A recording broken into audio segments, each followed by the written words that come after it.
legends are told, building realms anew, where dreams come true. From pixel to life, endless worlds of strife. Godot forged the way, game and code we sway. Freedom forge ignite, future shining bright. Battle dragons flame, freedom is our name. Warcraft's grand parade, heroes unafraid. Quests in endless seas, coding with such ease.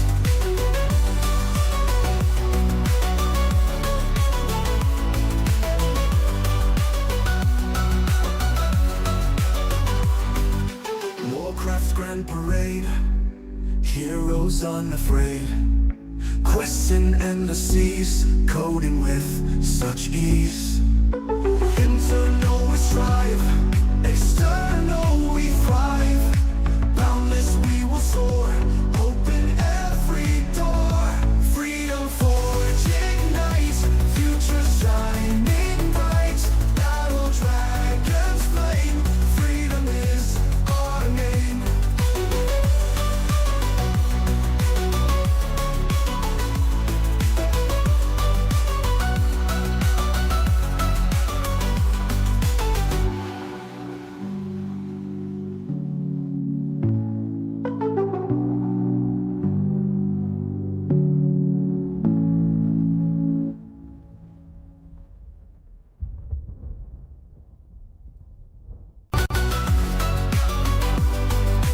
In a world we code, where legends are told, building realms anew, where dreams come true. From pixel to life, endless worlds of strife. Godot forged the way, game and code we sway. Freedom forge ignite, future shining bright. Battle dragons flame, freedom is our name. Warcraft's grand parade, heroes unafraid. Quests in endless seas, coding with such ease.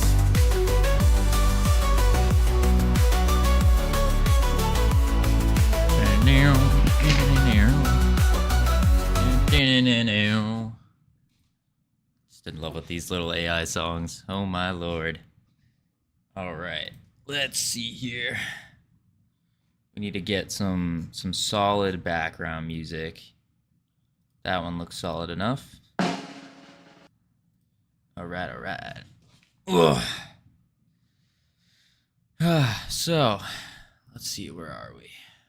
We are going over here. Turn that down a lot.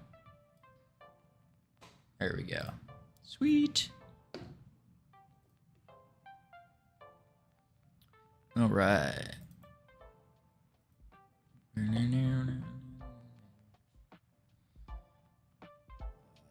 Right. Ooh.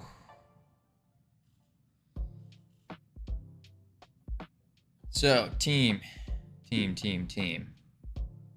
did it. Step 1 complete. Now we just gotta keep trudging forward.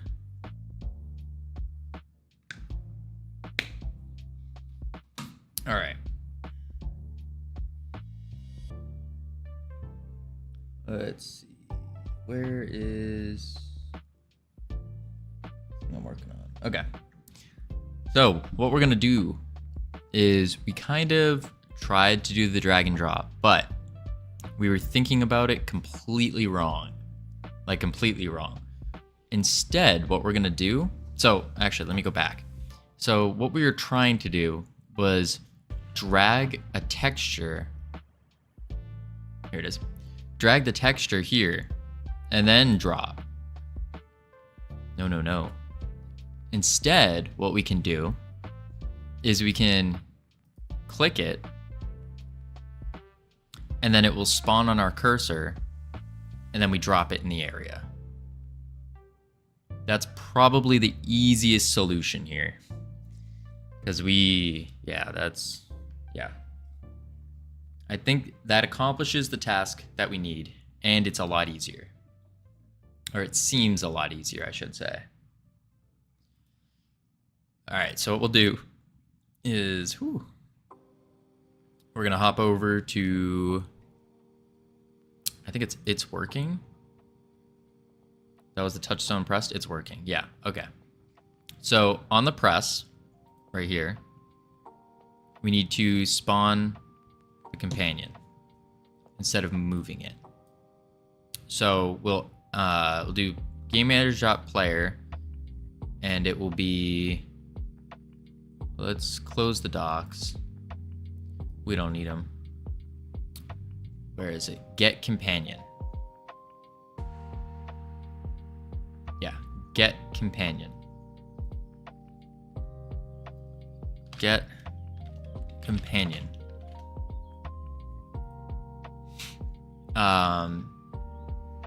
That adds the child.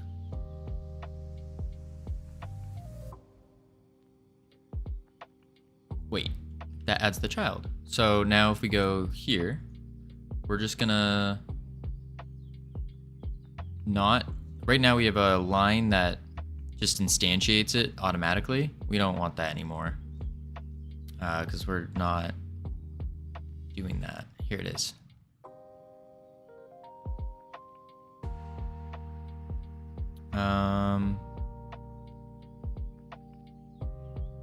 Here it is. Get companion. I think we're just gonna comment that out.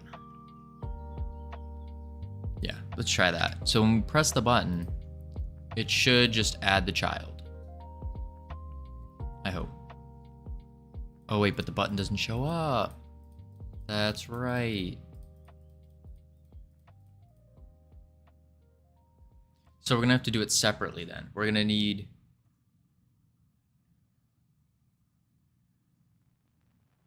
okay.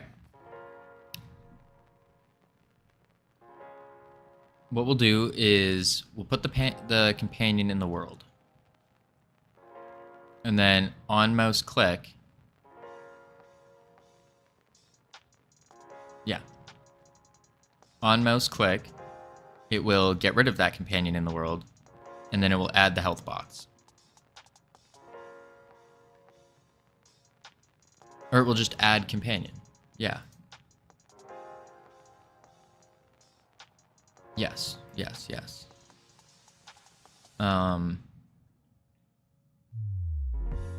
So first we need to toss it in the world. And know what we actually could do? Instead of using the companion, we could just make a separate one. And like that's solely for the event of the quests. That way it doesn't interact with anything else and we don't have to worry about any of that. I think that's the play. So we'll come over here. We'll go to assets. There's our fairy companion. We're gonna want to close, right click, new inherited scene. And we're gonna call it clickable companion. And then we can save that as clickable companion.scene. Characters, save, sweet. And then we're gonna add a script to it. Over here, jump out, scripts, character, clickable companion, or ooh, should be clickable fairy because we're gonna have multiple later. No, actually, no. That script can be clickable companion because we can use this script as a class for all the other clickables. And we'll rename this to clickable fairy. Save. Now we'll close out the assets. We'll clickable companion scene. And instead, we will rename this to, you guessed it, clickable fairy. Sweet. Save. Get rid of that. Whew. So we are going to do class name, clickable companion. And this needs to be a character body. 3D. Change.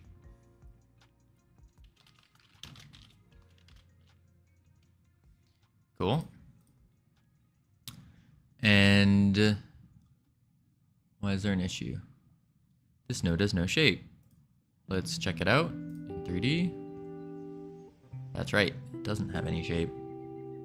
So we need to do, well, first we need to go to the armature, transform, rotation, bring it to -180. So face, oh wait, no, not on the Y, I lied. On the Z, -180.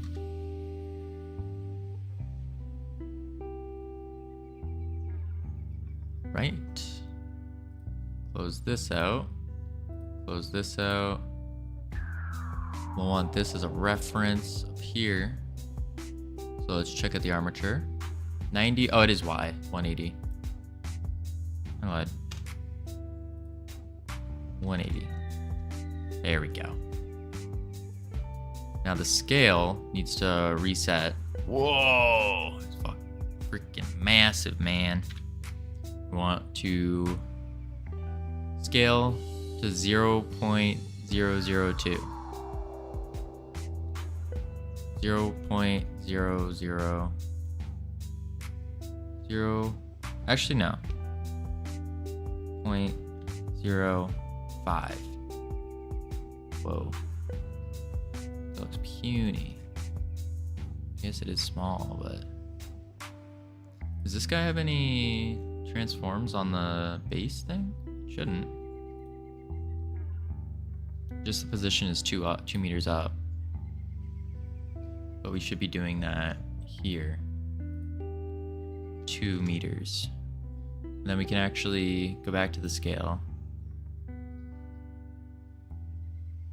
It's about the size of a character, I think.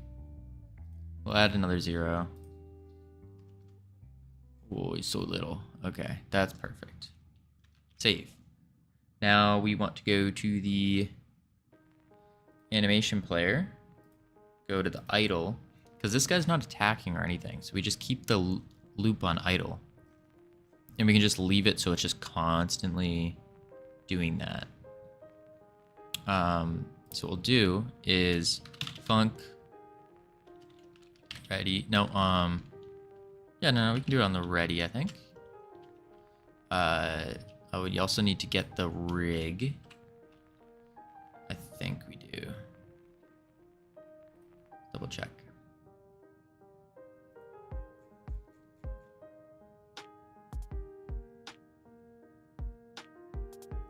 Animation tree, animation tree.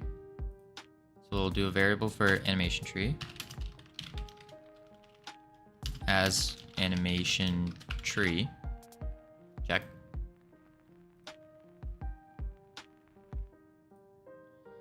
Then let's just go back here. Mwahahaha, power. Oh geez. I have power. You do have a little bit of power.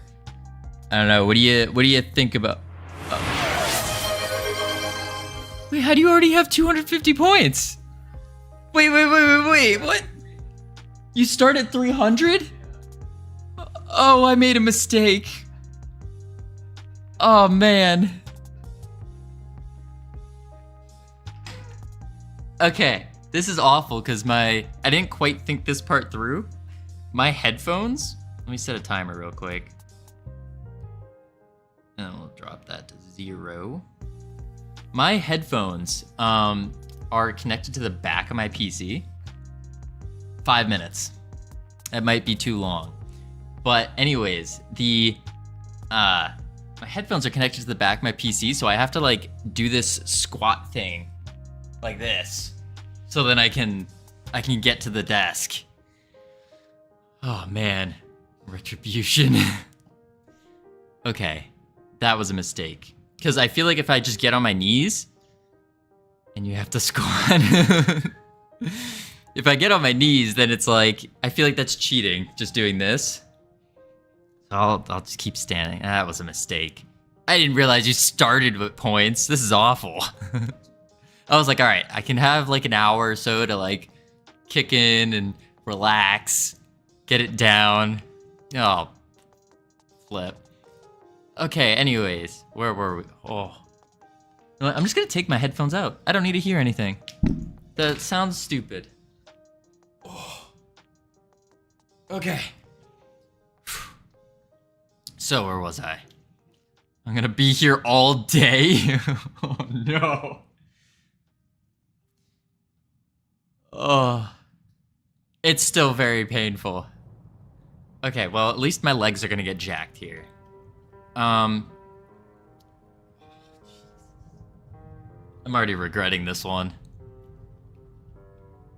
Why didn't you want to go for like a, you know, a nice easy one, like stop and explain a particular mechanic or anything like that? That would be nice. Okay. On the ready, we are going to do, oh, my neck. There we go. Where was I? We're gonna do animation. Oh. We need a standing desk. Made me sweat. So BitDash, I actually have something I need to tell you. I didn't want to tell you during stream because it would have been really bad. But so you know how I redeemed 1,400 points? Well, funny story about that. I miscounted and I thought every word was 100 points. So instead of instead of 7, it was only supposed to be 4. But I'm making up for it by just just deleting all my points as I get them until I get up to that 700 or that extra like 300 points. That's why like if you check Discord, they're all crossed out. Oh, you did change. Oh, okay. Okay. That's why I was thinking 100. You had the right amount. Whew. Yeah, I wasn't too sure. Okay. We're good. Okay, never mind. Then you deserved it. Every single second of it. It's good. Dot play. Player. No, dot play. Oh, what was the... Let's squats. Howdy, Infinite Coder. How you doing? I already made a mistake. One of the channel points was to remove my chair, and I didn't quite think through how low my desk is, so I'm currently squatting. This is awful. This is really awful. Fairy idle? Oh, okay. Oh, my back. Gotta keep the back straight. So, on ready, I don't know if it works this way, but I cannot think. Okay, okay. We got this, team. Whew. Animation tree dot play. Fairy idle. So what this is gonna do is, wait, we need to place this into the world so we know. We'll instantiate it. Companion. This one. Wait. This. Wait. Wait. Clickable fairy is a scene, right? Oh, thank God. Okay, no. We're not doing that. Okay. Oh, that was your 5 minutes. I might change that to 10 because that was bad, but well, how expensive was that? That was 250. Yeah, I think I might bring it up. All right, so what we're doing today, team, just you wait. Oh man, all right. So what we're doing today is over here in the world, we're gonna make a clickable character, and that character, when you click it, is going to add the companion party container, which is this UI thing. So then that way we can do a drag and drop. And so you click the drag, like the icon thing, and then you'll make a fairy at your mouse position, and you can place it anywhere within your attack range. That's what we're working on currently. Okay, so we'll go. Oh, that hurt my back. I was bending my back too much. Okay, so let's not add. We gotta instantiate. It's called. I thought it was called. Click.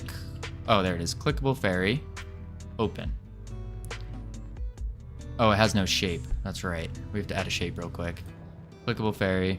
And I think for the shape, I think we actually are going to do an area 3D. And then we're going to give that area 3D a collision shape. Collision shape 3D. And make that just like a... I think just a box. So then it's like a bigger area to like click on. Let me grab the area 3D. And we're going to W to move, I think. Wait, why isn't... Where are the... Oh, there they are. And then we're going to go back to the collision shape. And we're going to extend it. Oh, I didn't want to move it. This red one. There we go. We'll just bring it there. Make it really big. So then we don't have an issue with clicking the fairy. Let's do boom, boom. Yeah, that looks pretty clickable. Maybe a little bit higher. It just needs to be pretty basic. Yeah, that should work. Now I think it has the shape. No, it still has no shape. Okay, so we do need to do... We'll rename this to clickable area. And then we'll do... I guess we do have to add the collision shape. Collision shape 3D. I guess what we could do is maybe even... Actually, yeah, instead we'll just delete that. And we'll duplicate that. Pop it outside. Now it has a shape as well. That's also that. Lurking to earn points. Oh, jeez. See, there's one specific channel point thing that I already know I'm gonna highly regret doing. I'm not gonna tell you guys which one it is, but I'm already regretting it. But it hasn't even been used, but I'm regretting it.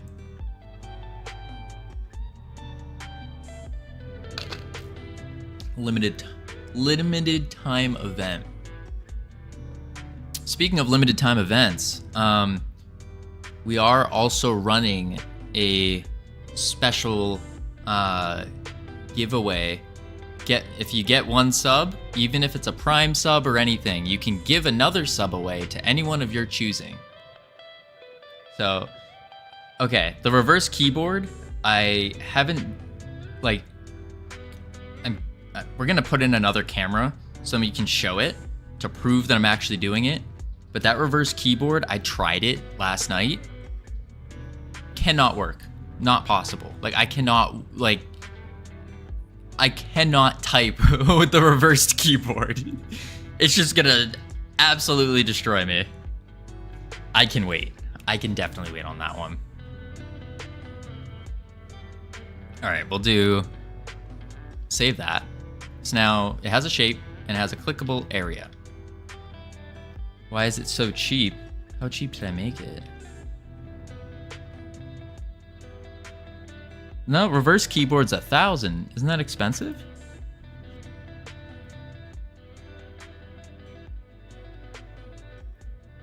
I hope that's expensive. I don't know what's considered like expensive and not expensive. Oh no.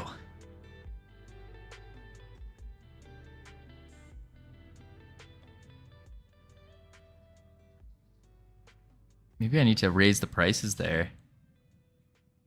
Put in game is very risky. It does have stipulations. Like there's, I think if you hover over them, it will tell you, or if like you click it, it'll tell you. But it's like, can we put an interpreter in a game? What do you mean by that? I don't even know what an interpreter is. Like a language thing?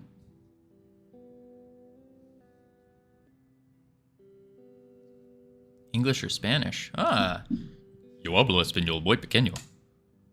That's all I remember from middle school middle school Spanish there. Or vamos a la playa. A mí me gusta bailar. Add a play viewer game. Ooh. That's a good one. Play viewers game. I like that a lot. I'm gonna actually add that right now before I forget it. So please bear with me while we are paused for adding this. Pop this out. Power ups, channel points. How expensive is a play viewers game? Play your game. Well, play your game until the end or for 30. No, 30 is a long time. How many minutes is like a play game? Just made Alkaline play a second of my games. Which is a game of interpreter inside. Perfect for my non-dev stream. Wish I could still have it a few times. Alright, so we'll do... What's a good, like, time to play the game? Because I feel like most of the games that, like, people would have us play here would be, like, their games in progress and stuff. So, like, I'm down to play it till the end. But, like, if the end is, like, 15 hours, maybe not. We'll do... 5 minutes? Yeah. We'll do 5 to 10 minutes, yeah. We'll just go 10 minutes. Or for 10 minutes. We'll play your game till the end. And let's set that to... maybe, like...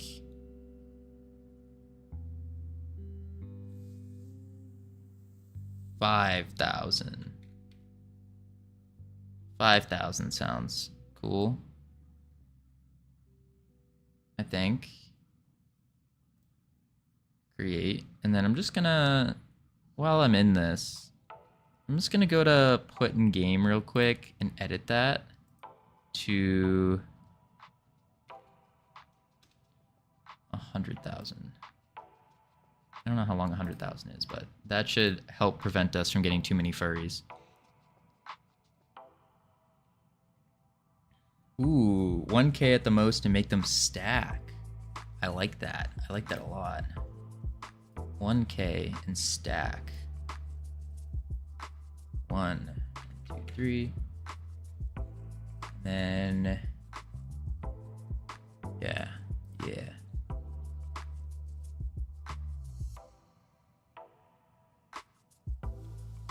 Then yeah, 10 minutes, 10 minutes. I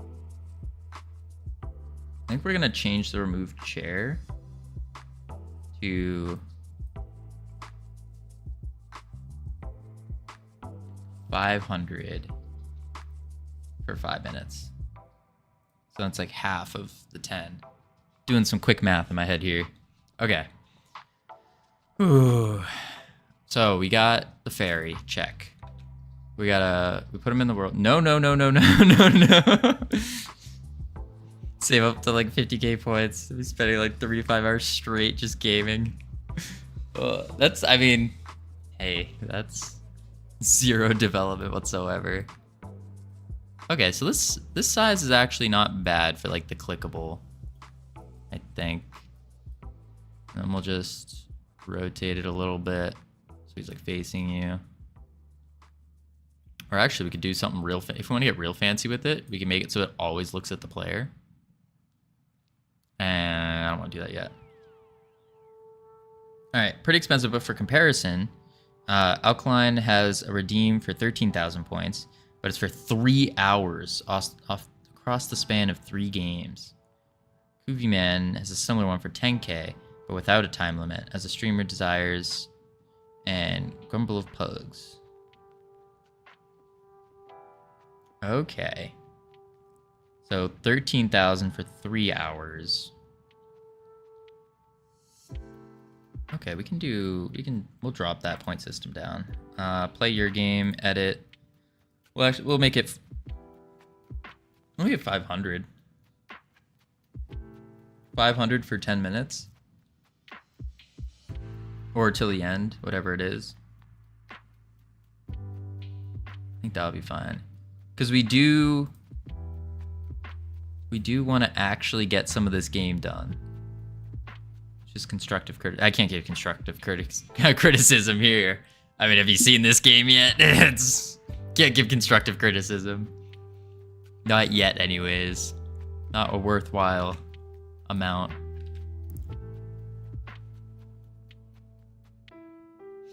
Always a limit on it. Okay. Yeah, they have to be free. I'm gonna release my cat game and sell it for 10k and redeem your play game. Sounds like a plan. I'll play that easily. Sell it for 10k. And free advertisement. That's true, free advertisement. $1 million, yes. You can, if you want, I will buy your cat game if you pay me $1 million.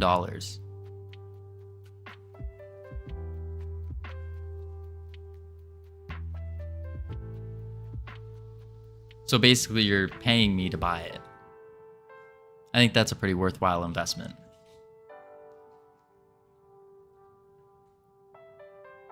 Okay. Where was I? Yeah, that's dope reward. Good for my pseudo reward system. Hey, you're getting close there. Expensive ad. Yeah. Speaking of ads, I don't know. So I turned it off so that they don't play when you first enter. I don't know how any of that works. Like, I know a lot of people have like it will like warn them when an ad's gonna play, and then you can just kind of like pause and not do anything like crazy big. But I don't know how to do that quite yet. I assume it's some kind of like plugin or something, or their own written code, which I don't know how to do. Let's go back. Clickable fairy here. Oh, so it should just be playing the idle. I don't think it's gonna work that way though. Let's actually go back to play. Yeah, no, that's not gonna work. Okay. How did we get them to play? Playback equals animation tree dot get parameters playback. Yeah, but we don't really need that much. Oh, I could do a blend tree. That's right. By the way, Alkaline originally made this redeem for normal games like Elden Ring, but I exploited it and made her speedrun catch the countdown for 3 hours straight. That's awesome. Honestly, I would prefer to play like games that like the viewers have made. I think that would be really cool. But I'm not opposed to playing other games because like I haven't had an opportunity to actually game in quite a while now. Ever since getting into this, it's like after stream, still working, and then finally my brain just shuts off and then I go to sleep. So what we'll do here is instead of that, we can go here, animation tree, and we'll do a blend tree. We'll assign the animation player. Then we'll come over here, check the output over there. We'll add a blend space 1D because we don't really need it to do anything. Actually, probably don't even need the blend space now I'm thinking about it. We can just straight up add the animation. I'm gonna do idle, and then fairy idle, connect that, and then animation tree equals animation tree. Then we go animation tree dot play anim player. No, I thought it was just dot play. What if we just do dot play?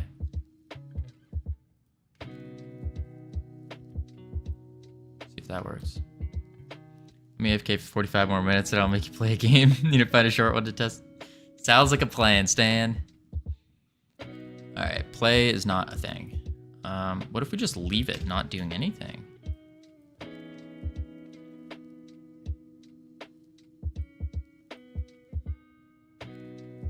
No!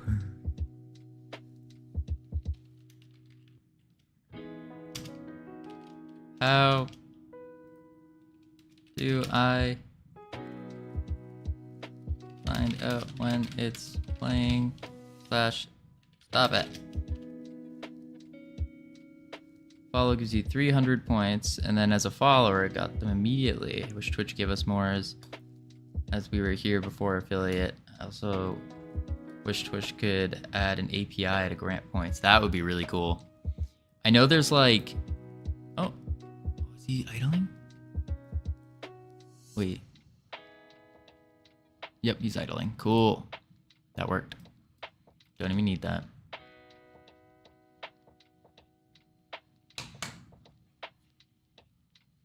Why am I a 1 month subscriber of myself? Interesting.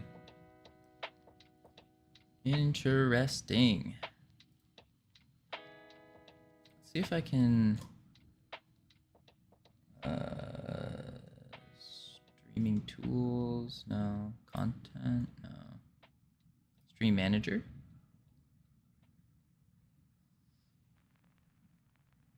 I guess I'm just a subscriber. Where? Grade, clip, edit, manage goals, poll. Oh, I could do a poll. Turn it to sub-only chat. How fancy. Wait, is there...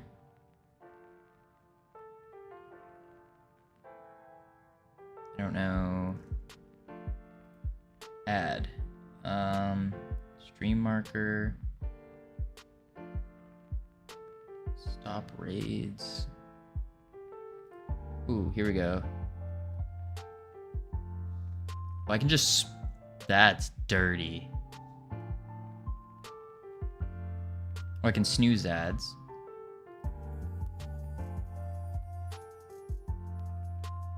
Live in a country without ads. That's cool. I didn't even know that existed. So sorry for no revenue for you. It's all good.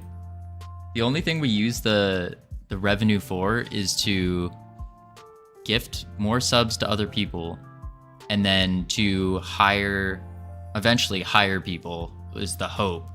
So starting off, we're thinking like commissions for stuff. I know I wanted to commission Wolfric for some emotes and stuff, because I thought that would be really cool.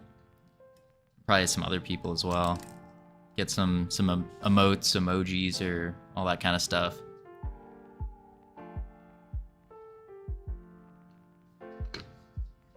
But yeah.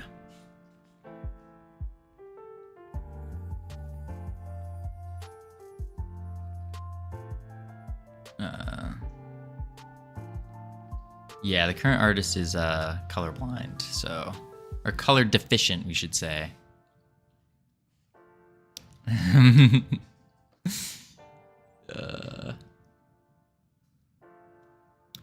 All right, let's see here.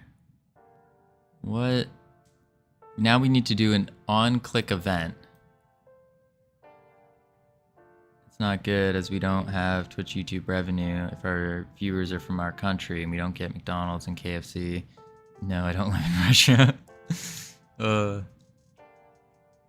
Yeah, that kind of blows. I mean, McDonald's and KFC, like, I kind of stopped eating fast food for a bit. Like, I'll have it every now and then, but streamer bot to control ads on a timer and alert when it... Oh. Streamer bot. Supercharge your... I'll have to check this out after the stream, because I need to get work done for sure. Wait, can I pull that back up? It's kind of a lot. Yeah, it seemed like it just looking at the features immediately. All right, let's do the other thing. Like, I know like Twitch doesn't make money if you don't have ads and stuff like that, because they only take half. And so then it's like that amount isn't really going to cover their server costs. Well, this is my guess at least, unless they have like some kind of deal going on with whoever's hosting their servers. But even then, like, I don't think it actually covers their costs. If I remember right, they're doing like well on paper, but in terms of like their margin and stuff, it's not phenomenal. Oh, they're hosting the servers themselves. Okay, so that might at least cut a little bit of the costs. But then again, I don't know, initial looking at server costs seemed really pricey, like really pricey. And I can only imagine trying to stream through servers. Like,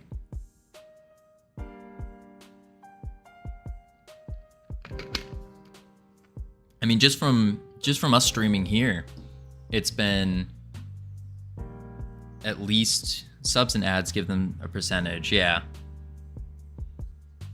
that sounds right. All right, so for the clickable companion here, we need to make it clickable. To do that, we could do a button. Nah, I think we just do have the clickable area right here check for if there's a mouse inside of it, which brings me to this one, I think. No, not that one.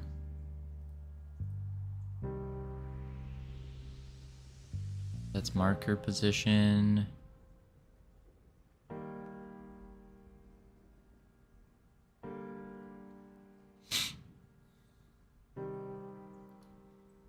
We'll do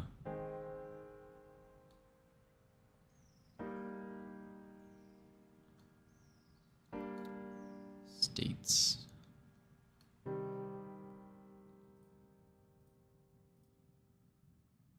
Marketing leads should lead Touchstone to a day. pressed.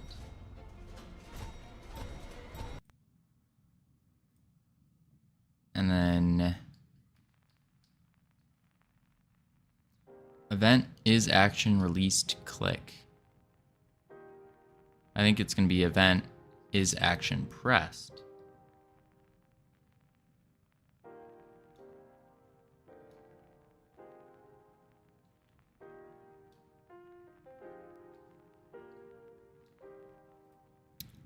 So let's go back to the companion here. Let's actually check the signals, see what we're working with.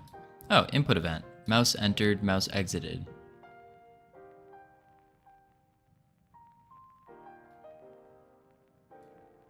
I wonder if we do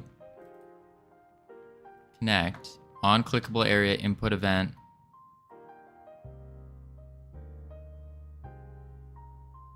I think we can just do... Oh. Click.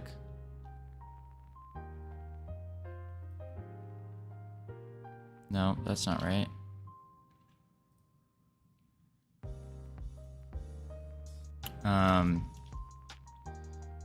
I will use event sub library for my overlay once it will be ready, but I'll rewrite Godot bindings as I don't like them currently.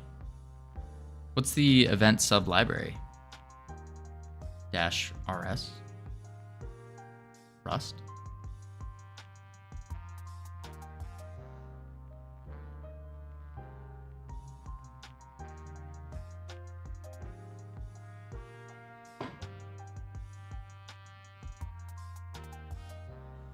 Let's go to input event action dot is no dot event no input action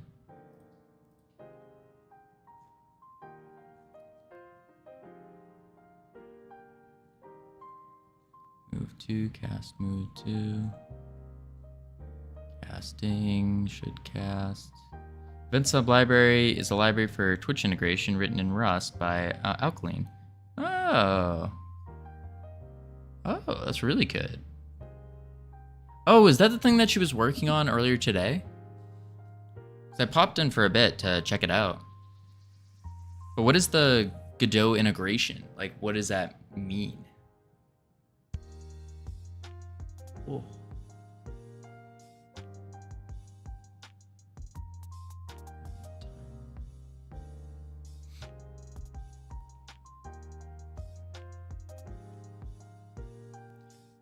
Do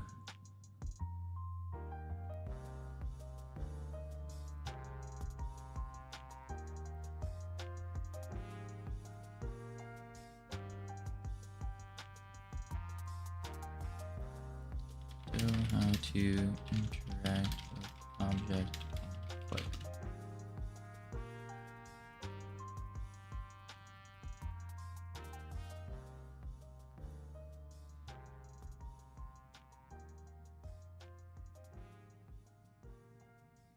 Use a button.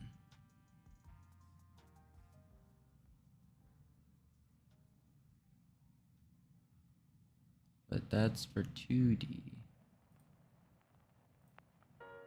Godot integration means that this library, which is written in Rust, can be used with Godot from GDScript and C#. Ah. Interesting. I'm gonna have to pop on her stream later and or at some point and ask her more about it, because that sounds really interesting.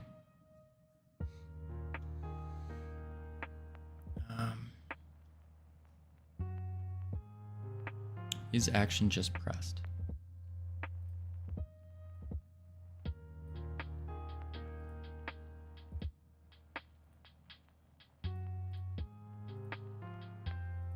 Crap, where was that?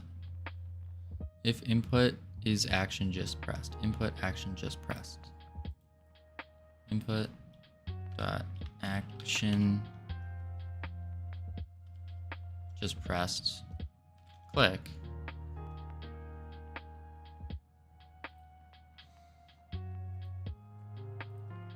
If then game manager dot player dot what was the get companion get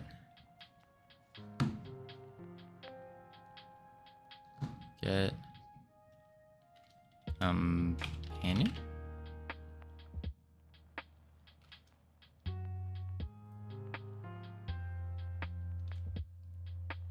All right, let's try that. Oh, here's a Godot example. Simple Rust library for dealing with pesky Twitch API, specifically event subs. So set up authentication key.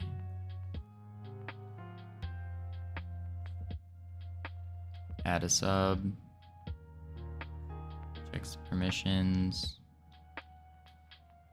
you're receiving this error, you must likely forgot to include the readme. This is a Rust code. Yeah, I kind of assumed that this was Rust. I've heard a lot of people using Rust lately.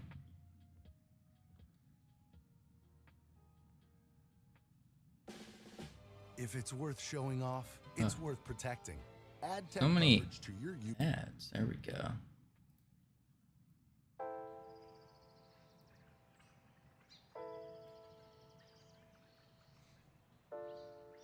Creates a secrets MV file. It works. All right.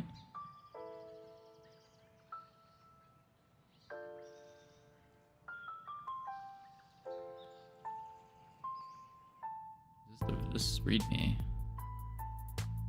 Preview. I'm watching for 20 minutes already and didn't get a single milestone. What? You didn't? Did you click the little box to like, because I know like sometimes there's like a box that appears you have to click.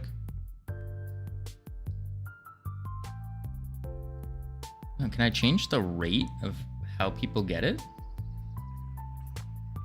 Your rewards. Points.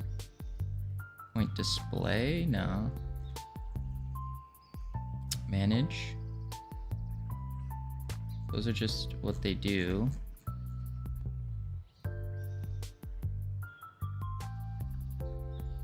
They've temporarily removed the ability to enable or disable channel points.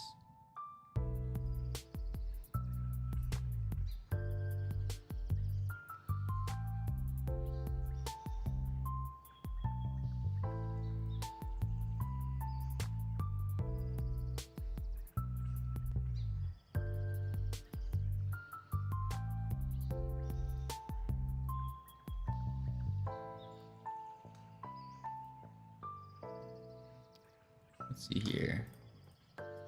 How often do channel points occur on Twitch?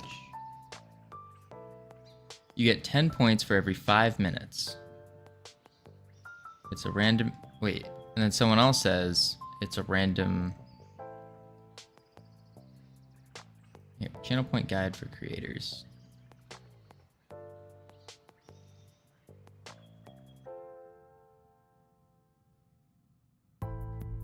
Here's add points.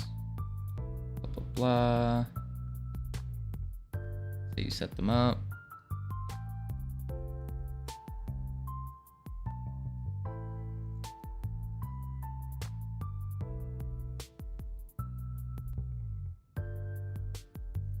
Those are default. Those are just how to add them. I don't think there's anything I can do to change like the rate in which you earn them. Because I would like to. If you've been watching for 20 minutes, I think you should get something, no?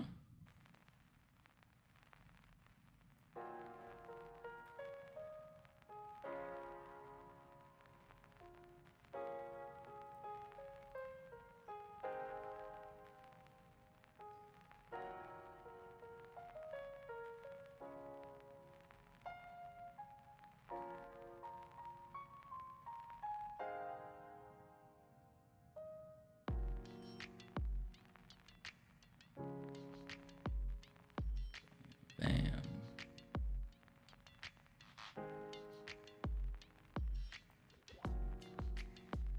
You didn't load or something? Yeah.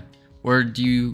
Well, no, you clearly can hear me. Because I know sometimes if you mute the Twitch instead of muting the tab, that will change whether or not it's a viewer or if it counts as a view. If you guys didn't know that, if you ever are like watching multiple streams and you need to mute one of them, mute the tab instead of the actual stream. I think that does something. I'm on mobile. Ah. Huh.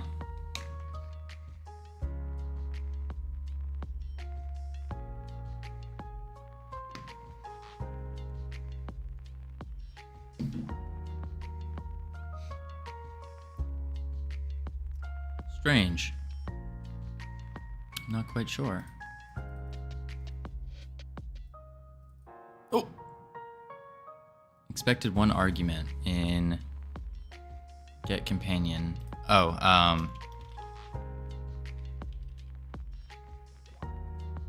no, it's not get companion, it's get companion, new companion, I think.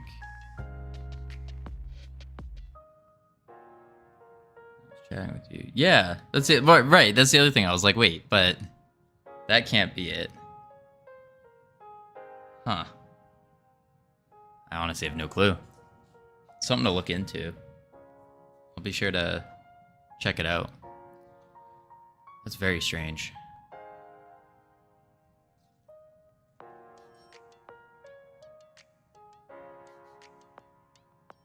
Alright, we're gonna do instantiate new companion now. I guess what we'll do first is we'll actually come over here. Instead of here, we'll say print click save. Over here. Oh, we forgot to stop it.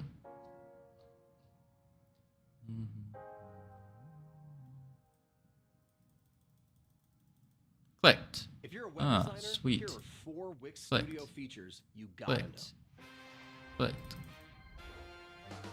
So first on the list, Section Getting clicked Grid. twice. I'm talking about a revolutionary tool that lets you Interesting. create your own intricate layouts, but still keeps it intuitive at every step.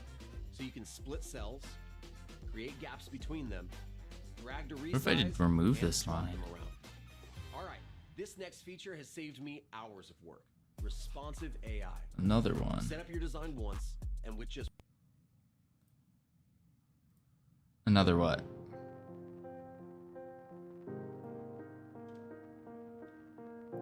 Oh no. Oh, Squat City. No, no, no. Oh. Oh. That clicked it too many times. Mightstone.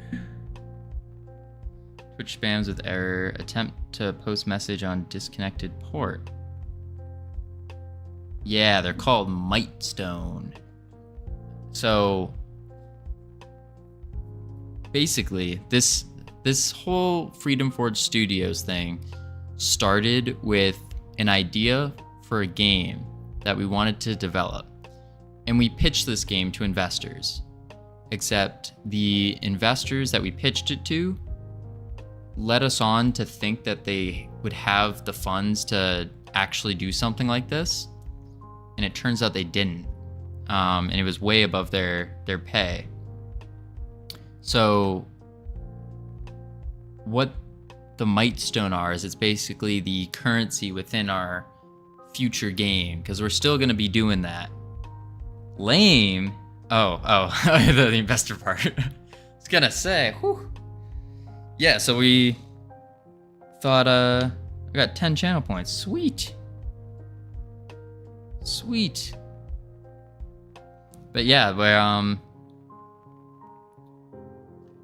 so every now and then, if you look deeply into the channel, there are little hints and pieces towards our, like, dream game. Let me do the social experiment on Alkaline. Good luck with that one.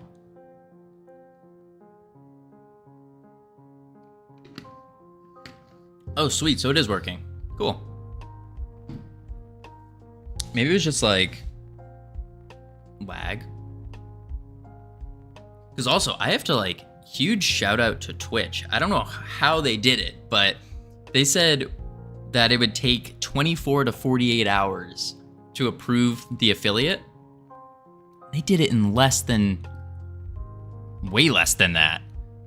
Like, woke up this morning, did a little bit of work, and then all of a sudden get a little pop-up saying like, congratulations. I was like, wait, what? It was so quick. Like, I heard horror stories about people waiting like 48 hours and then it's still not there, but then on like hour 50 it came. But no, this was so fast. I was flabbergasted. I was like rushing to try to input everything and whatnot. So yeah, pumped about that. Let's do. So it's spamming it. We don't want it to spam. But if we do it here, then it will do it twice, which is also not good.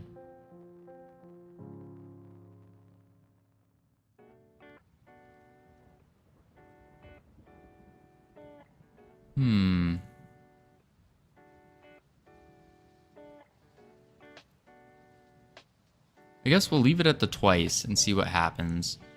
We'll do... We don't need companion test anymore.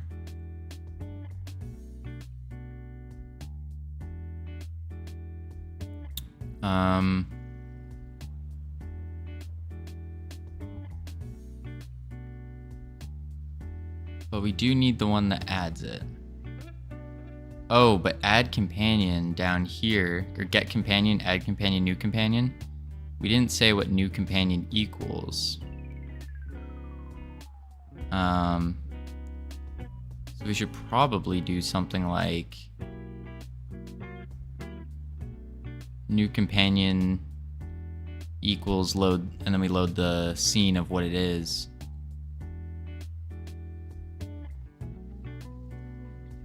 So what we can do is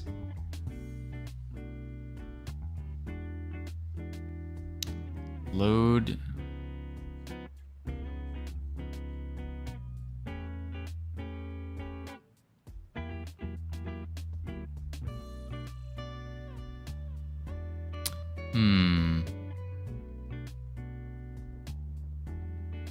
I guess we could do, just for testing, we can do new companion equals load res. Wait, yeah, res // Wait, why didn't that work? Load. Oh, there we go. Res colon / scenes / character clickable. Oh, we don't want clickable.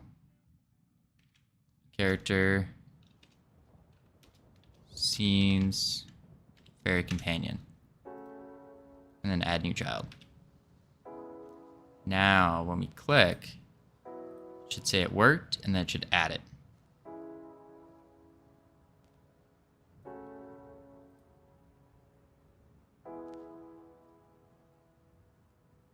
We didn't put it in the code. We're working. Game manager.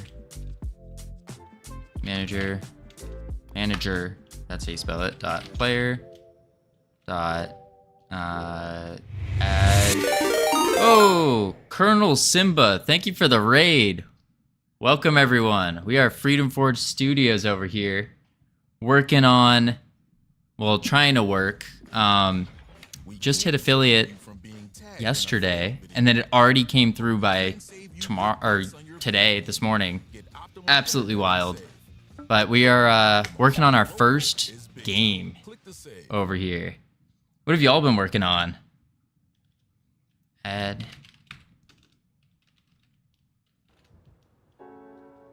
Working on anything cool? Thank you, thank you. Yeah, no, I was so psyched. Literally jumped out of my chair. Add companion. Oh, I think I have to do new companion there. Bam. But here, I'll give you a little... While you're letting me know what y'all have been working on, I'll show you a little... Ooh, a kitchen aid app. Oh... No, don't do the remove chair. That hurts my legs so much. A kitchen aid app. What kind of kitchen aid are you talking about? Is that like timers and a recipe book, stuff like that? Hey, I don't know if you guys know, but you guys probably don't know. I like to think I'm quite the chef.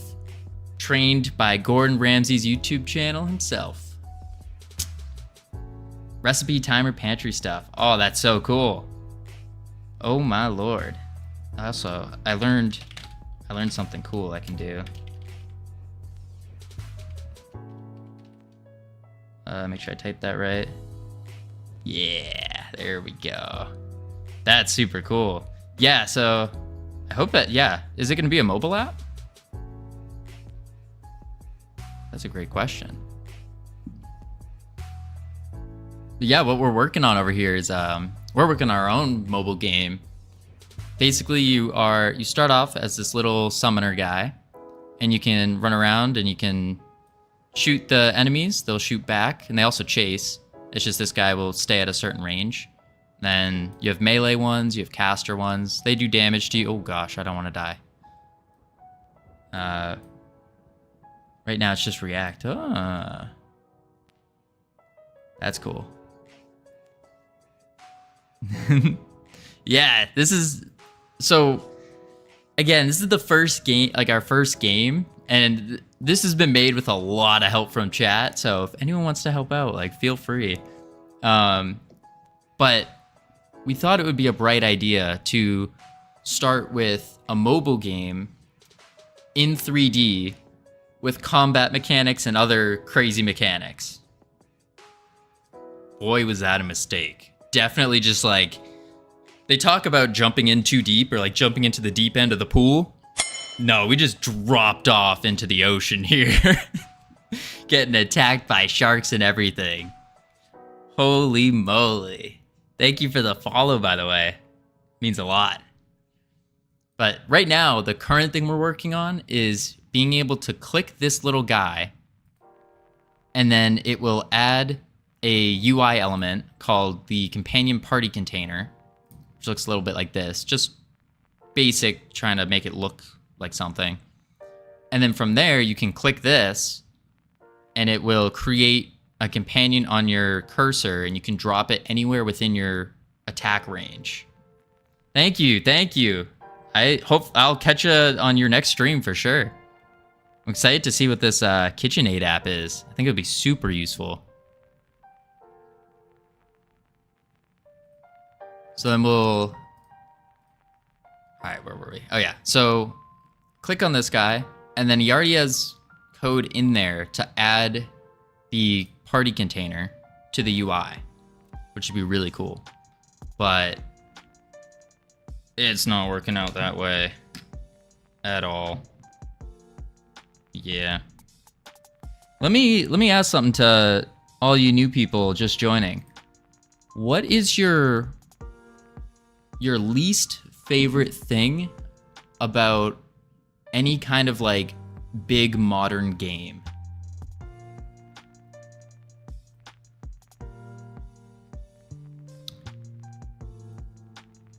I gotta mute this real quick.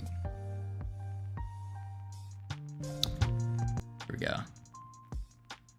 Least favorite thing.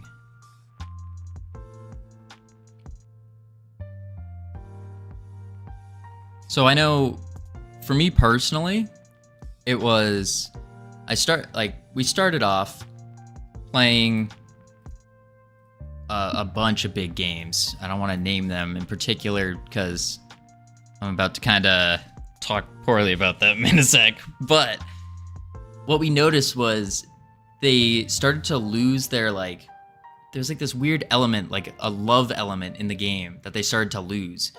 It's like you could tell that they weren't making the content that they wanted to make, and instead they were just trying to min-max, like, hey, what can get us the most amount of money, or like the most amount of people to come and give us money. And oh, I broke it. And then we started seeing all these different money grabs come into play. So they would do things like pay to win, you could buy all this random stuff, whatnot, but it turned into like a money-hungry kind of situation. And then on top of that, when you messaged in the forums to like talk to developers, they would always give you the most corporate jargon responses possible. It was like they were trying to like push the blame off to someone else and not be a leader as like us developers are. We're all leaders in our own right.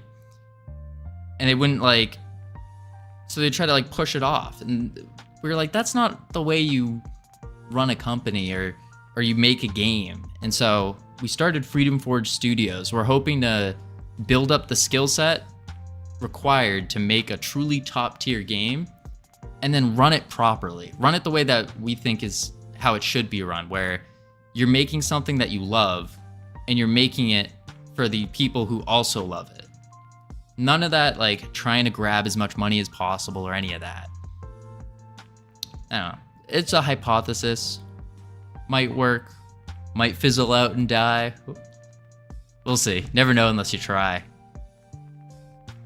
But yeah, we're trying to work on getting this guy to click and then add himself in. I think what we're going to do is we need to do new companion here as an argument. Nope, definitely not. Let's check the other script that we had. Because we had it so it was working with something else, but then we changed our whole idea around. So let's go to where? I already lost it. Hold up.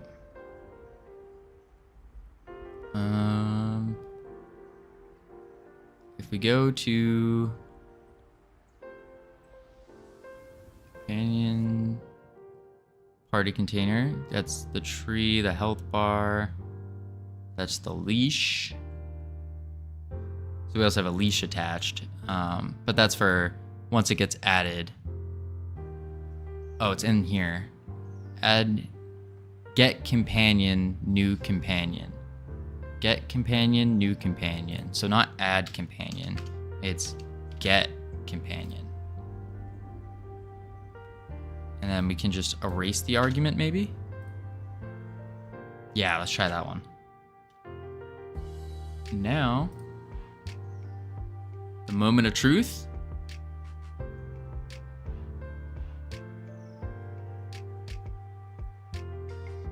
All right. Oh, it does expect one argument. Okay. Get companion. New. It's not new companion. Unless we put it in the argument for. No, that wouldn't work. Dot get companion.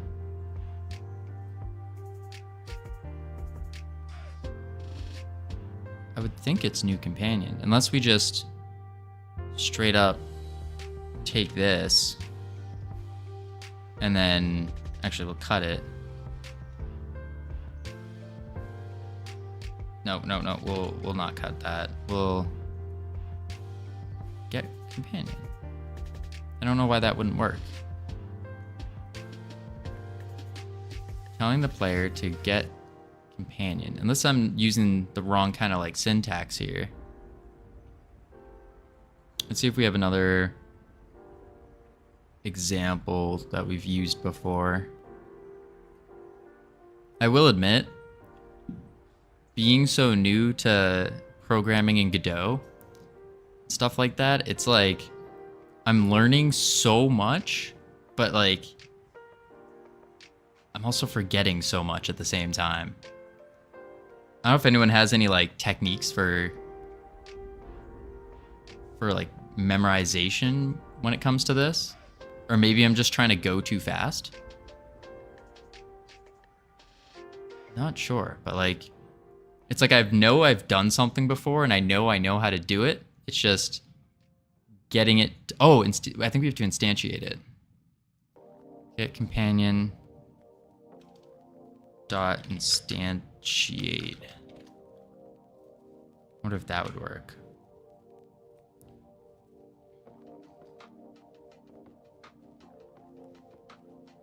Moment of truth. No. Instantiate is base callable. Let's try making it a function again.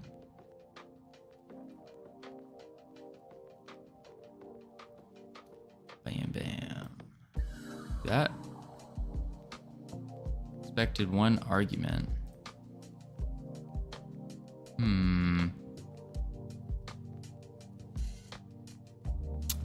I keep wanting to say it's new companion, because that's the name of the variable we used in it, but it says I have to redefine it. I don't think that works. Unless we do it like this, save, come back over here, go down to the function dot instantiate, save. Now we try it.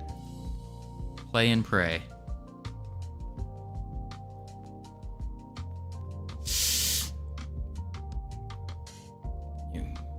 Still wants one argument. Make it a callable.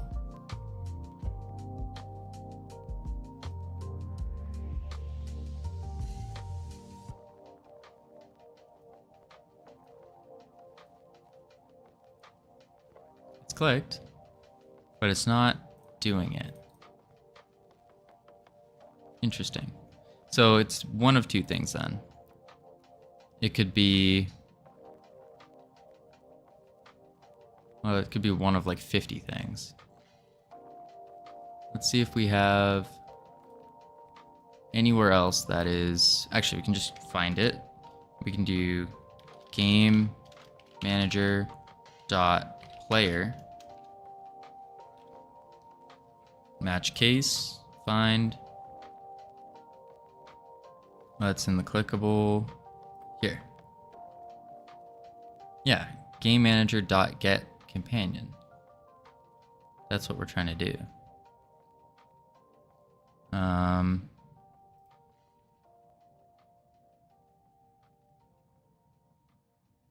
Strange. Get companion. But over here, in our get companion, we're setting, maybe we don't want to set new companion. And we want to instead load this outside. So load it outside the function.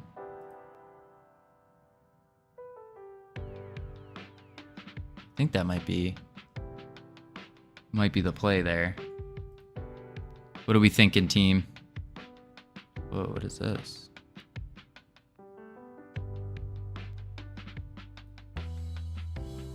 Scared to open this. Ah, that's the StreamBot thing. Okay.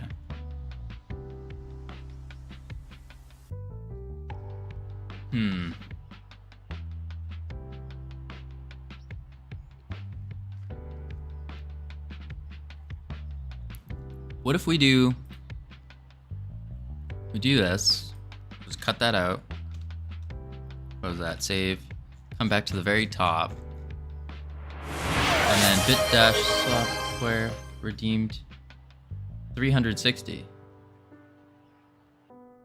For what? Oh, for, does that say spin? It didn't pop up saying spin. Oh, for 360. 1 sec.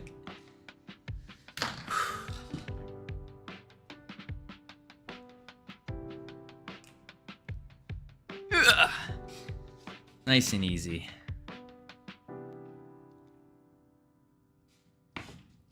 There's a, that's the one I don't want to do. Cause that one, yeah, just once, just a 360.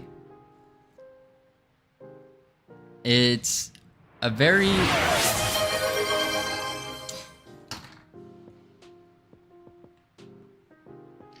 it's a very powerful one if you know how to do math.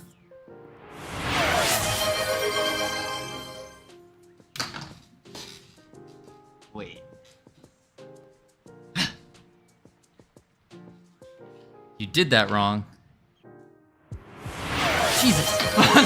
No, stop. I don't, so it's a very powerful one. How do you, what do you mean stack them?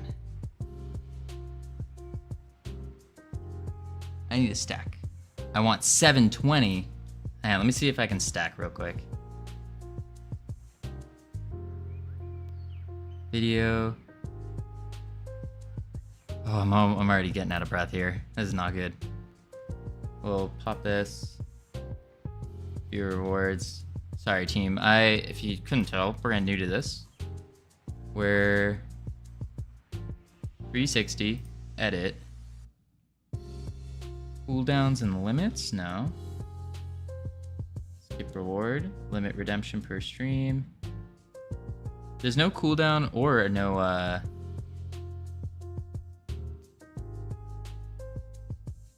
Yeah, you should be able to just stack it.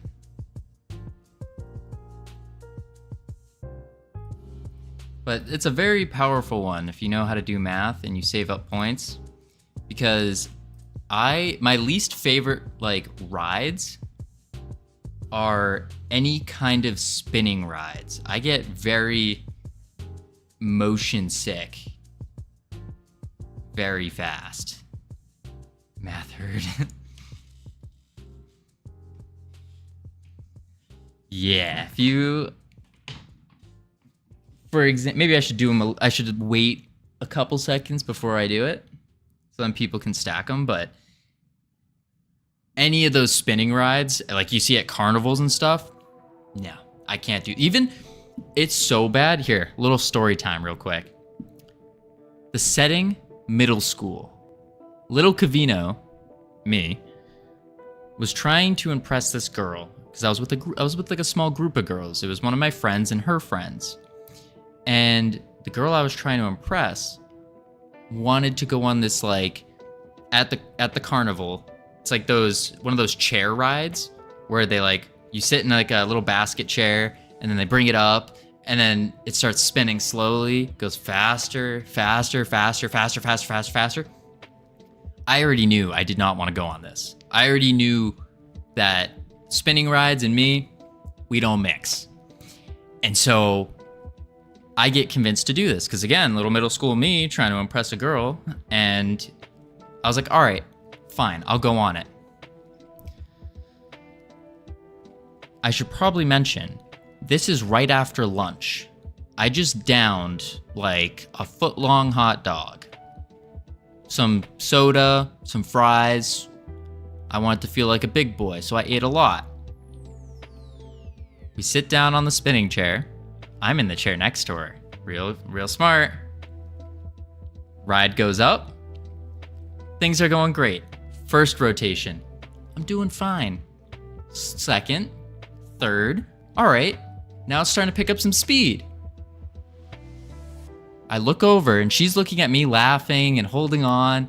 And I start laughing and I like hold on. I smile. And then I face her. Second I turned my head, it hit me. Pure motion sickness. I immediately turn back and I'm like, trying my best not to puke. She yells out my name. I look back over, smiling like, yeah, I'm doing good. Go back, looking forward. I'm trying every technique in the book here. Like pilots in like big fighter jets, what they do is they kind of pretend like they're taking a poop and they like push really hard on their guts to push down to like hold the gravity. I'm doing that. So I'm trying to do everything I can. Calls me again. I go to look over. Blah! Puke everywhere. So now, not just is the puke going everywhere, but the puke is being flung around in circles all over everyone. All over the people on the ground, all over the girl I was trying to impress, and all over me. The ride stopped. Everyone's staring at me. I am coated from my chest all the way down. Just all puke. I didn't talk to that girl after that. So we don't like spinning rides. At all. Oh, shoot. All right, one sec.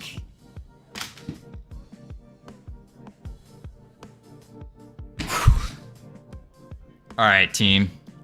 If you didn't know, yeehaw. I'm a Texan now. So with the yeehaw channel point thing, I have to embrace my inner southerner and put on the best southern accent I possibly can while wearing my fancy dancy cowboy hat. I'm a rootin' tootin' sharpshooting cowboy over here, and I need to put on a timer for about 5 minutes.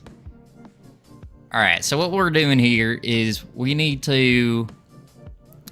that puke story kind of confused me. Hang on. Alright, we need to get the fairy to spawn the companion when we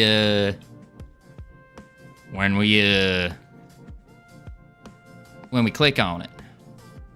But the the get companion thing just ain't working the way we want it to.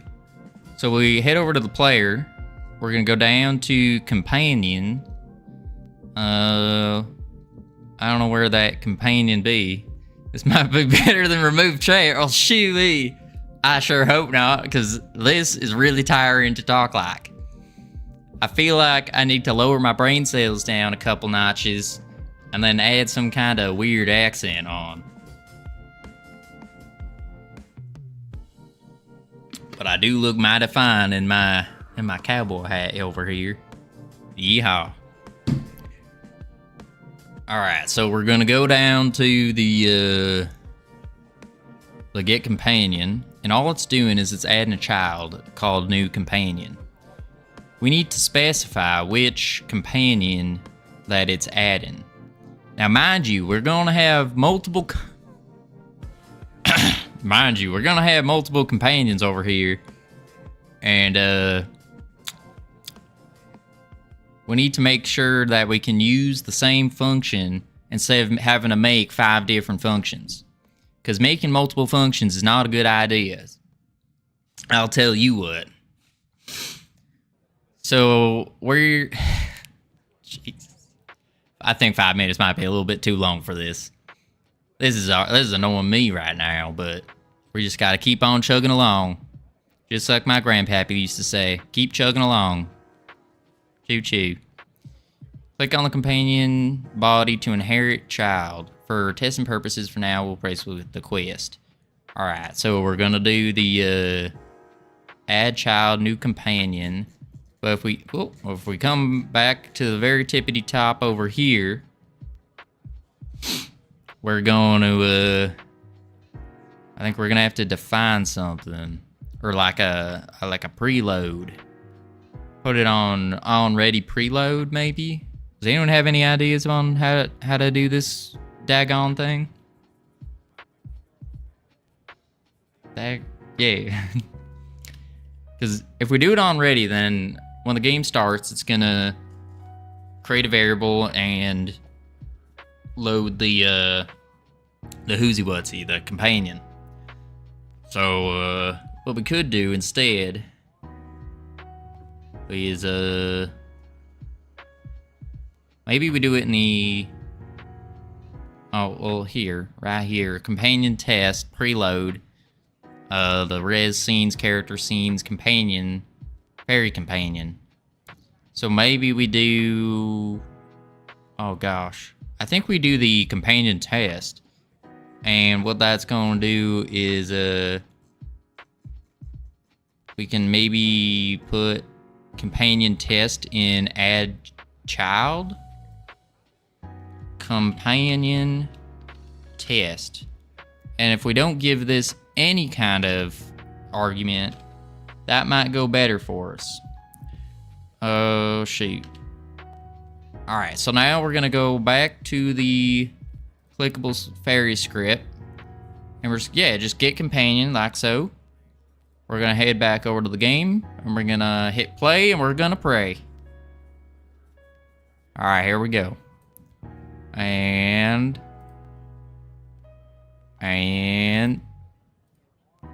we'll shoot. The object-derived class of argument 1 packed scene is not a subclass of the expected argument class. Okay, so we gotta make it, maybe if we do the skip ad over here, there we go. Maybe if we do companion test inside the argument?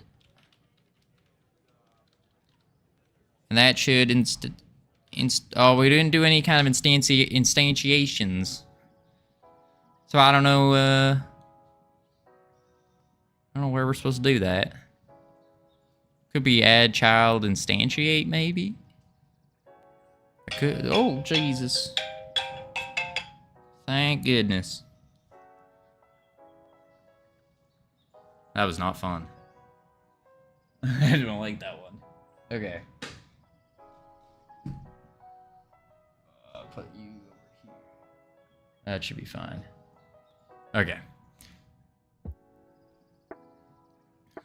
right, we'll do... Let's see here. We're gonna do the add child companion test. I feel like we need to instantiate though. I just don't know where. I know there's something to do with instantiation. Expected one argument. Get companion test, but that's not declared anywhere unless we do game manager companion test. Game manager .player .companion test. That might actually do something. All right. Come on, come on. It's not even clicking. Oh! Pack scene is not a subclass of the expected argument. Okay. What did we call it? New companion. And then we'll go back here. We'll go new companion. So we'll just undo it, basically. Come back over here. What if we do... Yeah, what if we just do it like that? And then we just specify... I guess we'd have to make multiple scripts, though. Unless we do a variable. No. Object derived class of argument 1 pack scene is not a subclass of the expected argument class. So it needs to be a subclass of new companion. What if we do new companion? Oh, that's not how you do it. New companion equals test companion. We'll try test companion, not declared. What? Oh, companion test is what it's called, not test companion. Companion test. Companion test. There we go. Let's just make sure it's companion test. Yep, there we go. Now this should be it. Come on. Work. No! It's still not working. Even when we call it. New companion. Save that. Then we come back up to the load. Here. Dot instantiate. Instantiate.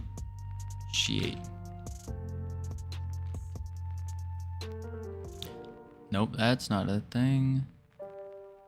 Maybe we have it on the outside? I always thought you put it on the inside though. Try that. Alright. Maybe? Oh man. There we go. Oh!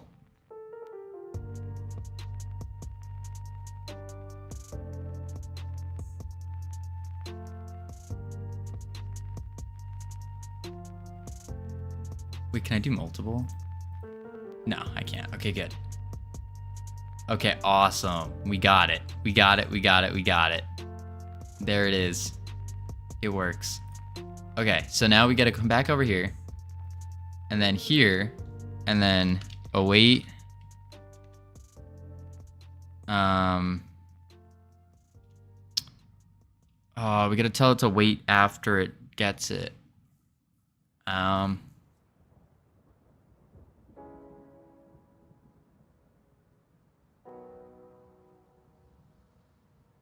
wonder if we just do queue free. Q. Free. Because we don't need like... We'd only have to wait like a millisecond anyways. Whoa! Let's go. Let's go. That's beautiful. We did it. Okay. Now we're cooking. Oh, if only Ironic was here to see this beauty. Alright, so we'll do... Yeah, we'll do it like that. And then... Oh, wait a sec. I didn't even have my goal up here.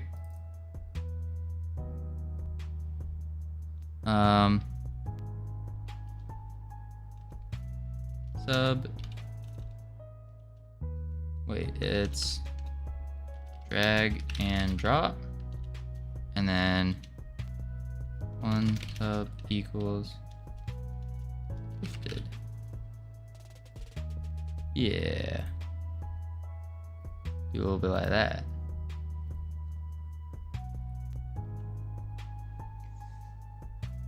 Sweet. Sweet, sweet, sweet.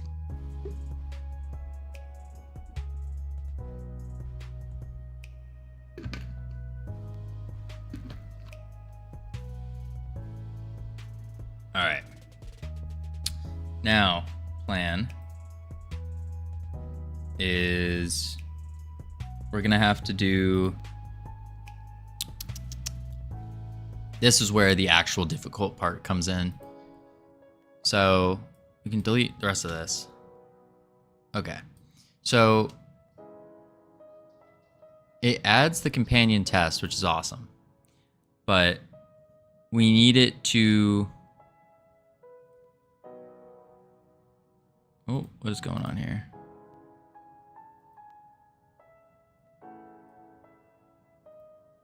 I don't know what's going on here. There we go. We need it to do not...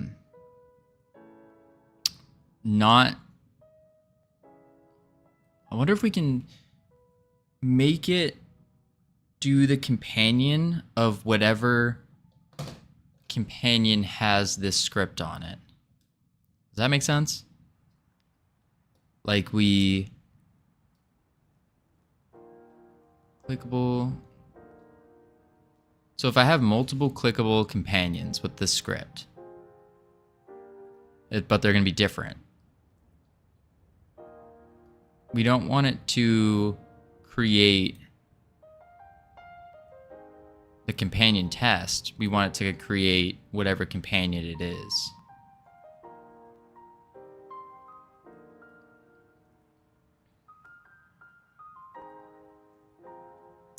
Maybe if we make a variable called self, or like companion, and then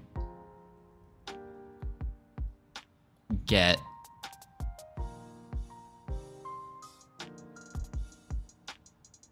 make it as a pack scene.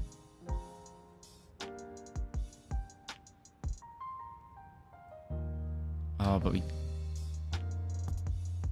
wait, that wouldn't work either. I mean, you can do it in multiple...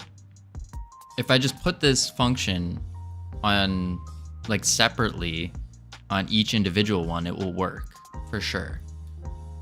But that's not clean code. And we're trying to stay clean code here. Unless, because it's our first game, we don't worry about clean code. But just the fact of knowing about clean code makes me feel like I probably should worry about clean code. I think. That makes sense to me.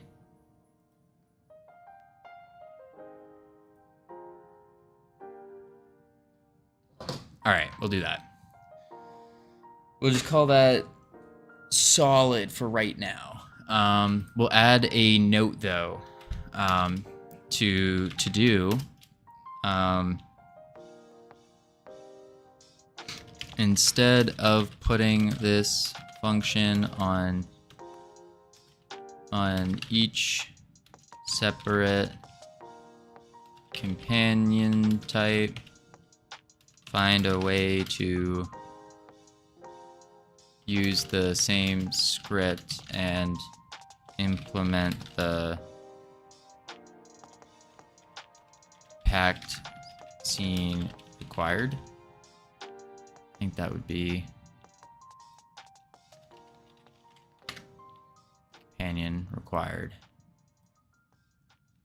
Game manager player get companion, blah blah blah. Sweet. Cool.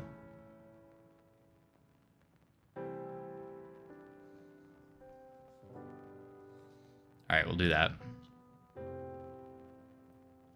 Save. Now's the difficult part. Difficult part is actually doing the button click thing. We know how to do it.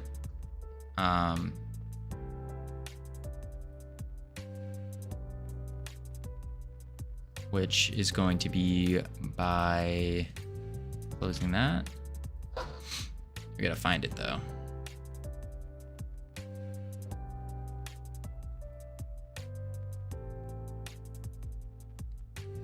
Something to do here.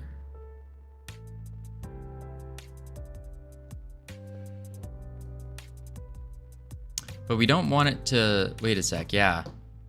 We don't want it to immediately appear.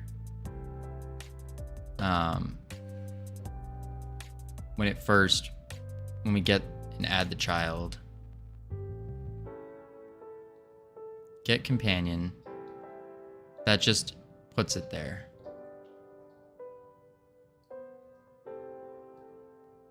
Well, I guess that's fine if it does that. And then when we click the UI, when we click the UI, what we'll want it to do.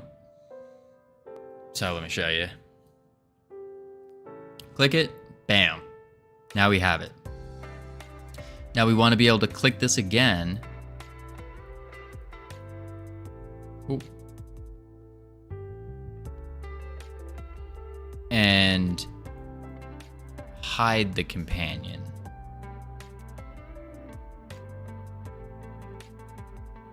And then when we click it one more time, it will spawn the companion on our cursor, and we can place it anywhere within the area. So bam.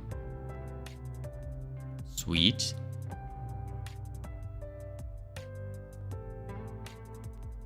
And then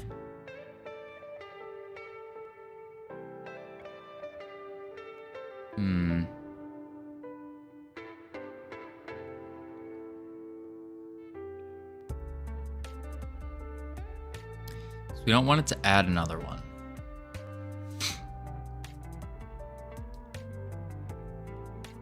I wonder if we can do like toggle visibility. On touch zone pressed, we'll say toggle companion on/off. When toggled on,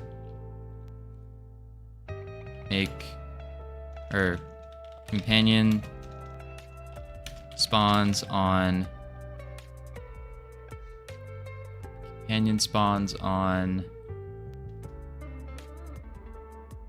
or at mouse cursor and can be dragged anywhere within attack range. I think that's solid. All right, we need. Okay, yeah.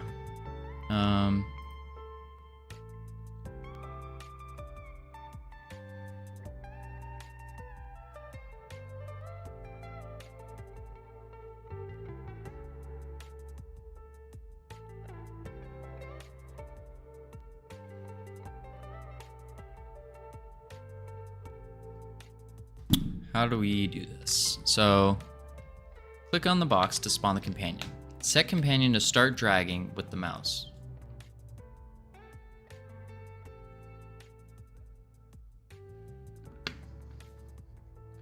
On click drop vary. And then we got to make sure that's on the right layer and all the whole shebang.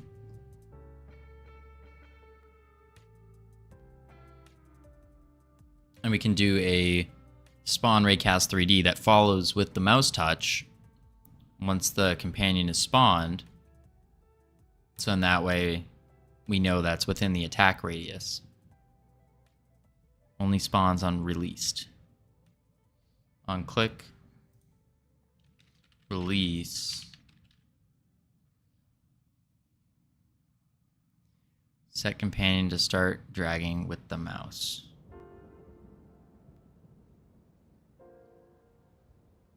Okay. Yeah, we'll do that. So we'll do...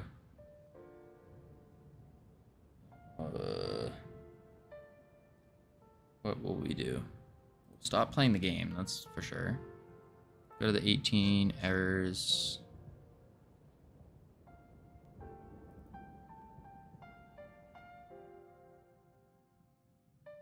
I wonder if we even need this line here. Let's try getting rid of this line real quick. See if that works. Bam. Yep. Sweet. I just useless code.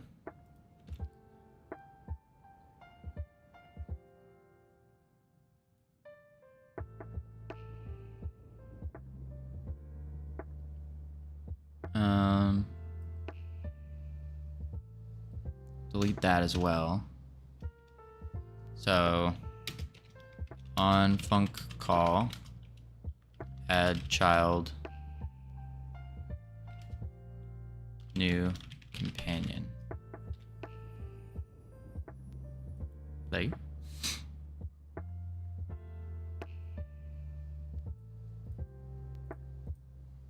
Cool. And I think what we need to do real quick before I forget as well is we're going to extend this clickable area.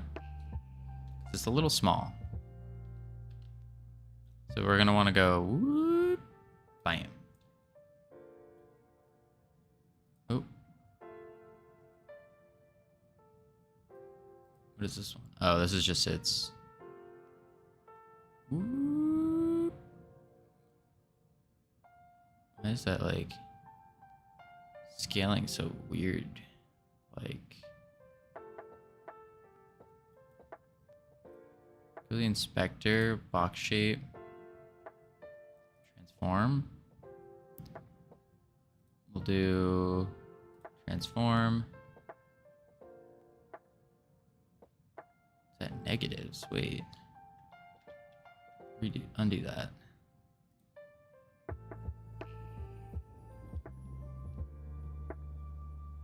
Collision shape. Oop, undo that.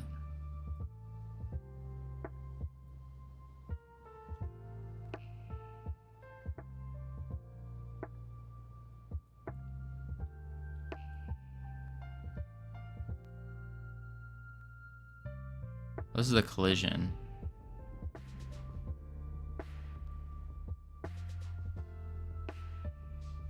Center that. Up over here. Bam.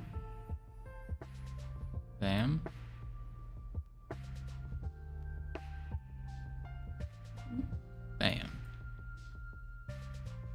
And bam. That should be a little bit bigger now. Mismatch. Oh, that was just okay. That's fine. I think that works. Save. Just double check.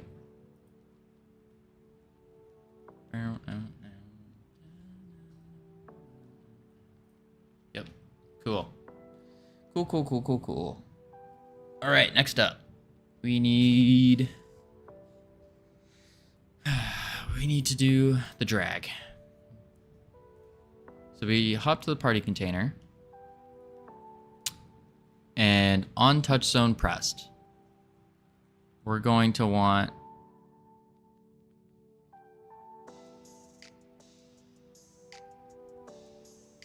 or wait, no, not touch zone. On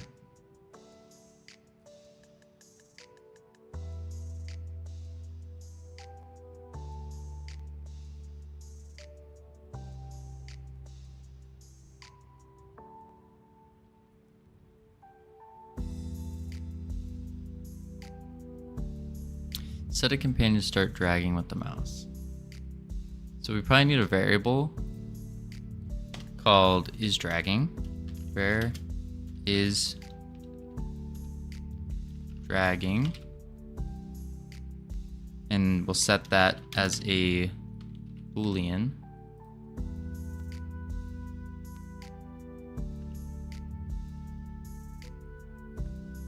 And then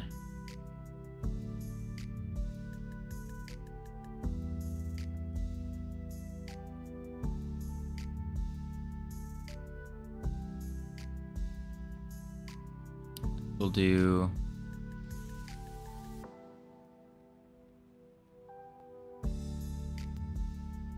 if is whoa, I can't read that far. Redeemed, yeehaw. Oh no, hypnotic. Oh no, alright.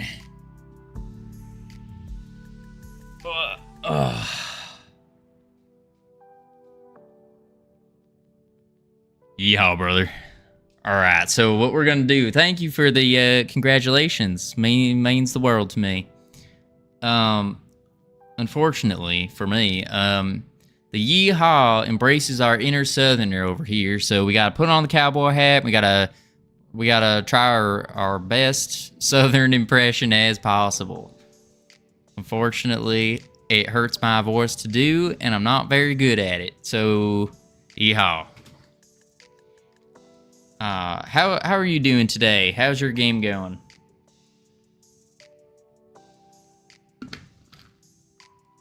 Yeehaw.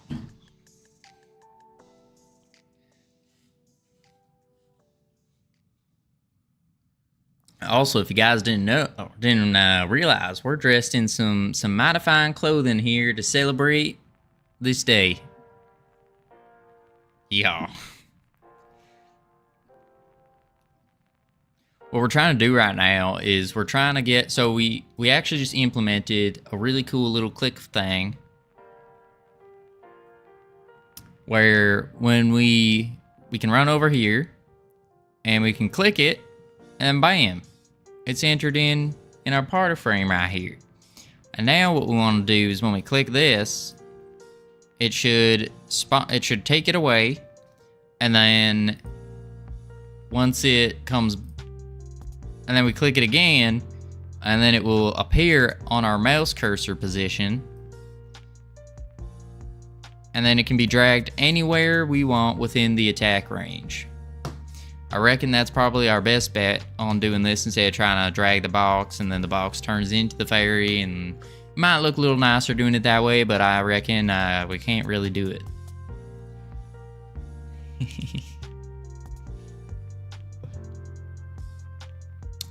Luckily, we only got three more minutes of this nonsense, and then we can take off the cowboy hat and get back to our good old American selves.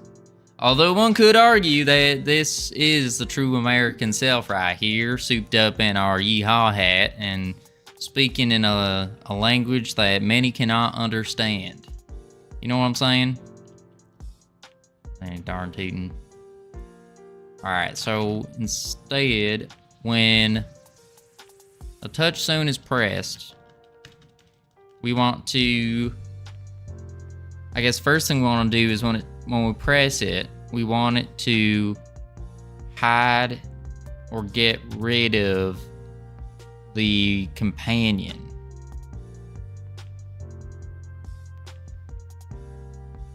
Yeah, I think that's what we need to do. So we'll break it down. So we'll do a little hashtag hide on on first click. I wonder how Mastery would feel about this. Well, listen here, son. I'm not gonna lie to you. This was she was definitely part of the inspiration for this Channel Point Redemption. Cause I was so disappointed in her attempt at pulling a yeehaw. So I thought I would take it a little step further and actually do it. For those of you who don't know, we'll do a little slash shout out. I think that's how you spell it. For those of you who don't know, Mastery over here, she has this Channel Point Redemption thing where for about, I think it's like 3,000 points, you can click it, and it's called Texas Pride. Well, all you really end up getting there is she hops on her high horse and then pretends to be a rootin' tootin' sharpshooting cowgirl. But guess what? She don't even have no hat. What kind of southerner don't have a hat? So disappointing to me. So disappointing. So we had to outroot the toot. I'll tell you what, people these days, they're just...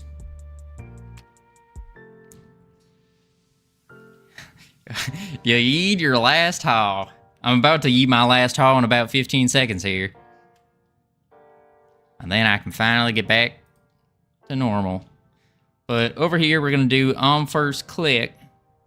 We're going to stop this timer. Oh, stop that. Oh, there we go. Whew. Holy moly. I just yeed my last haul, that's for sure.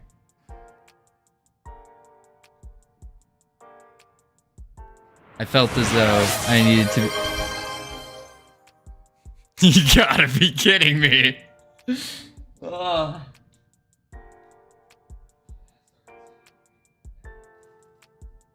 there's ads? Oh, shoot. Oh, wait. Yeah. Didn't... sorry. Don't worry. We wait.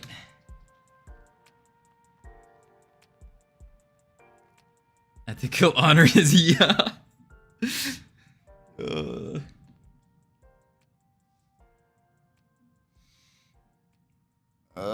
I need one of those things to let me know when the ads stop. It's such a pain. Alright. 35 seconds. Drink some water. There are some people here who don't have to deal with ads.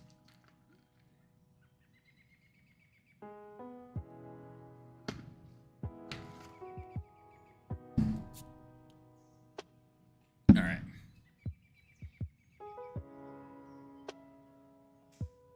The accordion ad. Anyone here who doesn't have to deal with ads? Ooh.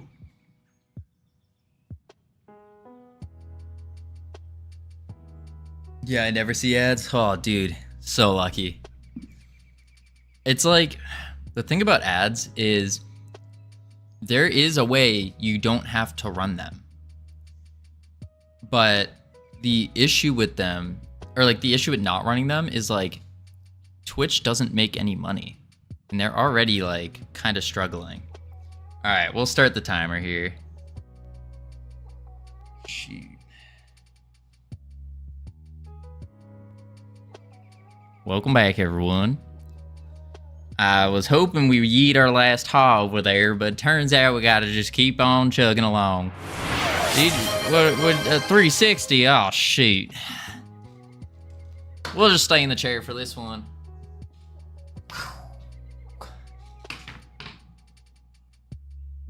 Alright, we're good. I am back. Well, shoot. Welcome back, Infinite Coder. I thought I yeed my last haul over here, but no. What's the no for? Thought I eat my last haul. That's a betrayal. Oh, shoot. Alright. Oh. That's a little 2 for the price of 1 right there. Talk about a daggone good deal. I'll tell you what. Alright, so what we're working on over here is we're trying to... Also, welcome back, Hikatile. What we're trying to do over here is we actually got part of our functionality working. And it's working as intended. The whole stream like this, oh shoot, heck no. We will not, and I hope not. If we might need to raise those channel points right there in order to prevent this from happening. Alright, so what we got going on right here is we did get it. So you have this little fairy here, you see? Yep. And when you click them, bam! He enters, oh shoot! Play your game. Hit me up with it. Hoo-hoo! Shooey! Oh, does it not take a text input? I thought I turned it on to take text input. Give me one moment here. We can head on down over to El Creator dashboard. And then you should be able to also just like private message me if you want to. But we'll just get a little of your rewards, channel points. Get over there to the manage. Play your game. Edit. Oh, there it is. Require text input. Save. Perfect. I think it's there now.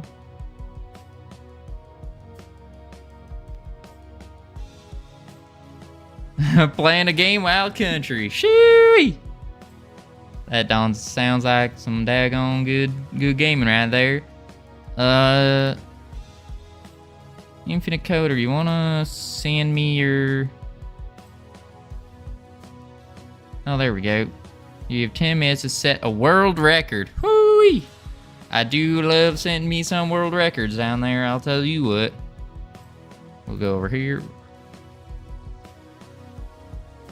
Oh, man. Oh, man. Oh, man, oh, man. Let's go. Oh, where'd it go? I already lost it. Oh, I'll just click it again. Oh, for the best. There we go. It's a very short game, but look closely at the top corner.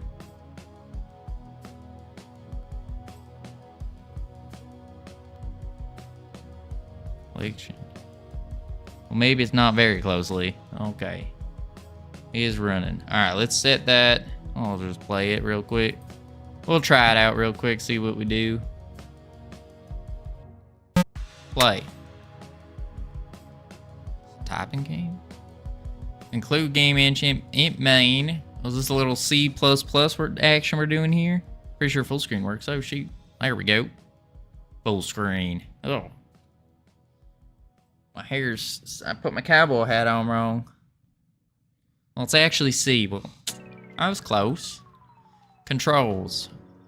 AD equals move. Space is jump. R is restart. And then we gotta do shrink player.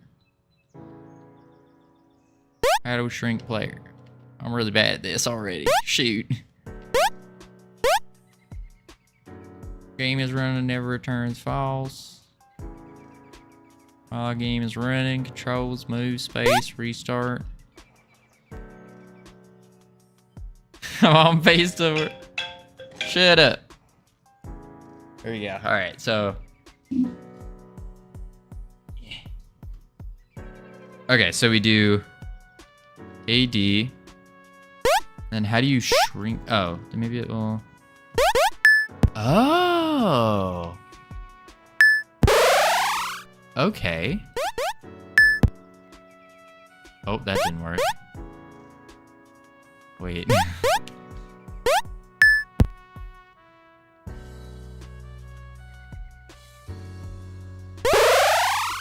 Oh, wait.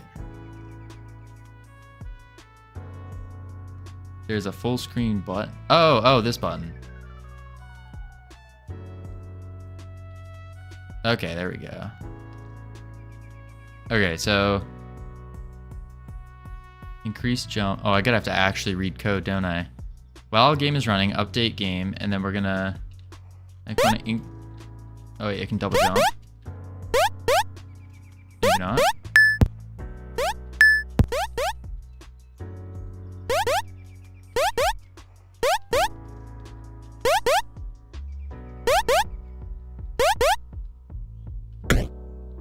All right, we gotta restart that.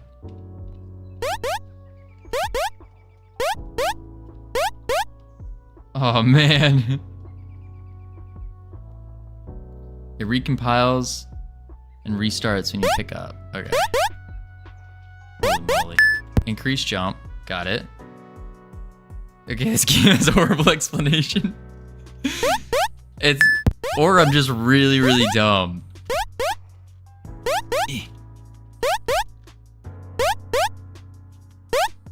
I need to get that break, don't I? Oh, it increases the count of jumps.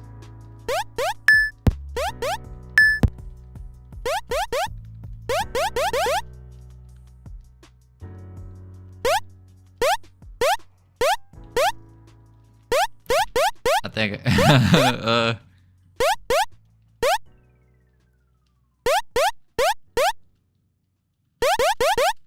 Wait, how many jumps do I got? 1, 2, 3, 4.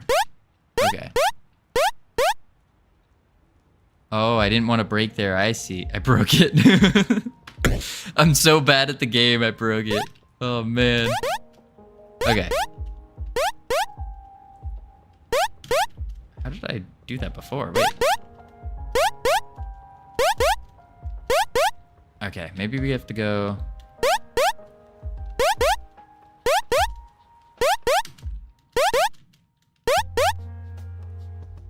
You had 2 free lines. You spent both on what you picked up before.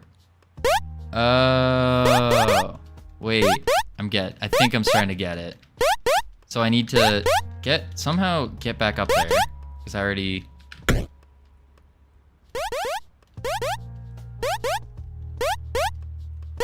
How did I get up there? Oh. Didn't mean to do that one. Restart. How did I get the jump before? Oh, wait.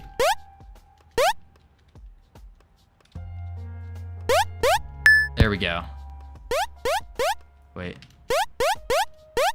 Oh. I need to break it though before. And Twitch broke. Definitely a world record pace. Yeah, I'm doing great.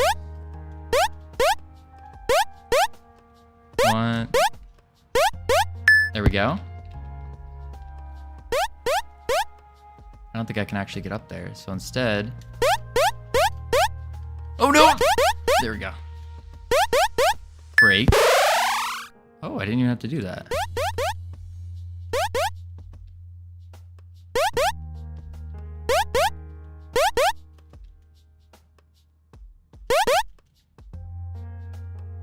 We got this. Wait. Oh.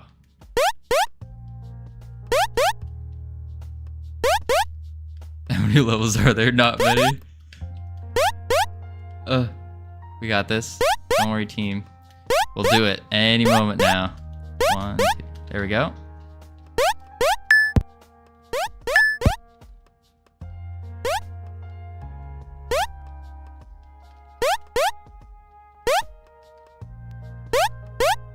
The longer you hold... Yeah, I started to figure that out a little bit. Why can't I break it? Oh, because I need only 1 argument, maybe?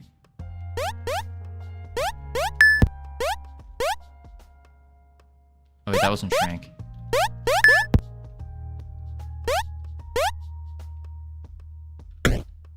No?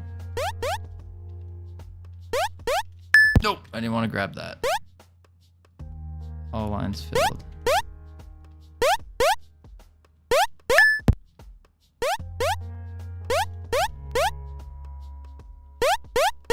Read the code. I wrote interpreter for C, not for people who...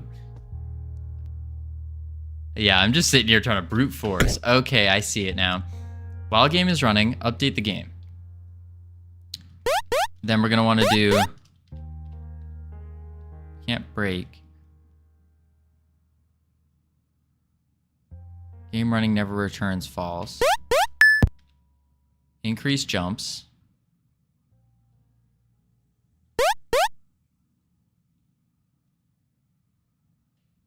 It doesn't have an aspect ratio. You have one line left. I see, but we want break. So what we actually want here is we need to figure out how to not grab that jump. Oh, that didn't work. Because we need to shrink. 1, 2, 1.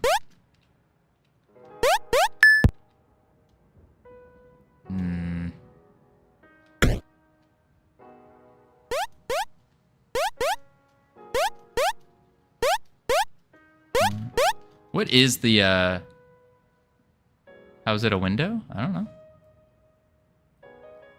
I clicked it directly from Twitch, so it like automatically goes window mode. Oh. There we go. Woo, easy. Oh, we didn't want that to happen.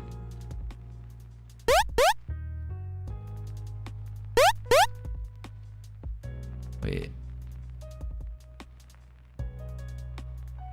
No.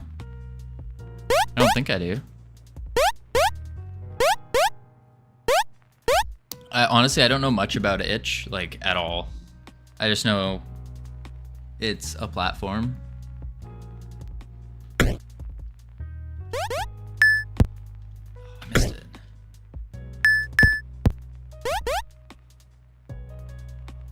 I'm supposed to touch it. Shrink. And then I broke it.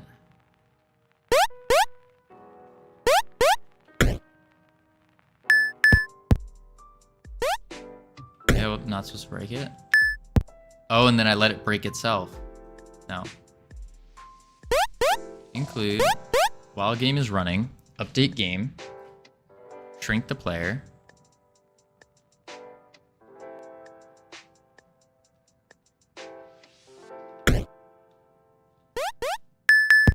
Ah. Nope. There we go. Okay.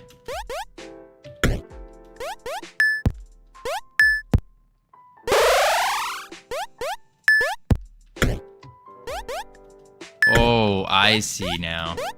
Nope.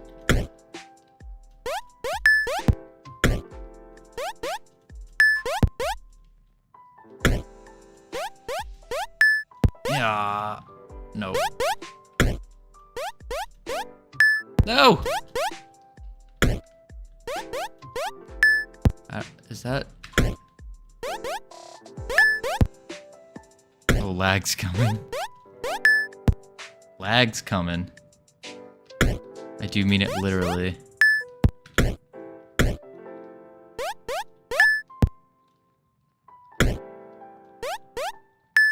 It's definitely super interesting. And I feel like I'm learning a little bit. But I am honestly, as someone who's not like very familiar with code, I can definitely see myself trying to brute force over actually doing it properly.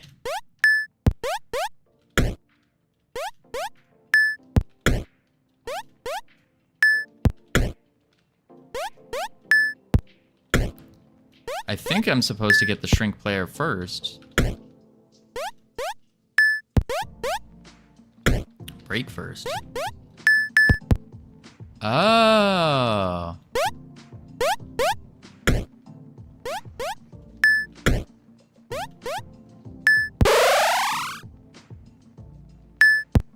Oh.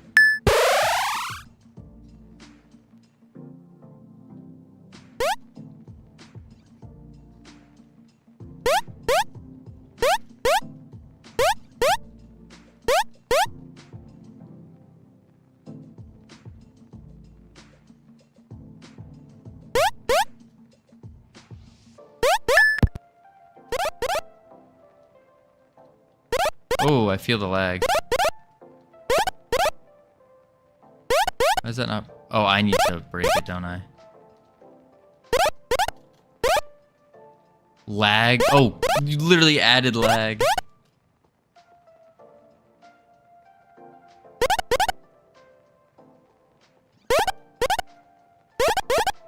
Wait, is it the higher that red goes, the smaller I jump?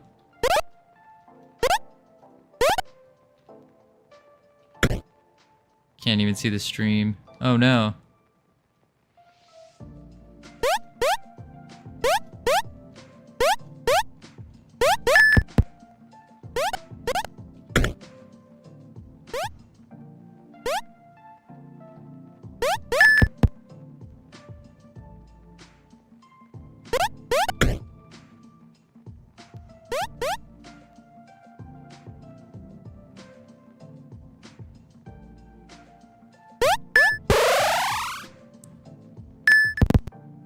Oh, that's rough.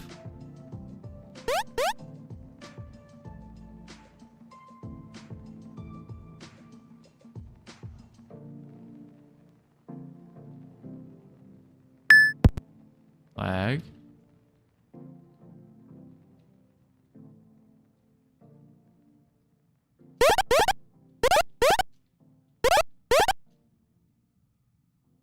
Need to exploit alignment in those levels.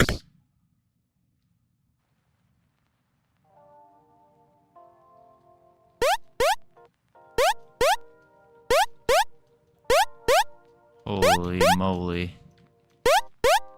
There we go.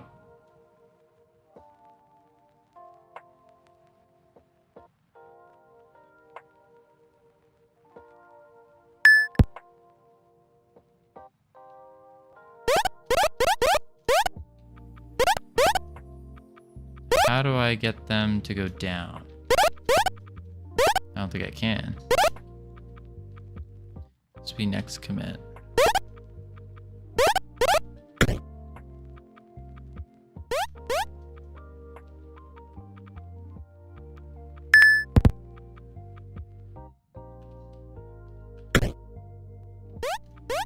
Wrong way around. Yeah.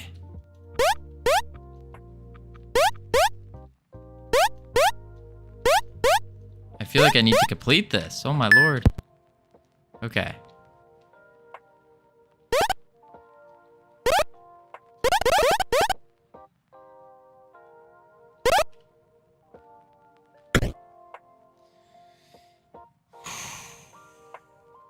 As you can tell, I am not good at games at all. Like, holy moly. Okay, let's figure this out. I gotta swap back over here. There we go.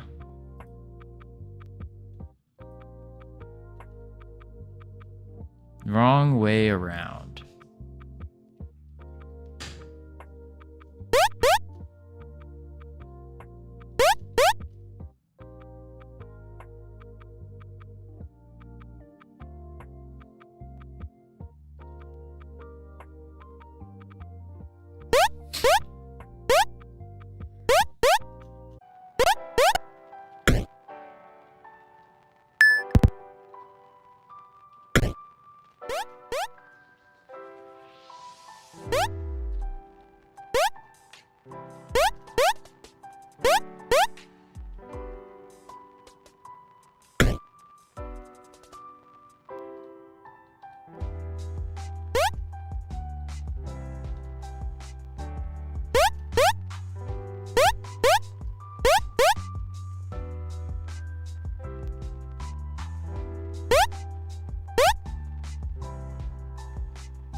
That didn't work. Don't worry if I make you play Garbage Collector, GC for short. You'll need to do some coding. Gotta get those 1.5 hours then. Woo. What's the record for this game right now?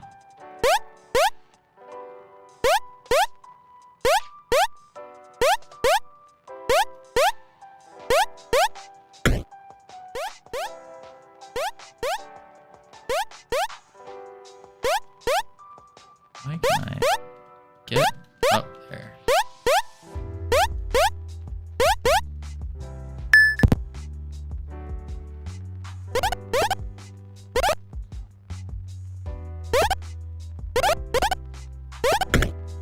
For the one you're playing? 36, basically 36 and a half seconds?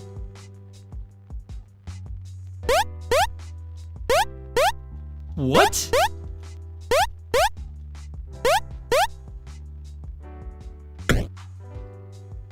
Misalign them horizontally, not vertically. I don't even understand how I'm misaligning them completely. I just know if I do that.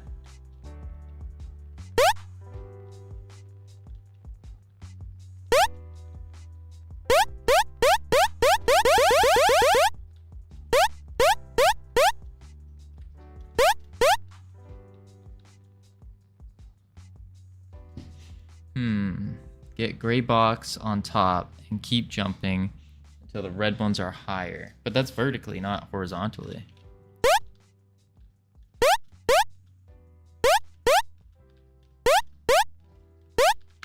Restart that. Oh, didn't mean to do that.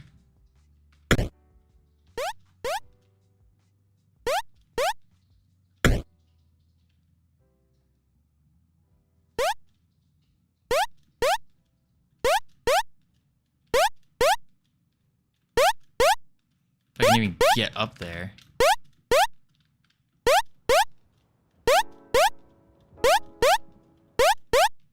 Come on.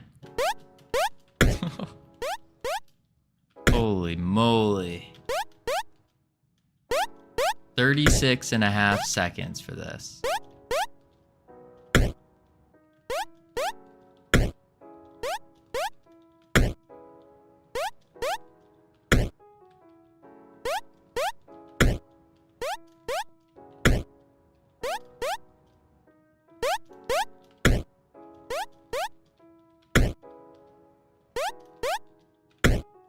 They are misaligned when you jump on the left. You just need to go to the right carefully.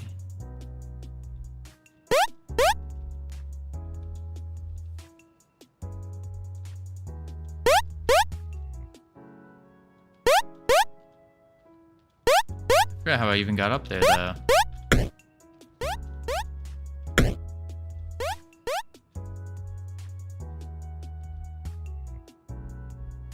That's what I'm doing.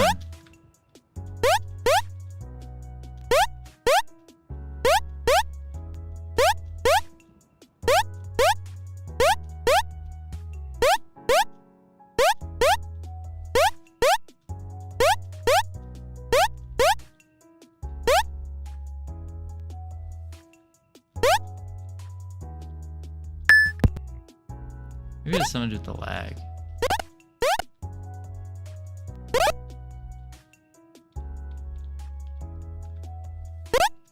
No, maybe not lag.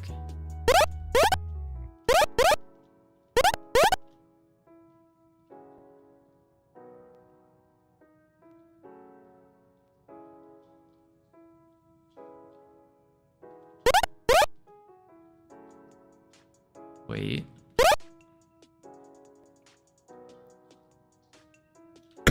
Okay. No, wait.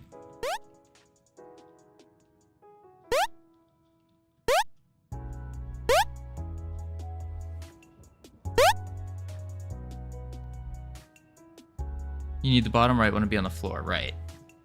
I've got that down.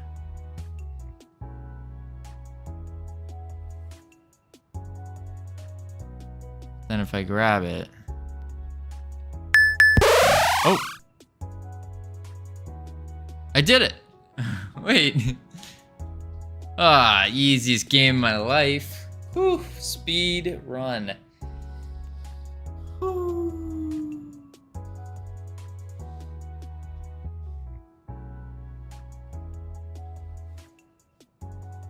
Dang. Not gonna lie, that was tough. That took a lot of energy. That was, whew. That was kind of fun though.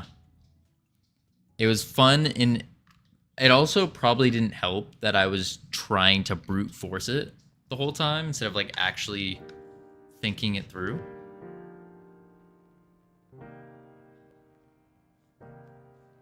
"40 times the world record, I'll take it. That was pretty dang good." "It's the easiest game." Okay, sure.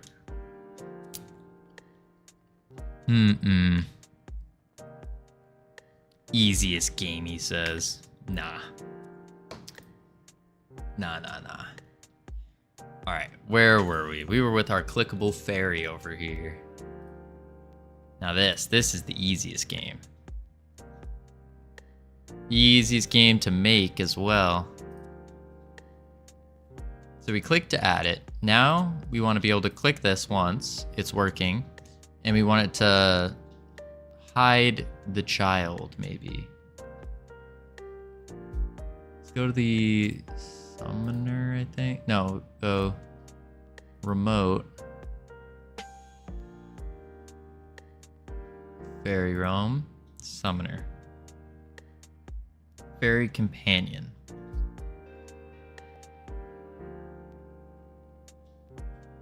– 15 more minutes, you do another.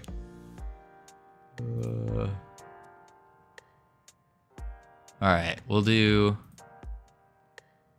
I think what we're gonna do here, close that. And then... Oh man. Oh man. Alright, we'll do... On auto attack area, mouse entered. Where's it say it's working? Here it is. So first thing we need to do is on first click, hide the companion. Then on second click, spawn companion at mouse position and begin is dragging. After that, drag to location within attack range.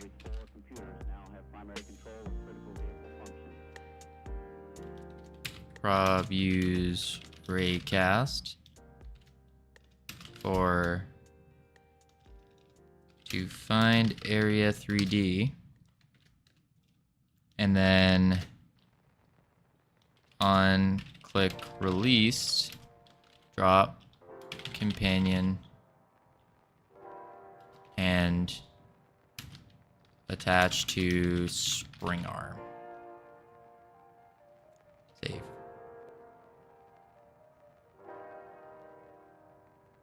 Thanks. I think that's what we do. What the heck?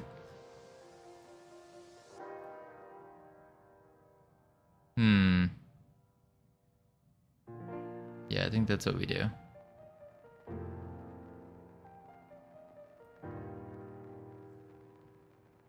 Okay, we'll do that. Hoo-wee.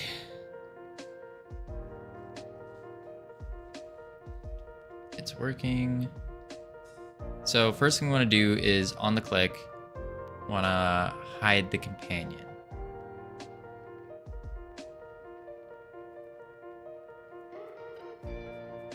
So maybe we can do... It's already on pressed, so we can do game manager dot player dot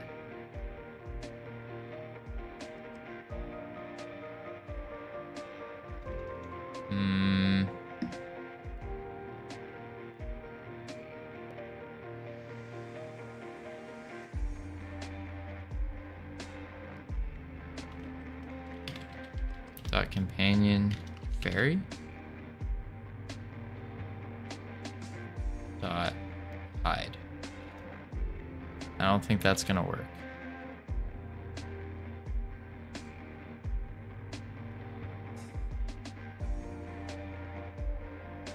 really don't think that's gonna work.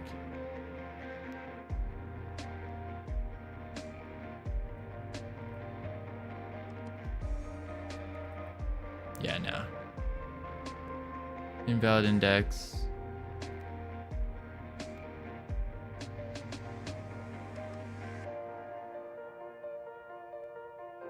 Maybe we can do just get. Get. Wait, is it actually? It's called Fairy Companion. Get Fairy Companion dot hide.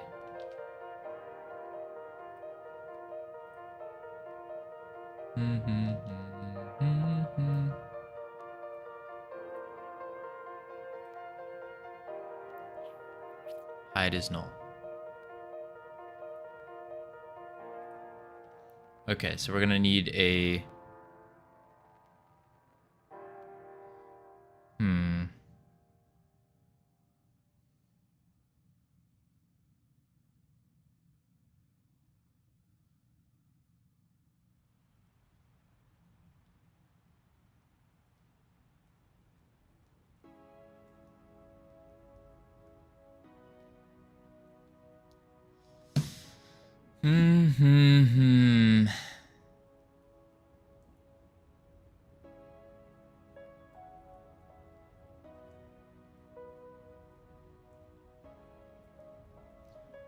I guess we need something to,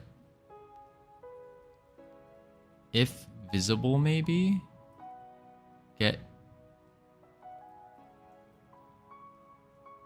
We'll do if game manager dot player dot fairy, or no, it's gonna be fairy companion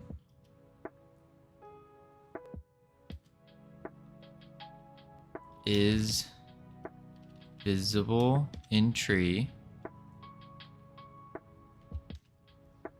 Print is found. And it's working. Expected after if dot. Alright. Alright, alright. Now we head over here. Bam. Bam. Bam. Nuts. Character body 3D. Invalid index. So what if we don't call it that and instead we call it Fairy Companion? Because that's the name of it on the tree. So this should work. I say this all the time, but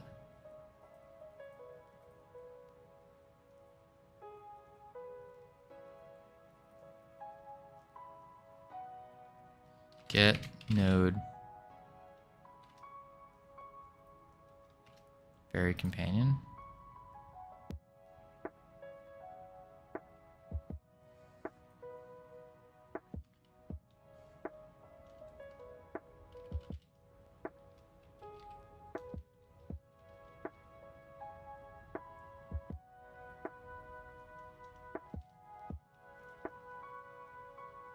Maybe just if get Fairy Companion dot is visible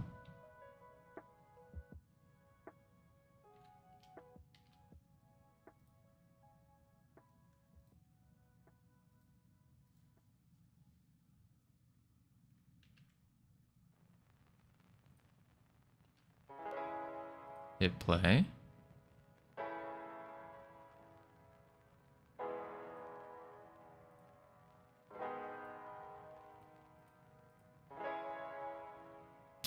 Is visible doesn't work either. Is visible in tree. I don't know why it wasn't auto-correcting that.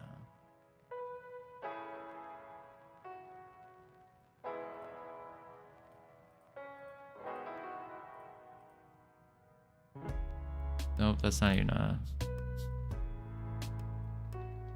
fairy companion. No, fairy companion is visible.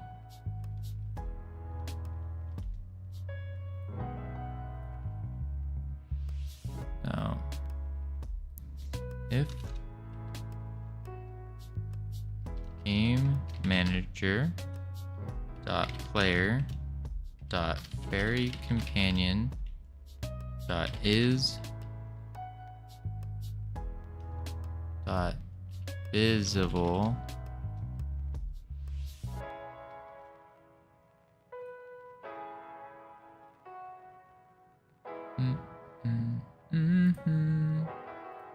Where's the music?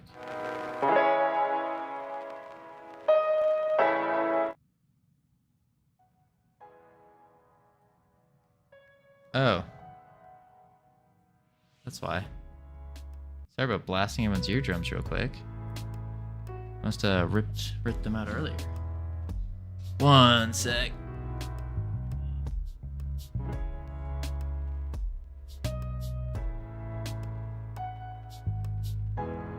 Oh, there we go. I was wondering why I couldn't hear anything.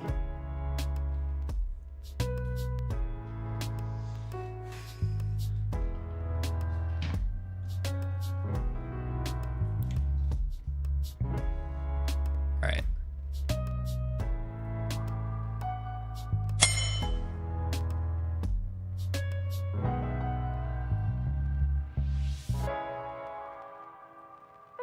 Is in tree.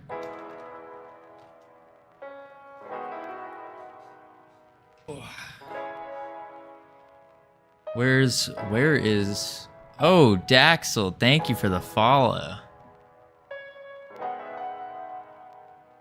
I don't know why I didn't hear that. Alright, so if it's in the tree, now it should work. Potentially. Nope. Ah, nuts. Alright, so that doesn't work either. Where is Ironic Moronic when we need him? That's the real question. Alright, so it's not is in tree. If game manager dot player, maybe not dot, if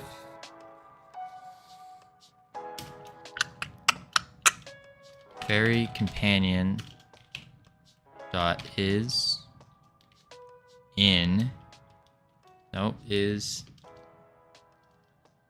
if get node if get node, no, those are just root node paths.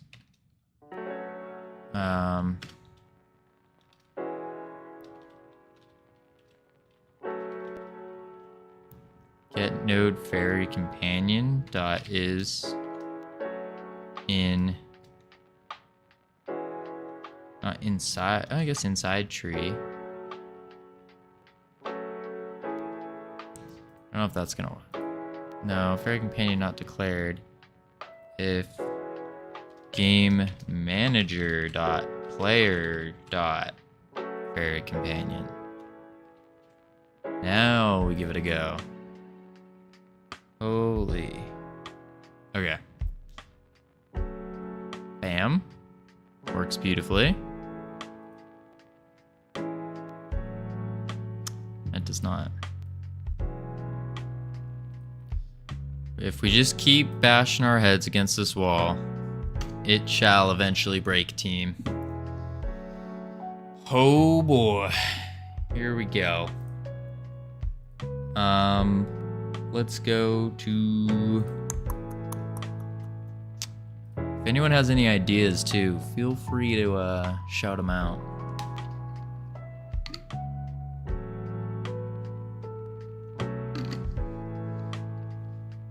Okay, we'll do if fairy Yeah, no. Fairy companion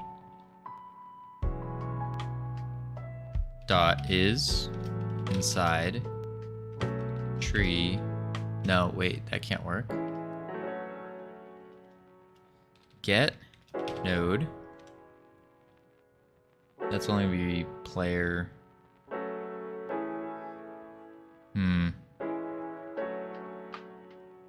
Oh, I just unplugged my thing again.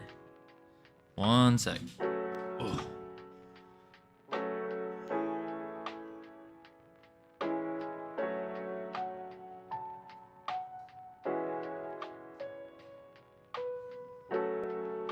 Should really invest in some wireless headphones. Or at least like a longer cord. Every time I move my head back, just boom, unplug. Then my beautiful music is gone. Can't hear when people follow. It's the whole issue. But we'll go back here. There we go. So get node in tree. Nope. How do we get on first click? We need to get the companion, and then we can do stuff. We're just trying to get it right now, though, because we know the button works. So, how do you get something that was added into another tree?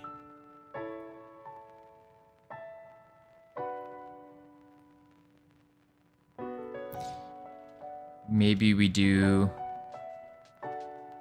get, or no, it'd be game manager dot player get fairy companion. No. Oh, get summoner slash fairy companion.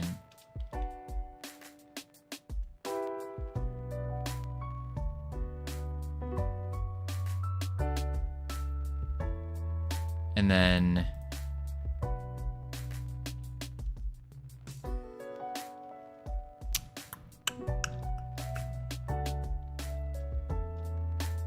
dot is inside tree. Then we can do an if is inside tree, print inside, or print it's working, save,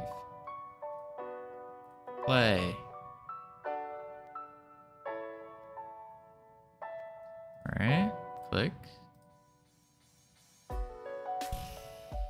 Cannot call inside tree. Okay. Oh, because it's trying to get the. Maybe if we do get summoner dot is inside tree fairy companion. Expected 0, but got 1. No.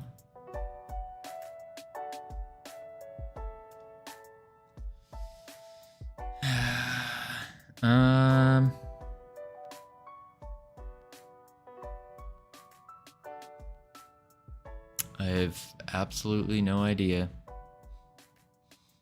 Maybe we need to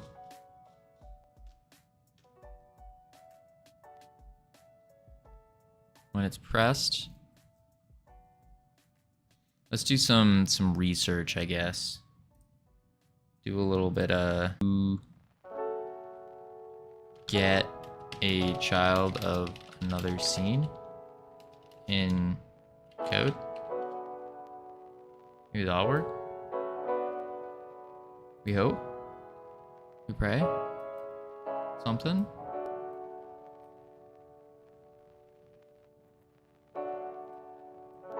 Alright, I have a scene called Player with the Health Bar as a child. I have another scene called Level, where I would like to access the value of the health bar node of the player, but I can't figure it out. You could use signals. So we could signal over... Oh! When it's pressed, we can signal to the companion class script saying, and we'll make a new function here where we hide the body.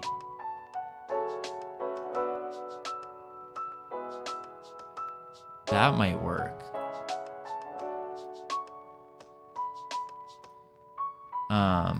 Let's delete this.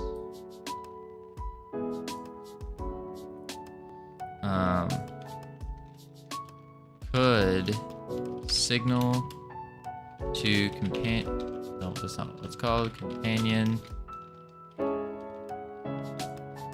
class to hide self when this is called.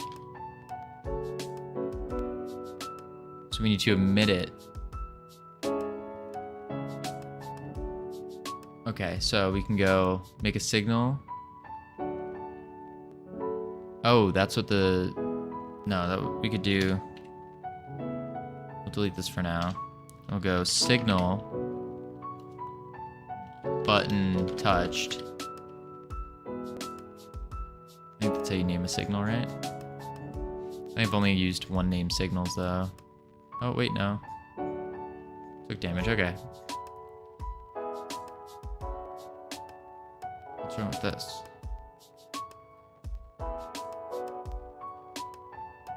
Okay.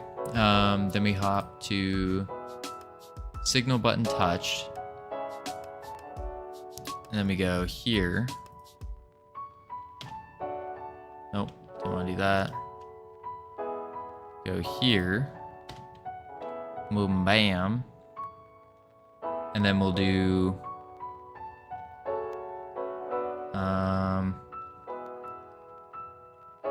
button touched dot emit.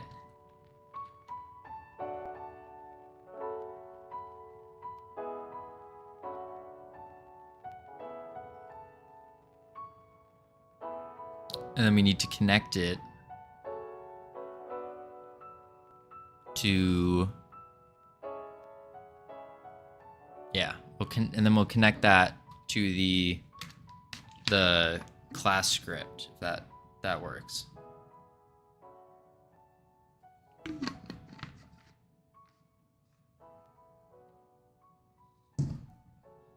I think that would work.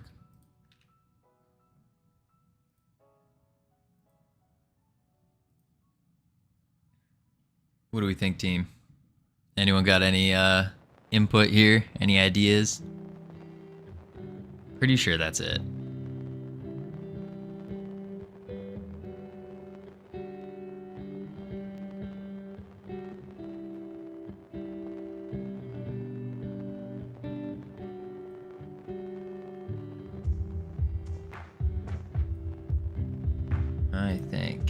I think.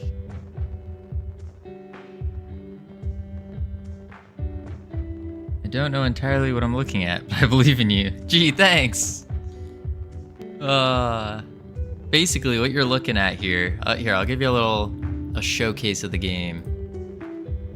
So, we're trying to make a mobile game here. And it starts off with, you have your summoner character, and then you have a health bar. And it's gonna be a little small here because it's set up to be like on a phone screen. And if I bring it up, it kind of ruins the movement stuff. But you basically start off, and you can, this white circle here is the attack area. So it's like your attack range. There are casting enemies who will follow you and they'll shoot at you and they do damage, you do damage. And then there's melee ones as well that run at you and they smack you. These guys smack really hard right now. Yeah, that's what we got so far. And then of course the dying animations.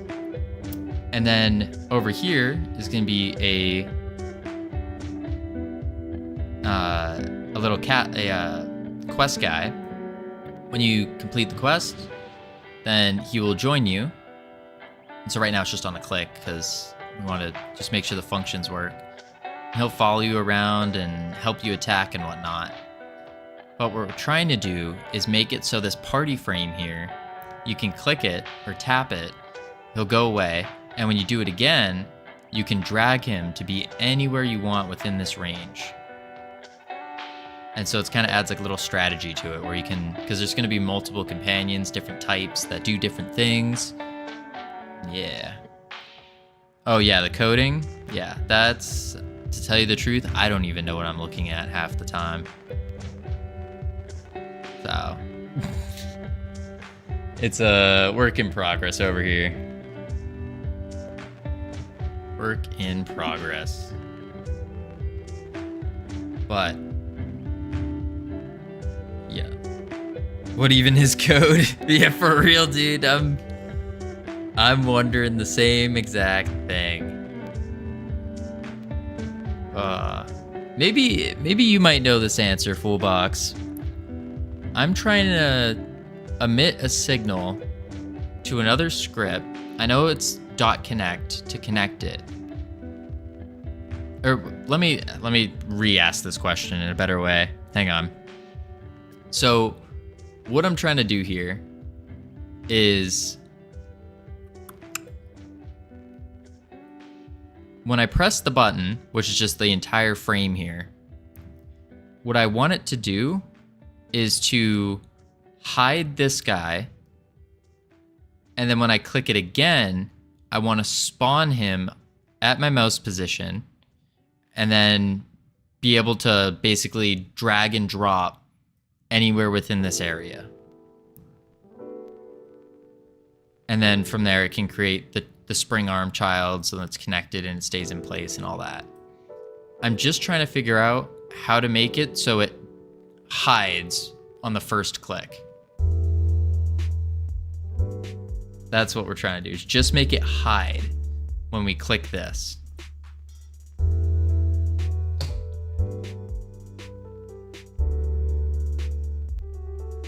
I might have spoke a little fast there.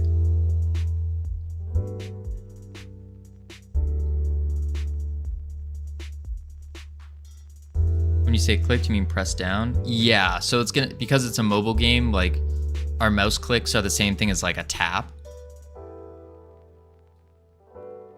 So yeah, when you like press down on it. Oh wait, that's a good question. Gotta have a good, he might raid you at the end of it. That sounds great, Infinite Coder. Down and release. I didn't quite think about that. I guess.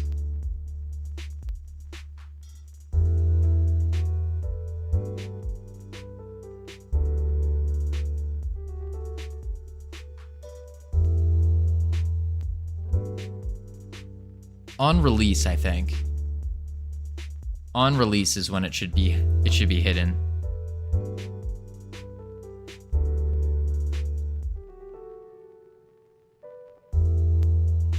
Yeah, on release.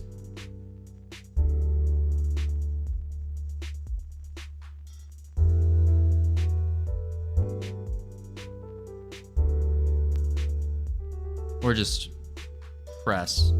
I'm really not sure. Now I'm thinking. And we already have it set up for pressed, so I take everything back. Just on pressed.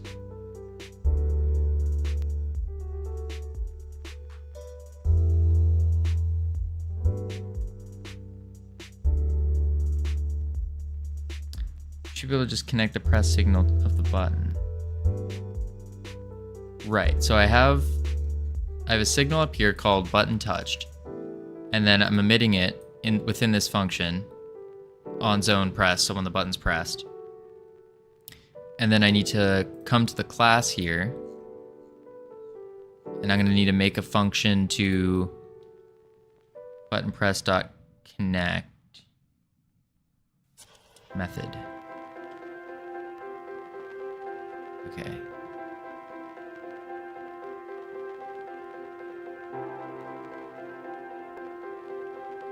Something like button. So probably do a function for hide companion, and then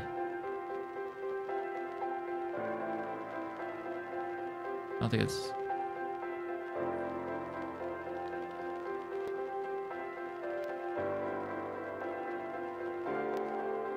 no wait, button press needs to be, you see something needs to be declared in this. So it would be, yeah, the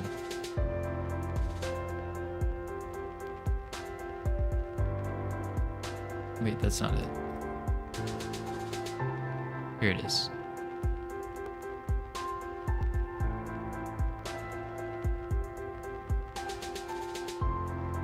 If it's normally in your ready. Okay. So I'll put it in the, I think I need to put it in a function and then, because the functions, it needs to do like multitude of things. You set up all the connections on the button, or the UI is created.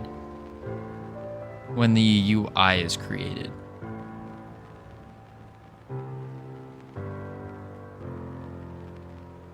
Not really. I mean, a very little in C++, like basic hello world, making a, I once did a project to do like a, an airplane flight chart thing, like you would see on a website, but that was mostly using like lists and some other kind of list. You know about delegates? Can't say I do, but I know that's definitely something I can look up.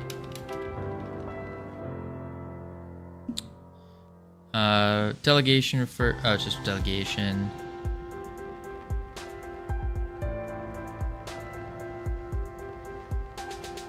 Many times in interview, but I don't know what to use. Delegate as a pointer to a function. Oh, okay.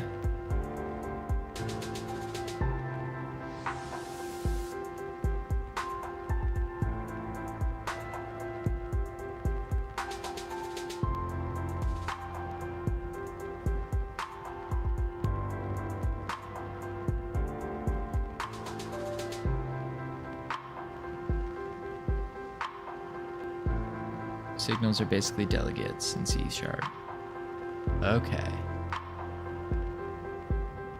Yeah, I know nothing about Unity.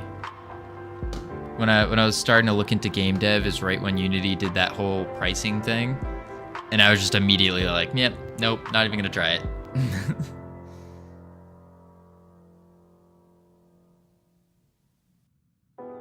Okay, so what that means then is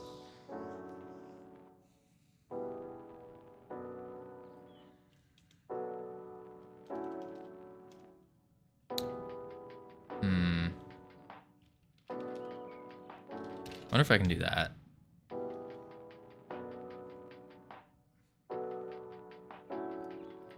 And then we need to connect. Basically, you want to tell the button everything that will happen when you click it. So you could do button.pressed connect play sound effects.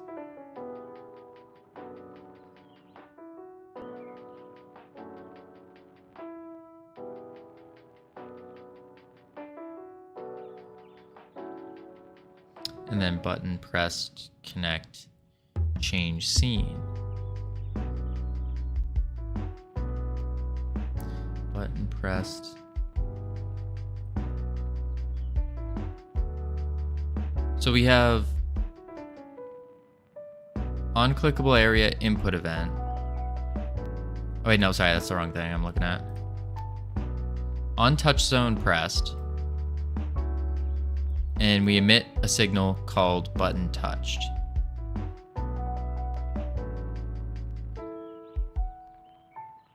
So then it will to them in order. So it'll do it to them in order every time you click the button. Okay. And you do that when the object is being initialized, so in ready method. Okay. My head is hurting. Alright, so we'll do...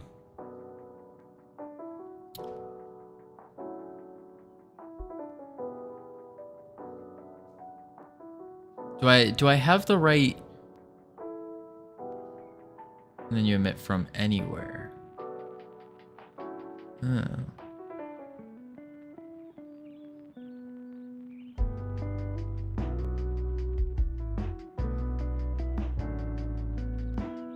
So let me know what how this logic sounds then.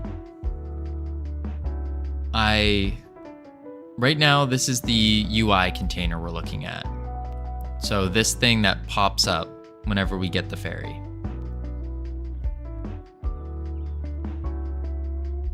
When it's touched, we're going to emit a signal called button touched.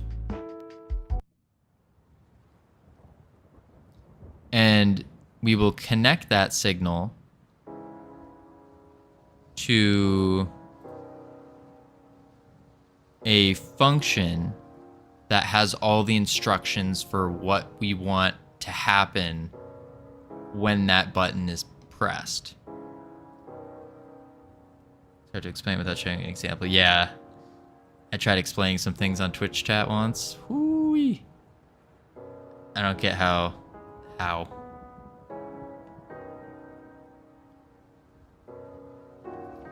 But that sounds good so far. Okay. So now we need to do button touched something dot connect button touched.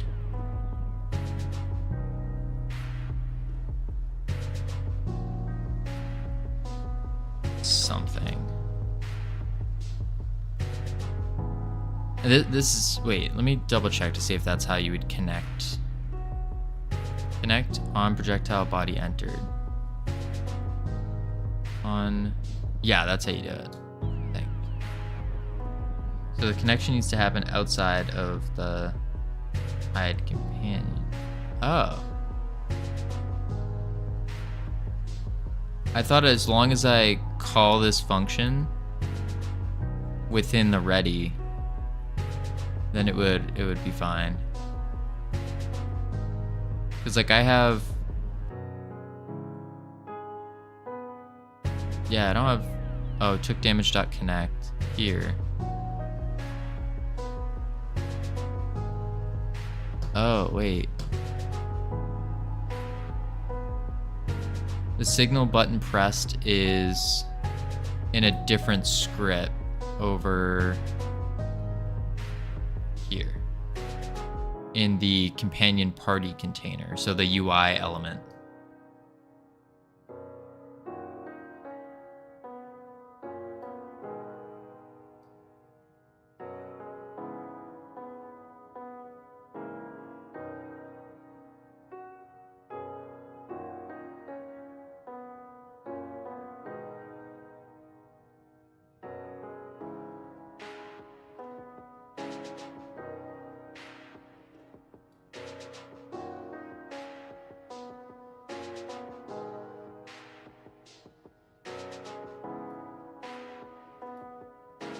We want to have something like companion party container dot button press dot connect hide companion.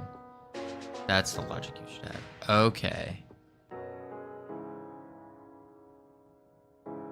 Okay, so companion party container dot button. So I gotta get the.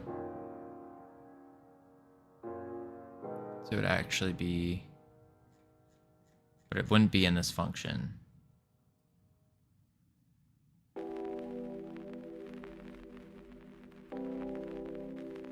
Let me just write down companion party, or actually, I guess I'd have to do this. Go back to the ready here, and let me go companion. Actually, I think I already have a variable for that. I don't, never mind.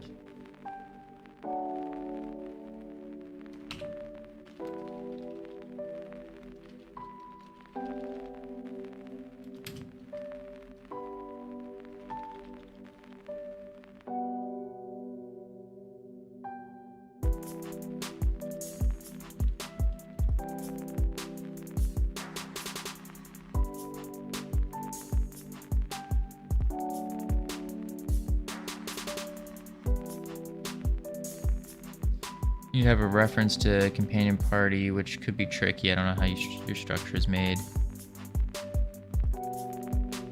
You also have it the other way around in your companion party.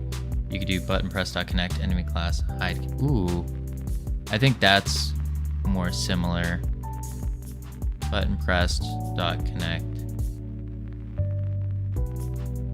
So instead of doing a signal for it being pressed, we do a signal for this being activated.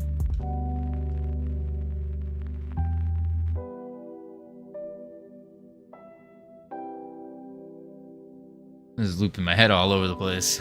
You also have the... So what we... Let me figure out how I have it.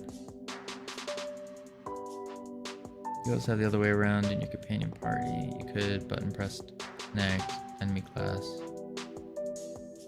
Same thing basically, it's just who's responsible for connecting things together. Okay. So I think the problem, so the companion, so the enemy class here is responsible for creating the container. So maybe they should also be responsible for hiding themselves.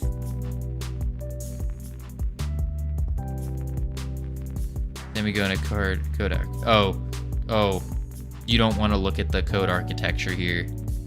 I know for a fact it is all over the place. There is a lot of refactoring that needs to be done.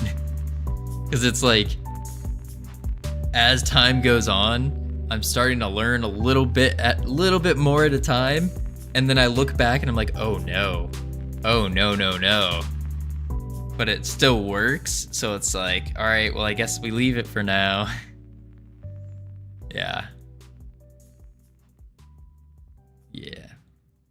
I do partially sometimes regret going with such a complicated game to start off with. But yeah. Holy moly.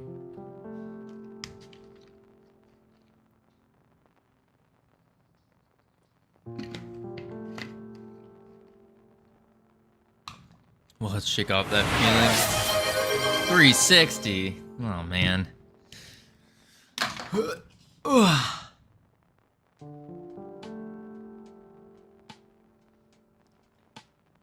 That did not help at all. No, I just need a pee. That's all that made me do.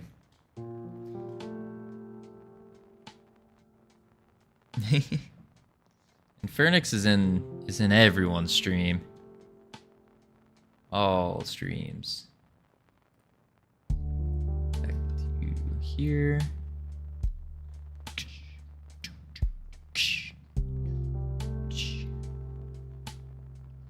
All right.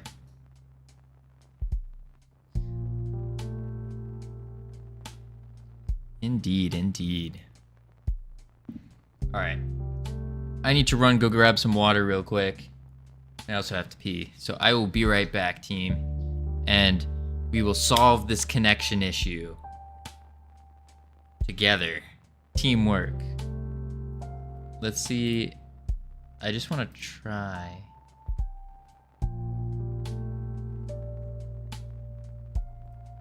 Wait, go here.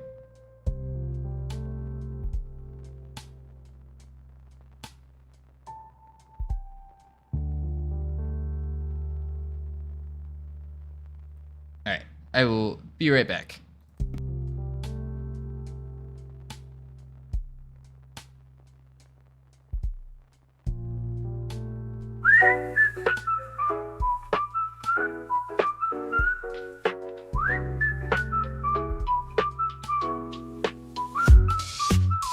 We build our world with words of might. Pixels gleam in the endless night. Grinding hard like Warcraft quests. In our hearts we feel what's best. Block by block we craft a dream. Like Minecraft where we all team. Skeletons and creepers won't scare. Forge our stories with a flair. Freedom forge, rise with me. In games we find our liberty. Code and play, set us free. Life's a game, let's be. In our lands of make-believe, trouble's something we relieve. In every line and digital sound, we find a freedom so profound. Bring the world we want to see, blazing trails in unity. In every line and digital sound, we find a freedom so profound. Bring the world we want to see, blazing trails in unity. Quest for joy in perfect sync. Level up with every link. Freedom forge, rise with me. In games we find our liberty. Code and play, set us free. Life's a game, let's be.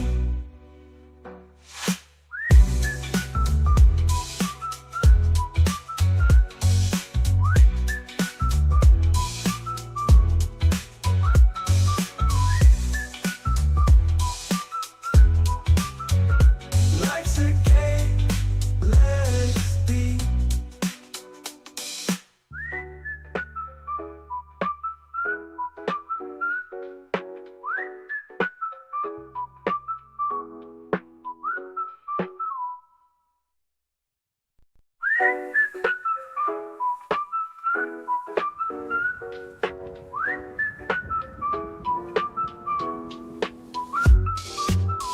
We build our world with words of might. Pixels gleam in the endless night. Grinding hard like Warcraft quests. In our hearts we feel what's best. Block by block we craft a dream.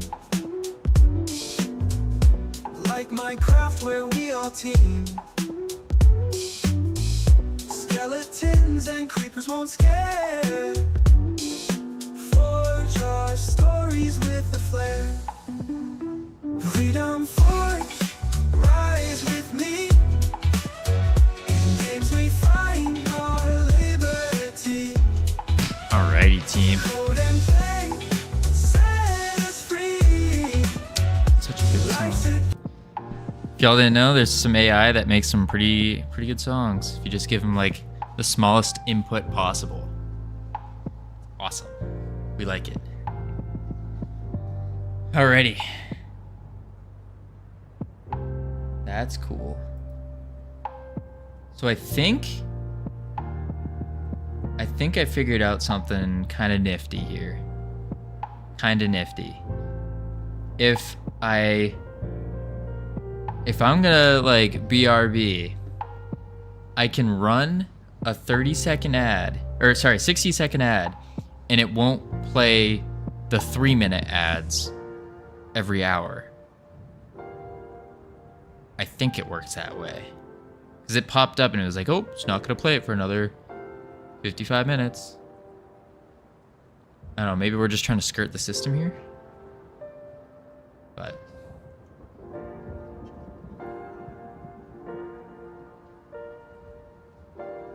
it does work like that. Oh, fancy. I think that's a little better for everyone then. A little quick 60-second ad versus the 3 minutes. Manual ads, remove pre-rolls. Ah, sweet. Cool. I like that. I actually like that a lot. Oh, Foolbox, do you use the something to tell you when like pre-rolls are happening?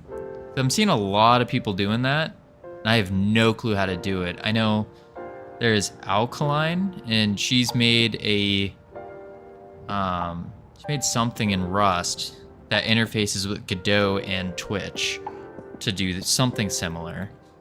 But I need to ask her exactly how or what. Yes, it's my dashboard. Yeah. I'll have to... Ow, I bit my tongue. I'll have to check that out. Also, I thought I was going to go get some water, but then I saw this energy drink sitting there in the fridge, and I had to. So bad. So bad for you. But tastes so good sometimes. Oh, man. All right. Back to code. I have events connect to Twitch, too. I could do something in my overlay when ads are soon, but I'm lazy. Oh. Fancy. Fancy, fancy. All right, let's do that with Twitcher. What is Twitcher?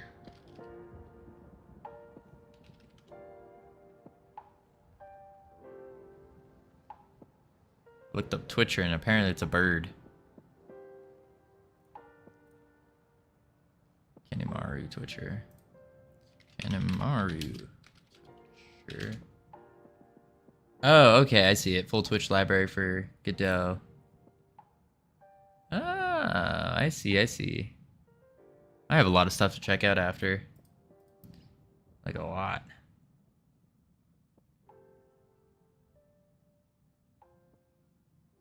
Cool. All right, let's get to work, team.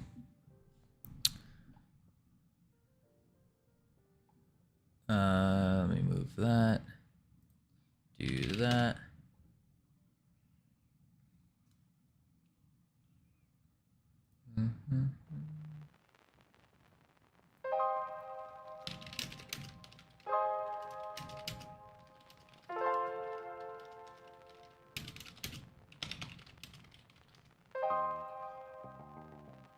All right. So, function hide companion is going to hide self. The reason I want it to do self is so that it's not on a specific, because the enemy class script will be on different companions. And now we need to do in the ready. Here it is. We need to do, wait, what was it called? Hide companion dot connect, and then we're connecting it to the button touched. But we're gonna have to, yeah, we're gonna have to say what button touched is from. So it has to be, let me scroll back up in chat, double check. Thing basically, like connect enemy class dot hide, or you do other way around. Okay, so instead we'll do companion was in the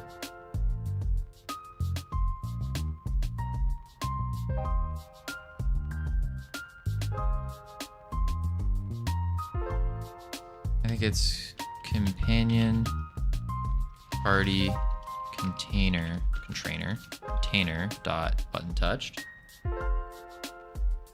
not declared in current scope.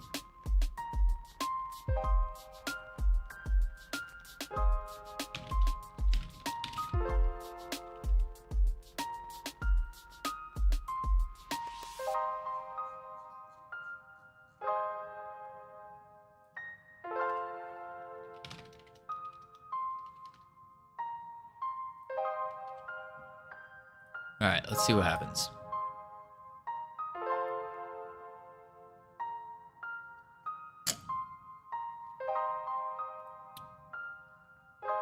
Makes sense. I can't get button touch because I'm not supposed to do the get there. What we can do instead is we make a variable for it. We can call it companion party container equals get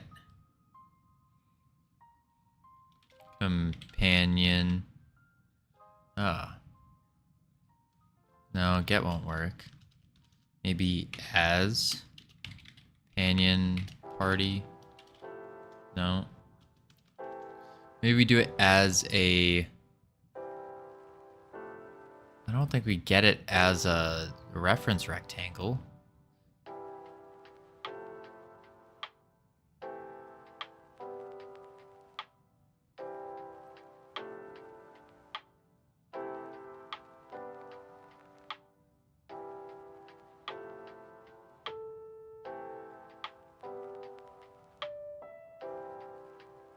Companion party container.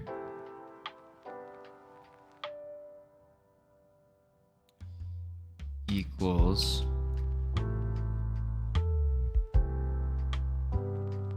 capital C,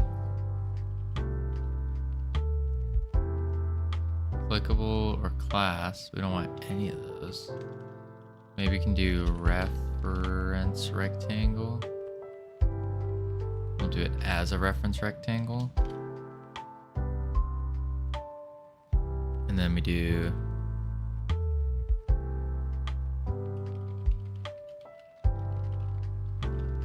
that'll work though. Something's telling me that's not gonna work.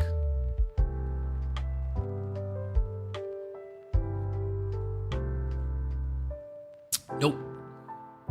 Nope, nope, nope.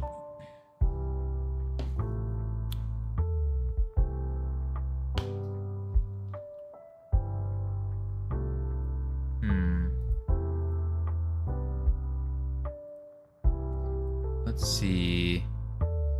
We need an ironic moronic. That's what we need. When in doubt, we must summon him. I think I got it to work too. If we do, let's try exclamation mark ironic.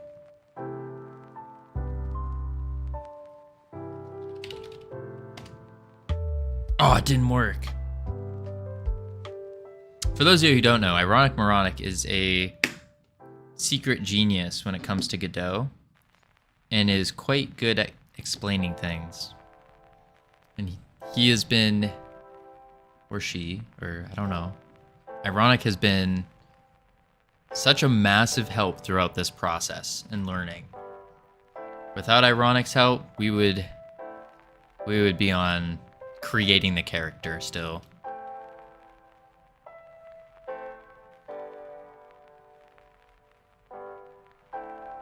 No, Fool Box, listen, you are super helpful as well.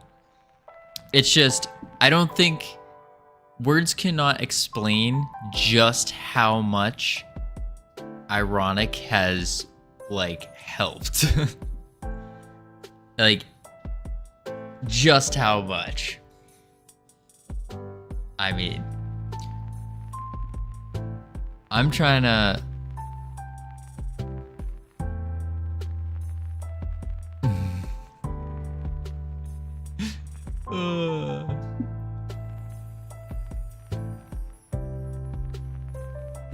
Listen, Fool Box, you're phenomenal. You're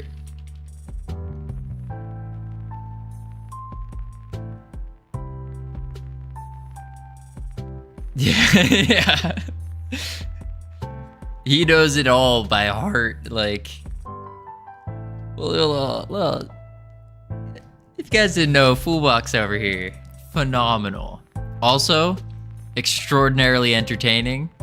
You check, all you gotta do is use those channel points drop some balls on them. Perfect. It's beautiful. I don't know how to do any balls dropping, but they're sick. Or let's not drop a yeehaw.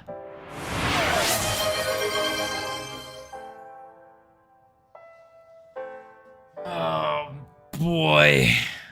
All right, we're gonna let me grab this timer real quick. We're doing this for as minimal as possible. Minimal as possible. Well, I gotta grab my hair.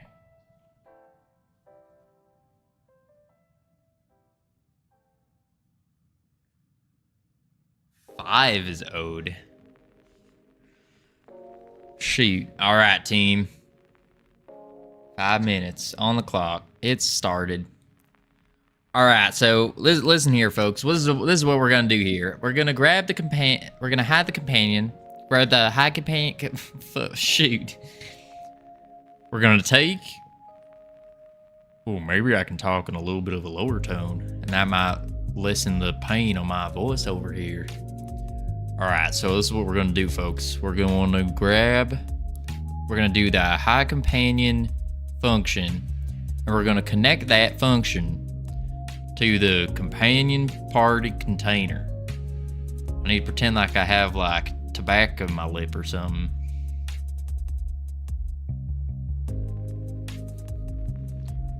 What are y'all doing? Boobox, is this your first time seeing the yeehaw?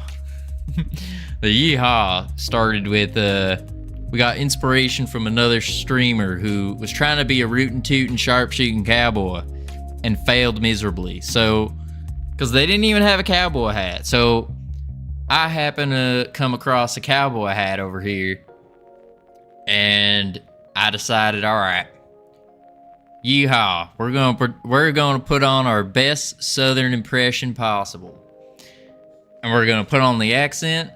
We're gonna put the hat on. We're gonna yeehaw it for the next 5 minutes or so. Real true-blooded American over here. Yeehaw.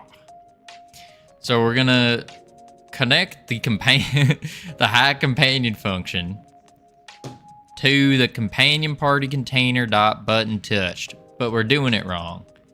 Calgary has some cowboys. Or I reckon they might. But do them their Calgary Cowboys have some Calgary cowboy hats?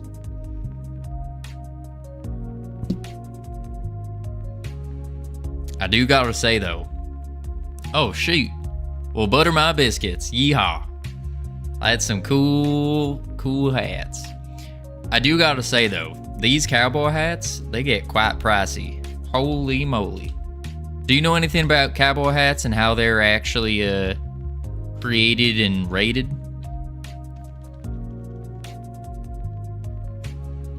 Also, we need to figure out a way to get the button touched. It's not health bar dot. What if it's not companion? Wait a second, touch zone. It's touch zone.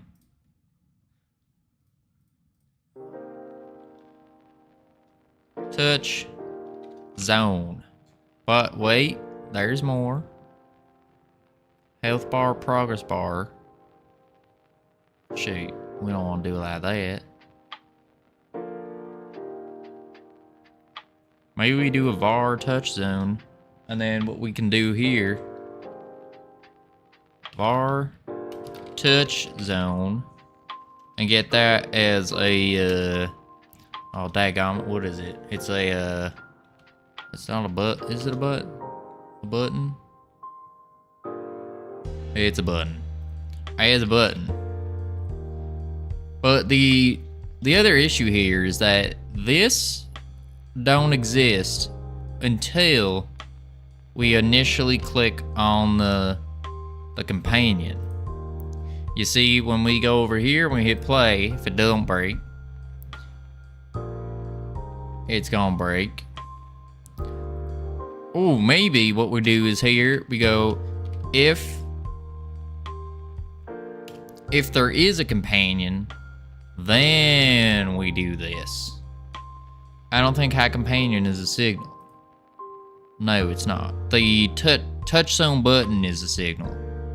But we're connecting that signal to the hide companion.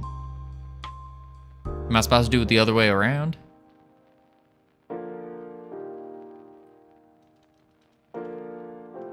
Shoot, we'll try it other way around. We'll do this. Put that away. Away. Yeah, these cowboy hats are shut up. There we go. Change that. I have so many timers. Holy crap. Delete, delete, delete, delete, delete. What we can do is then we go here. Let's try that one. I don't think that's gonna work though, because the big issue that we're having is that the companion initially doesn't, like the container doesn't initially exist. It only exists after we make it exist. What I mean by that is, here, we'll do this. Sounds good. It doesn't actually exist yet, and then the button will exist now. So now the button exists right here, and it's working. So we could do like an if statement to check if there is a node in tree. I think you can do it that way. If node in tree is in tree, and then we call for the node, but then it's only going to be the specific and it won't be the unspecific.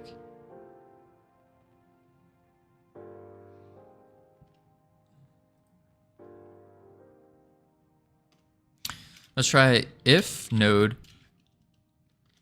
is, no, in, I thought node ready? If node, no. Maybe just if node ready. Does it want an argument? Or will it take an argument?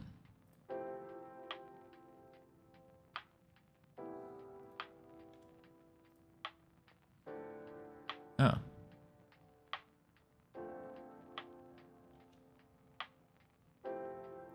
And then we name it companion, or it's called fairy companion. Not declared in scope. If node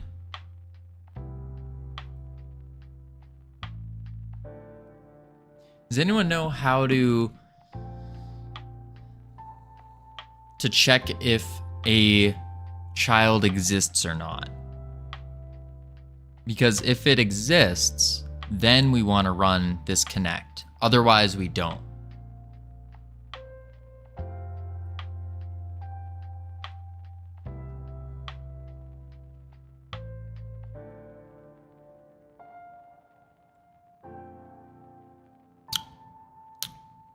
I really need to stop drinking these. I can taste it. It's so bad for you. Has node. Oh, if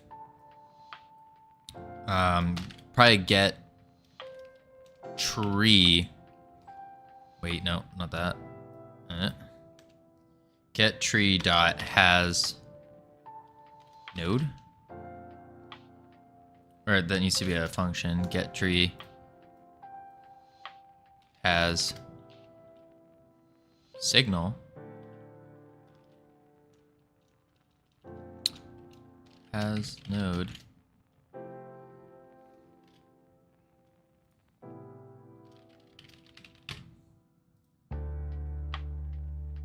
No.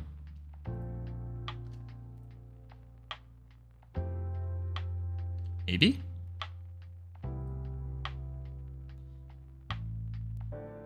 No. Non-existent function has node. So let's just do if self has node. Save. Invalid argument has node. Should be a node path. Okay, so we can do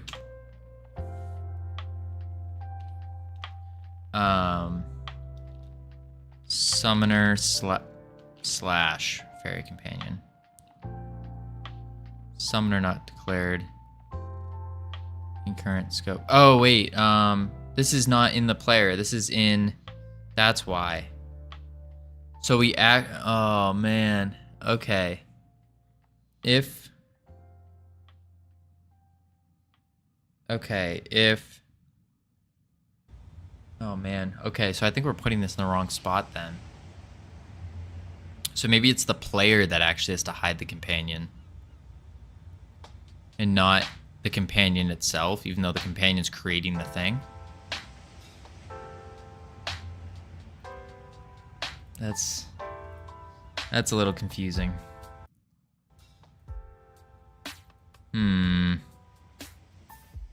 Okay, we'll do.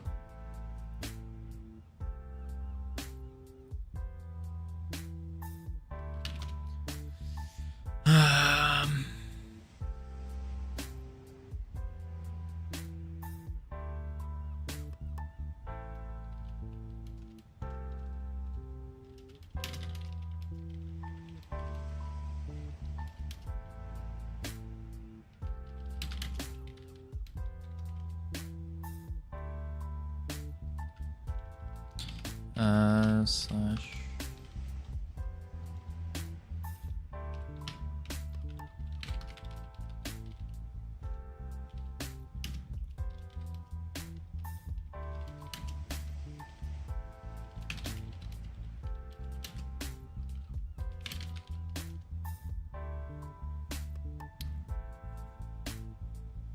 What's another way to do oh crap. Okay, we're gonna have to open up paint here.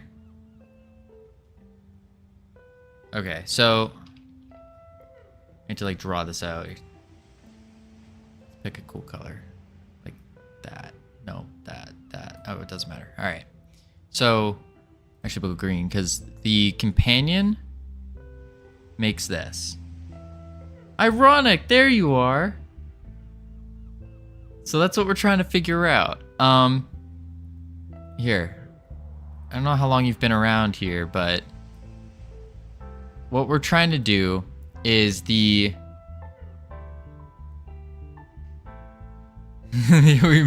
missed you. So let me just comment that out real quick. Play. So what we got so far is you can come over here and you click this guy, and now we add it to our party. Or more specifically, we add the companion as a child, and then the companion adds the health frame. And now what we're trying to do is when you click this, it hides the companion. Or it just gets rid of it, one of the two.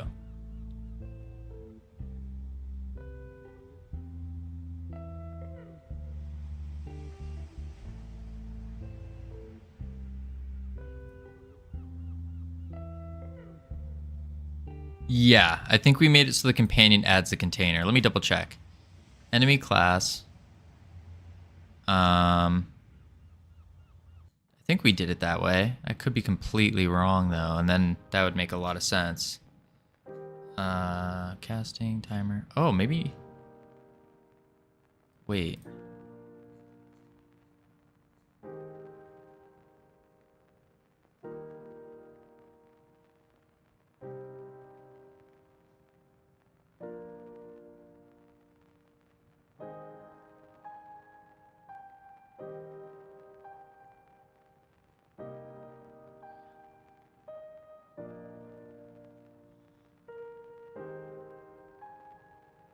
I was in the enemy script this whole time. Oh my god.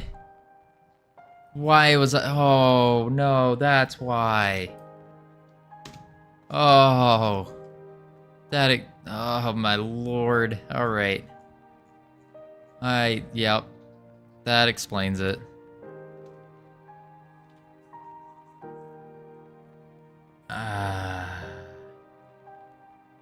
Okay.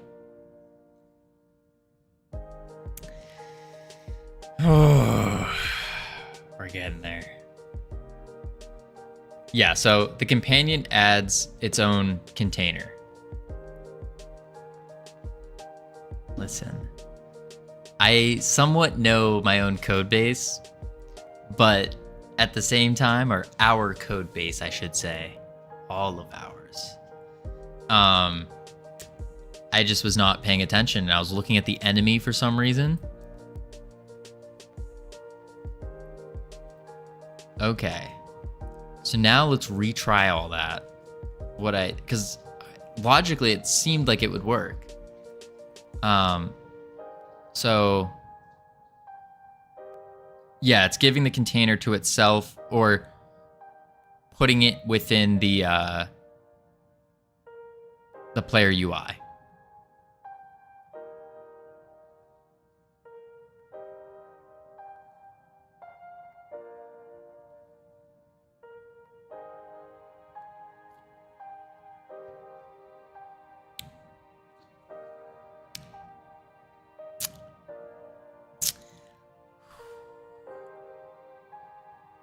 I can't believe this whole time been looking at the wrong class. We're closing this class real quick.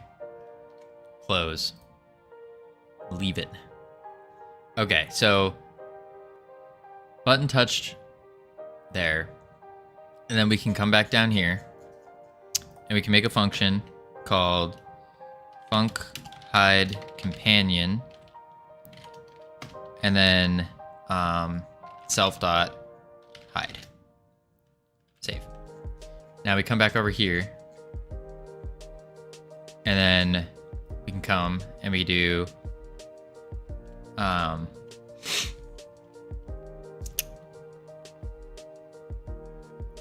you need to do a dot connect and then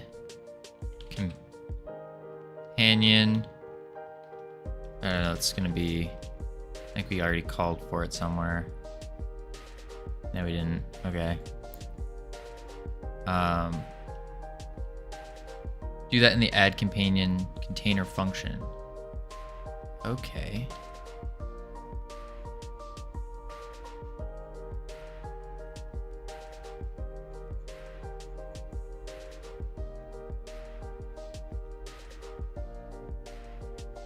This is in the player UI.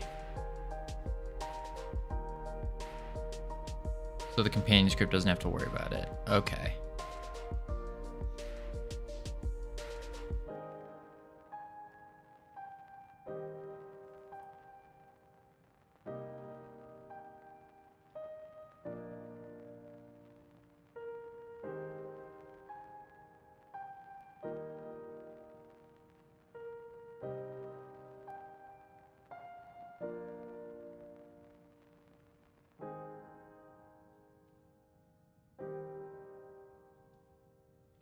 And then we can do companion container dot connect button, or sorry, it's no.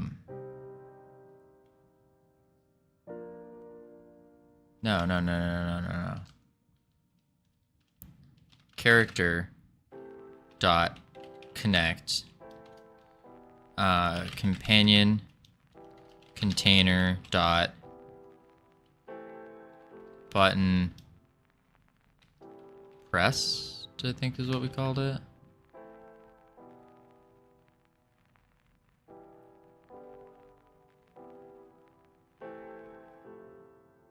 That's not the right one. Button touched. Touched.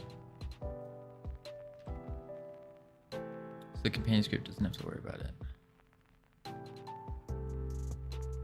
But, okay, and then on the button touched, we need to hide the companion. We don't want to hide the party container. We just want to hide the companion itself. That's why I was thinking we need to hook it into the companion class.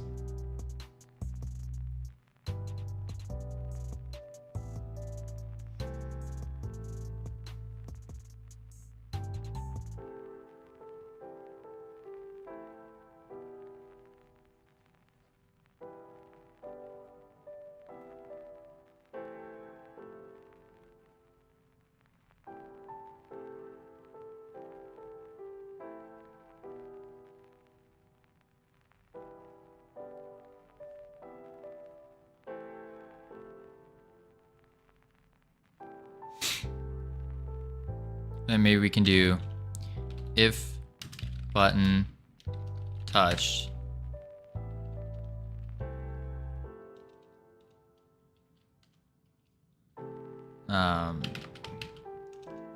character dot hide.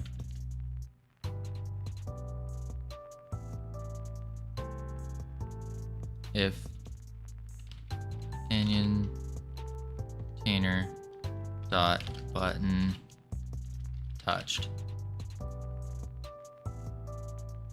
character hide.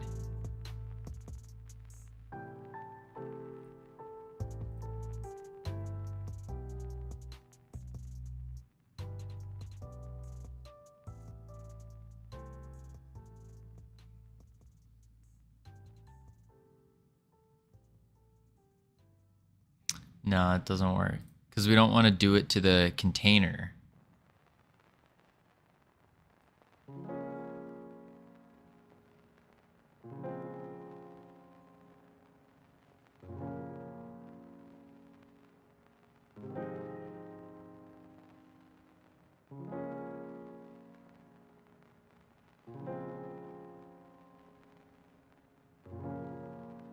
Yeah, I don't think we want to put this in the container. Now that I'm looking at it.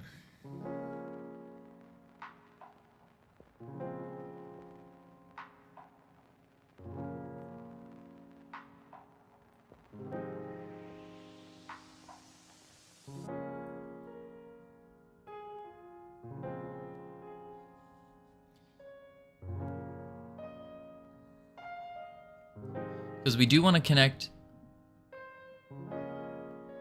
This is adding it to the... Or it's taking the character. And then we're connecting the button touch, but it should already be connected, no? Maybe we just call the function instead, because it's already loading the companion container. So there's no need for a signal. Instead, we do on touch zone pressed.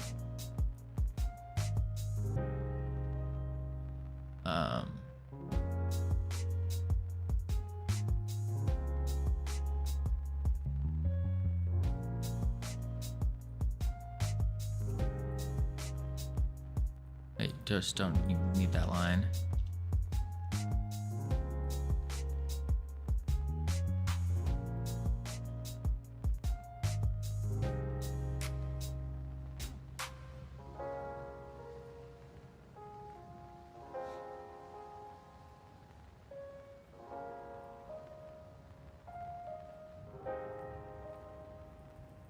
No, that's not working. I don't think character.hide is not working. Let's just make sure that's actually working here. Print touched. Save. So it should print it's working and touched.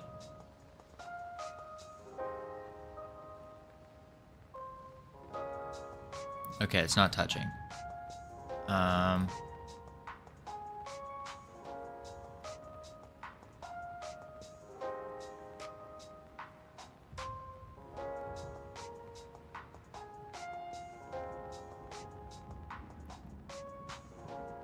Unless we do I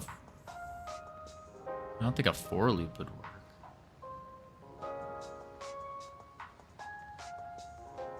Wonder. No.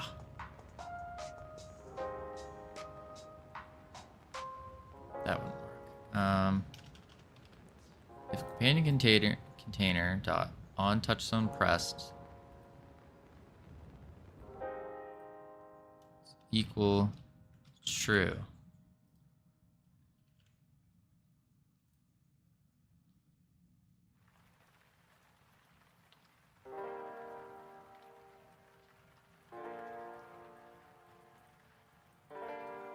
No. Get rid of this real quick.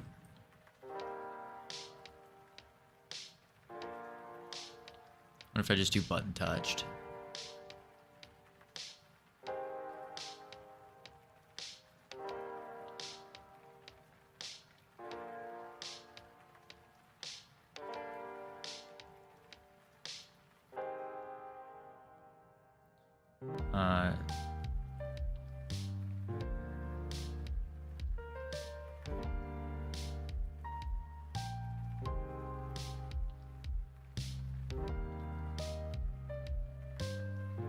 Okay, so we do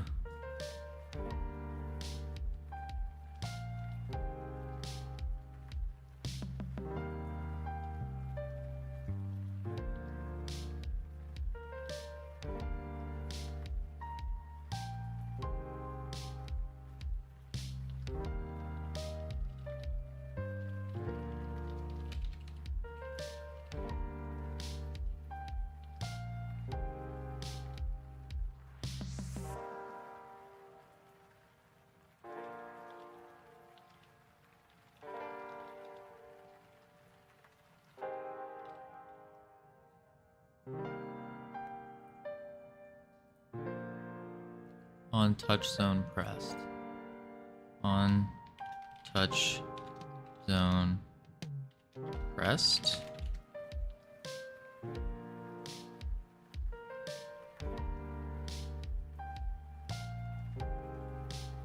And then come back to the touch zone. Then we can go print test. Not squiggles. Test. Not the squiggles.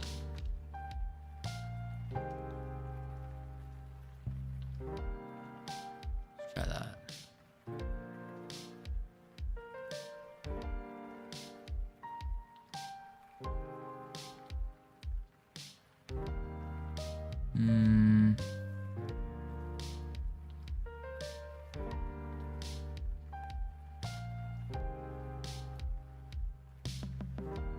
So it's not on the character on button. Oh, what if we reverse? So we do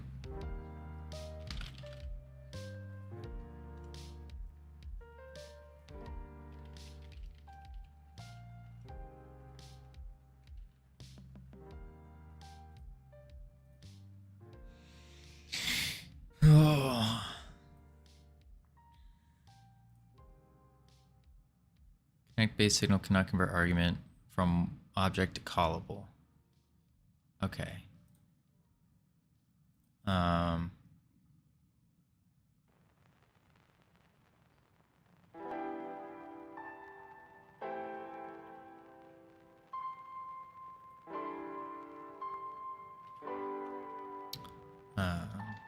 On touch button pressed.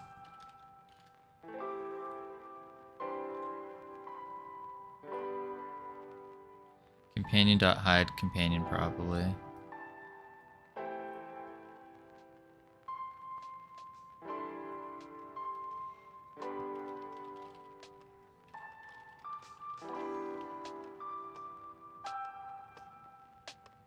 And then I have to come back to here. Hide companion. Save. Hide companion.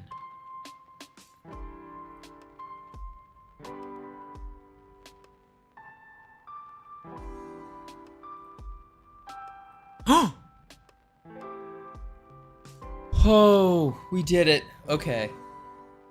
Okay. So 90% of that was just me being really dumb and looking at the enemy class instead of the companion class. Okay, so we got it to hide. Now, when we click it, we need it to spawn at our cursor location and be draggable. So, and then it releases on button release.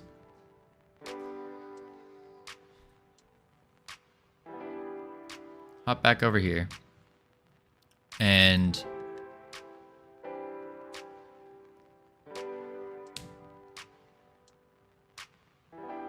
okay. We got on first click hide companion. Delete.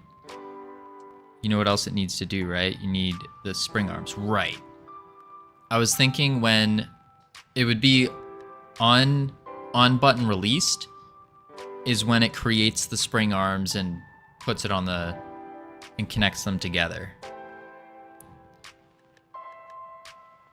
You need to go, turn towards and go to the length. Right. So it would be like on. Well, here let me just type it out pseudocode style. On released. So on released, it should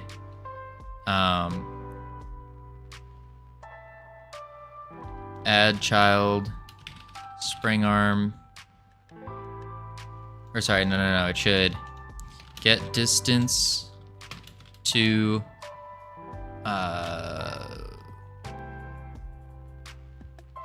the attack auto attack area, add or equals length, add child spring arm, add child companion.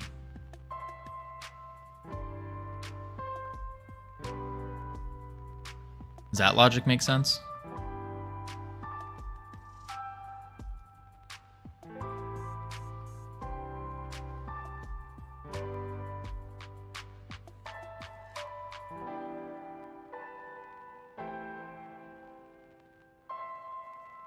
I almost think the spring arm should be created when you start dragging. Okay. So we'd make another function. Func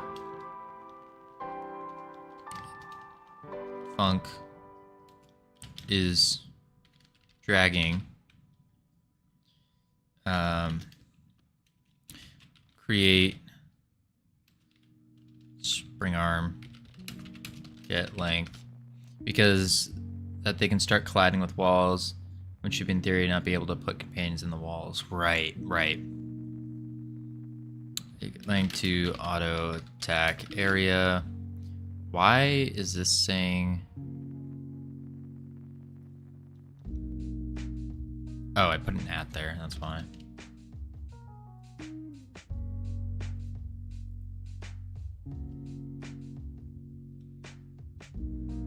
So we do a function is dragging, and then we create the spring arm. We get the length to the auto attack area, make that equal to length of spring arm.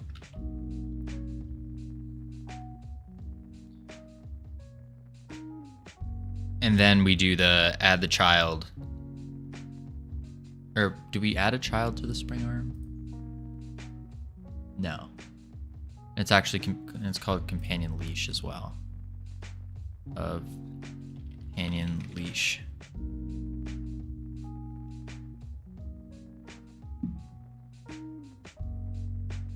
So now we got to figure out where are we putting all this stuff.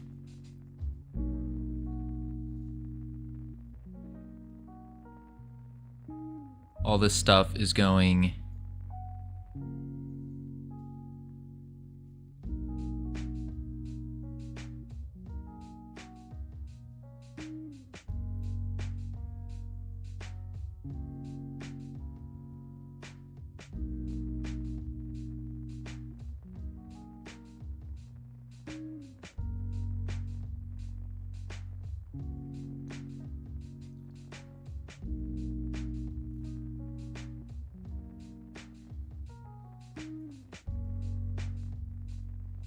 Create spring arm, get length to auto attack area.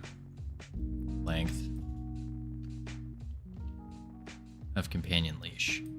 So we do the on released, probably within the companion party container. And I think that's actually a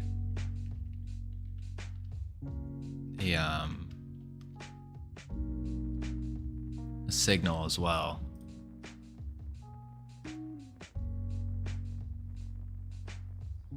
Ah, it's not.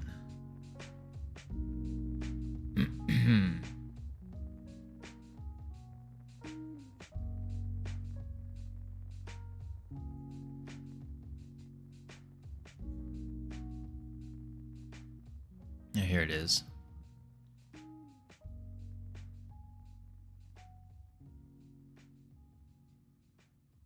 I think we do this. Function on GUI input. Event, input event. Event is action released. If event is action released. Alright, we can just delete this line here. If event is action released, then we can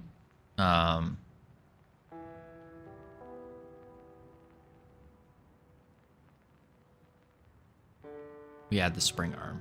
Or no, sorry. Wait. This might not be right at all. Let's just delete all of it, I think. Or at least just comment it out.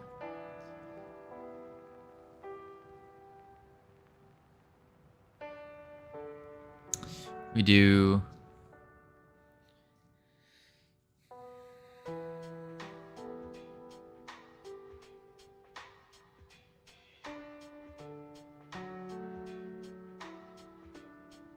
What do we do here? We're gonna do...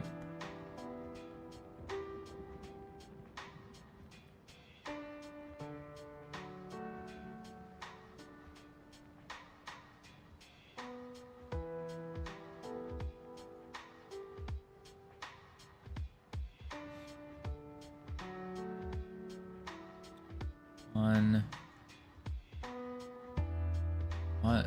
Holy moly. So when we click, and the cogs are turning slow and steady.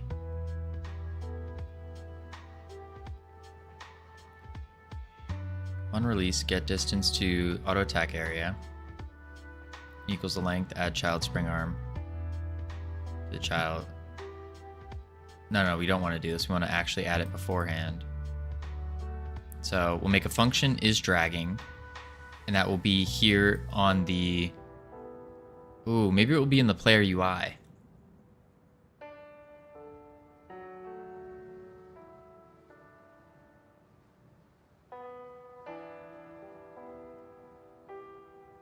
Because if we don't really need to put it, or do we want to put it in the companion party container?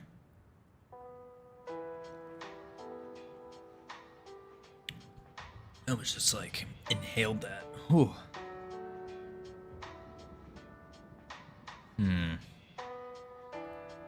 I don't know.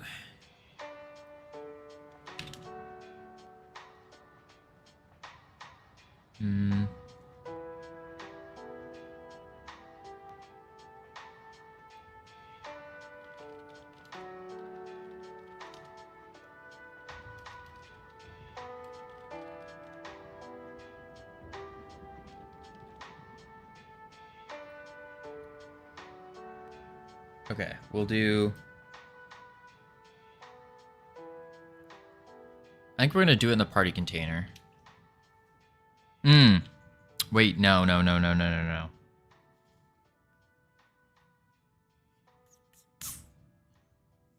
think we'll well, we can call the player anywhere.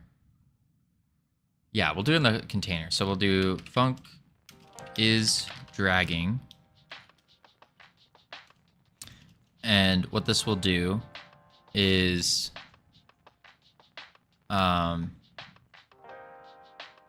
event dot is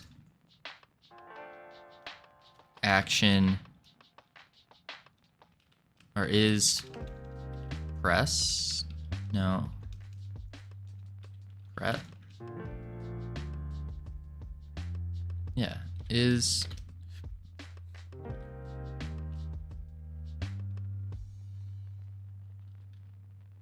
oh, it has to be input event maybe. Input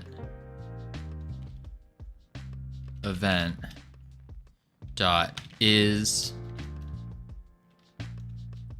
button is dot first note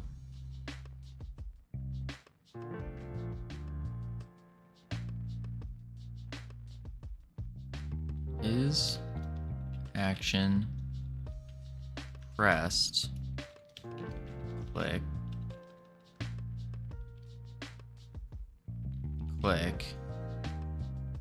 then we can do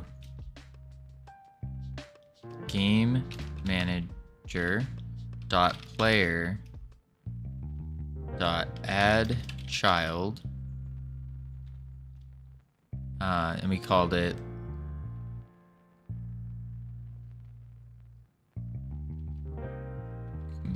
companion leash. But we have to call it over here.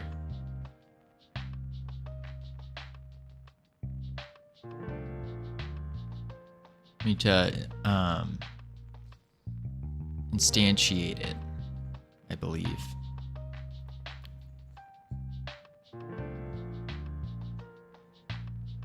Load the scene of it.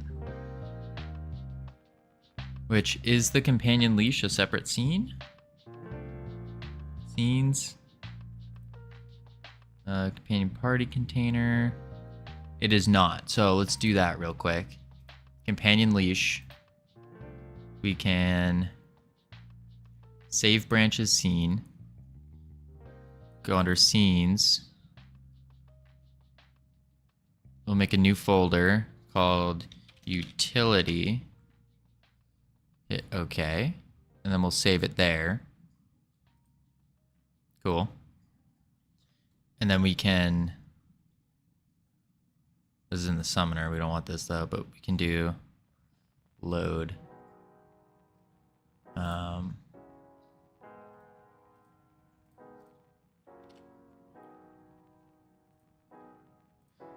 Why is the enemy class open? Close that. We don't want it. Alright, so over here we'll do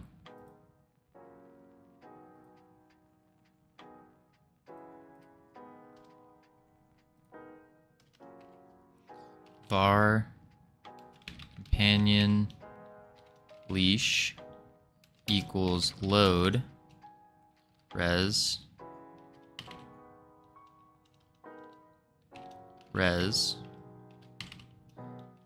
scenes utility companion leash dot instantiate add child companion leash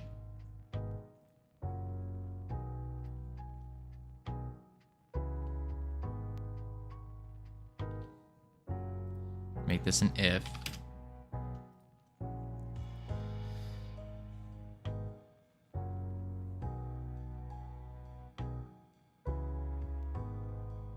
Make an instance instead.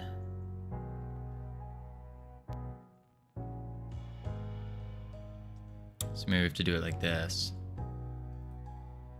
Event as input event. Then we do if event. Yeah. So if event is action pressed, click. Then we will add the child companion leash.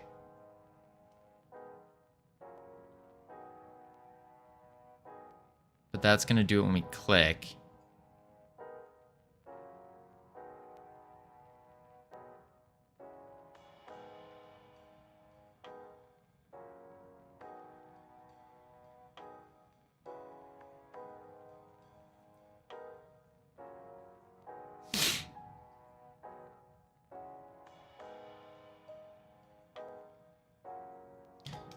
And then if event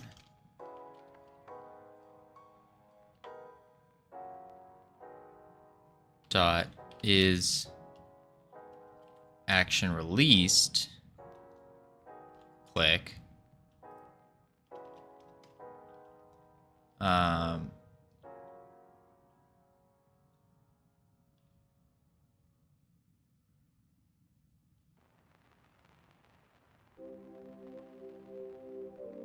Companion leash dot add child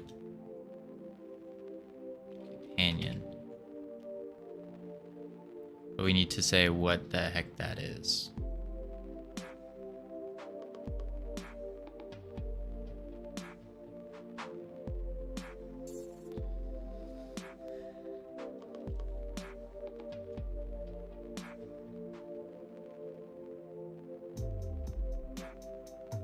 Companion leash, add child.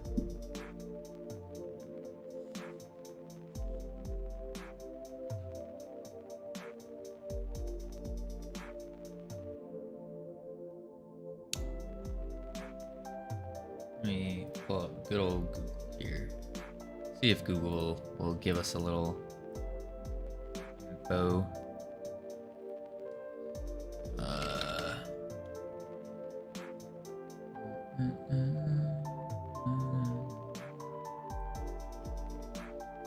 No, I don't even know what to ask it though.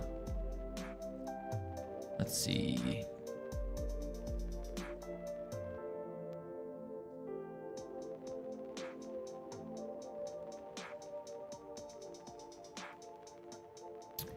What?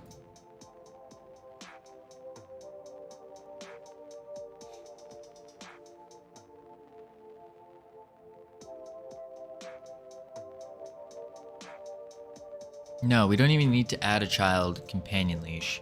We need to add a child to the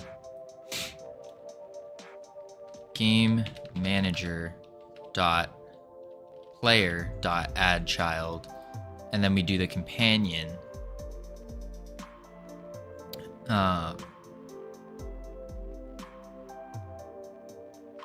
it's not going to know the direction unless we let go. So we don't even want pressed. We actually want this to go down a line. Get rid of this. If event is action released click, then we add a child companion leash, and we add the child companion.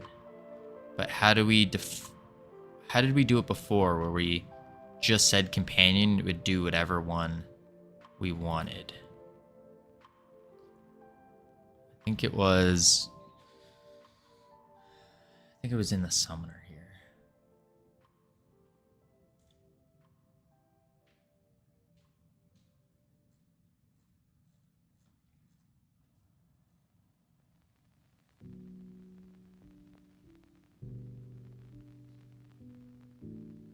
Yeah, get companion. Oh, we just call the function get companion. Dot player dot get companion.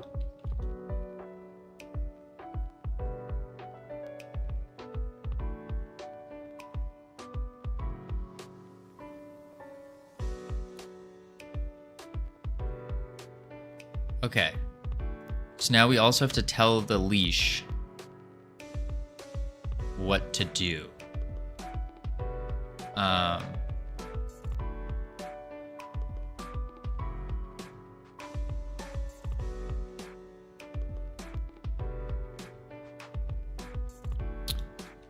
Tell companion leash to set length to distance from auto attack area to mouse cursor within attack range.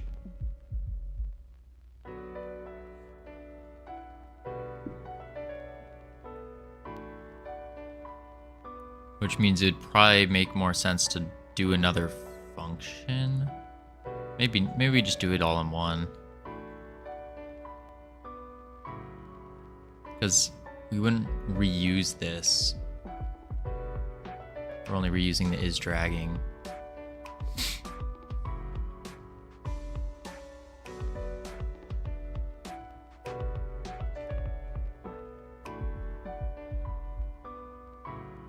Okay, so we'll do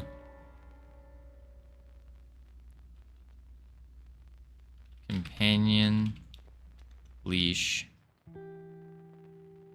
dot length equals distance to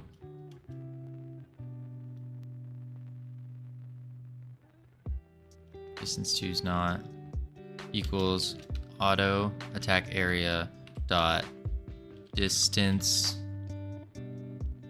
to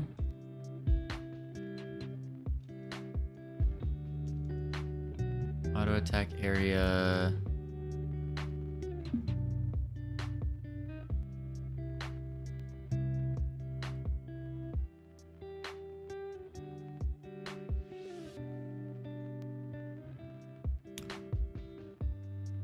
dot global position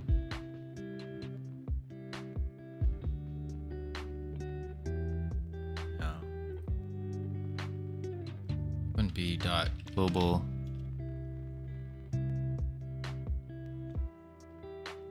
global position,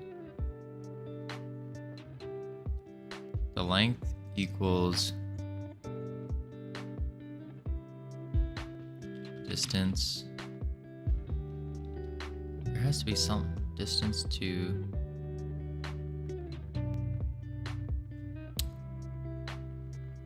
something up there. Yeah, distance to is a function.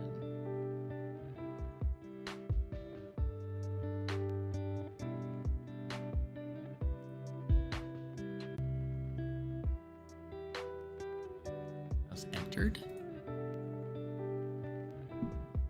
What is signal? Distance to.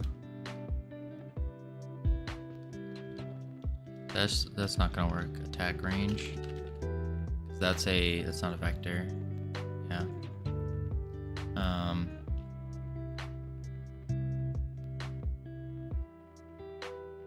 Dot distance to the cursor.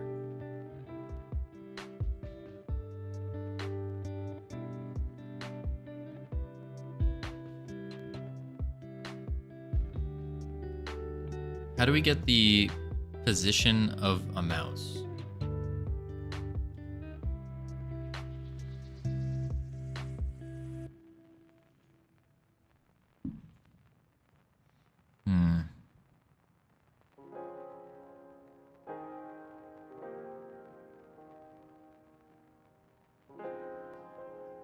We could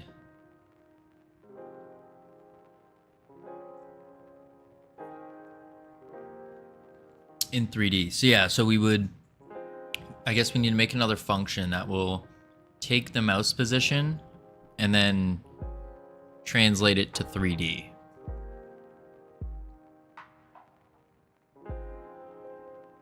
Because we don't need a Z for the mouse position. We just need an X and Y because we're at a top-down view. Yeah, it's that raycast thing. Just forgot what that was called or where we found it before. Maybe I can just look up raycast and it would pop up. Godot raycast. Bam. We'll extend a Rooney.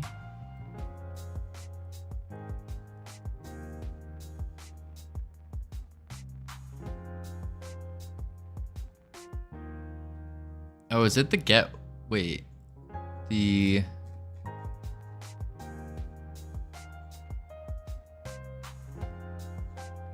this thing. Get world origin. This thing.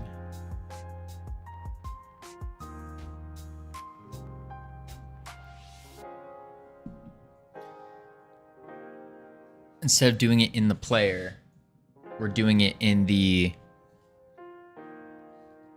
that result variable has a position, right?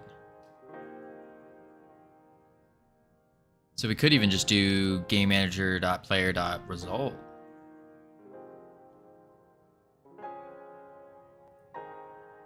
To game manager.player.result.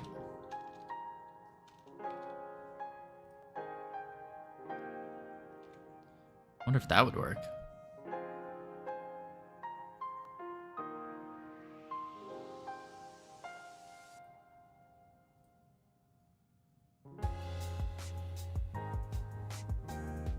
So we come over here, bam, hide it.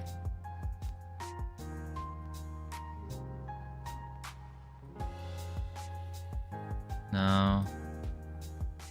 It's clicking, but it's not doing the on release because we don't call it anywhere. No, we do. Add companion. Wait. We shouldn't be doing this in the add companion container. Wait, I'm not looking at the right thing. Never mind, I'm dumb. Over here, the dragging event. We didn't put it anywhere. So we can do in the physics or just in the process. We'll do.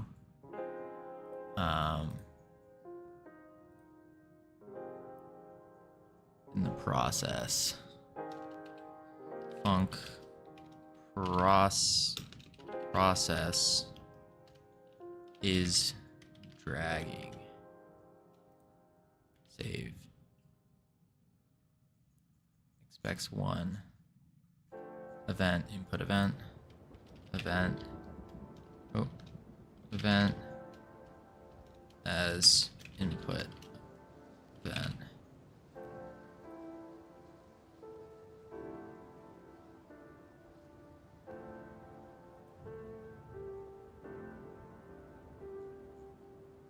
Or we can just do as event.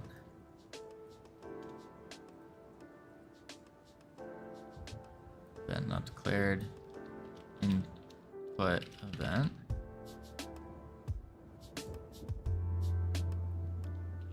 Click. Oh. Click. No, can't take that string.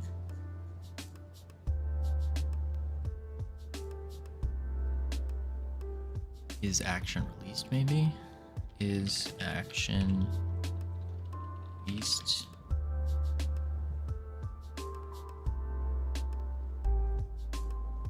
I think you should have a get 3D mouse position function somewhere. Well, we do, right? We have the result in the game manager player, this thing right here. This gets our mouse position, creates the ray, and then make sure that that the ray is intersecting with an area or colliding with an area.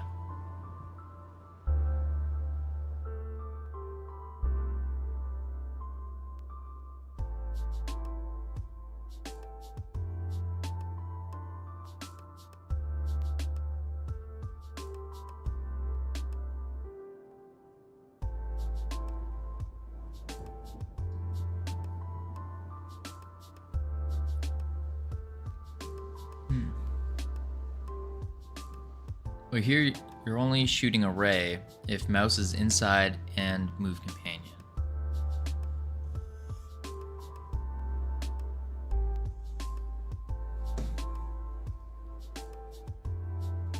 So instead we can just remove the moves companion thing and we'll just do mouse inside.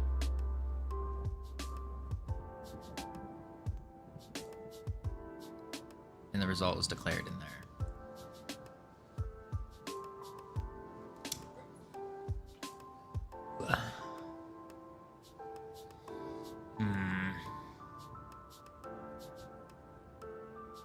So, I mean,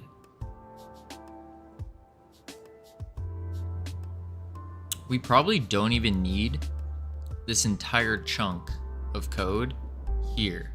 We probably want to put it, like you said, in a separate function over in the player UI, right?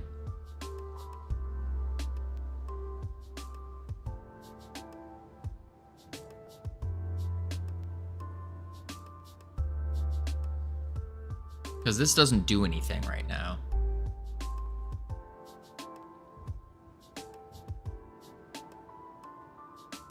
It's fine if the player has it.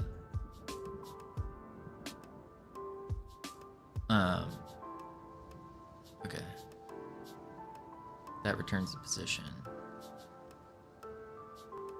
So maybe we just remove the if statement in it. No.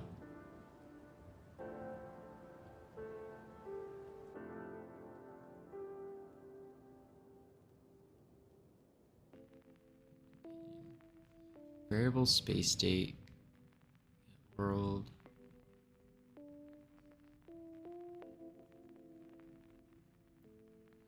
Whereas get a 3D mouse position function that returns the position.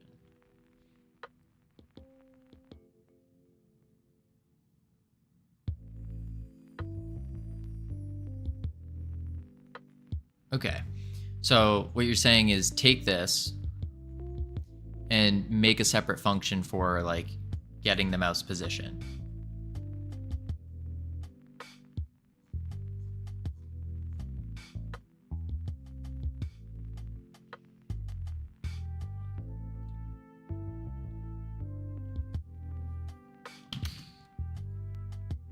Yes, and then the process, you say mouse position equals that function. Okay. Mouse position, or we'll say get mouse position. Scroll all the way back up. But we don't want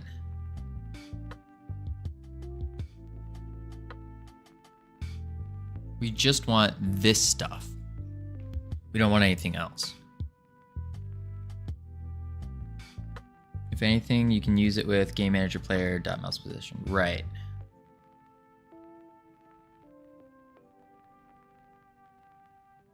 So we'll copy that and we'll comment that out. We don't need any of the other stuff either, because it doesn't do anything. Comment that out.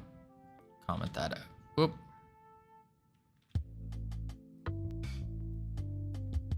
Comment that out. We come down here. We can go bam.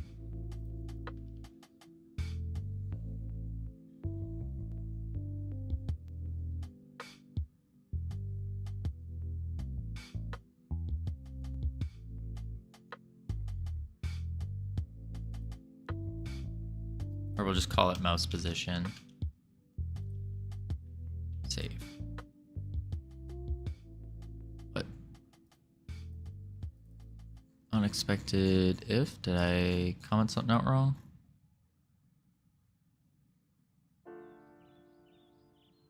What's wrong with this? Unexpected indent after the if. What? That's fine.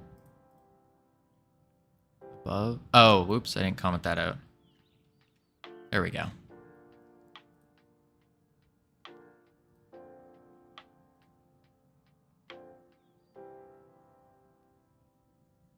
Oh, and then comment that out. There we go. Okay. Cool. So now we go back to where we were. Not there. Here.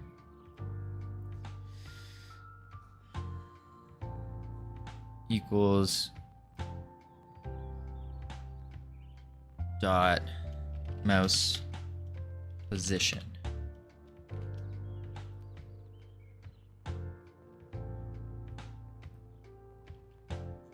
And then up here we can do mouse position. Or game manager dot player dot.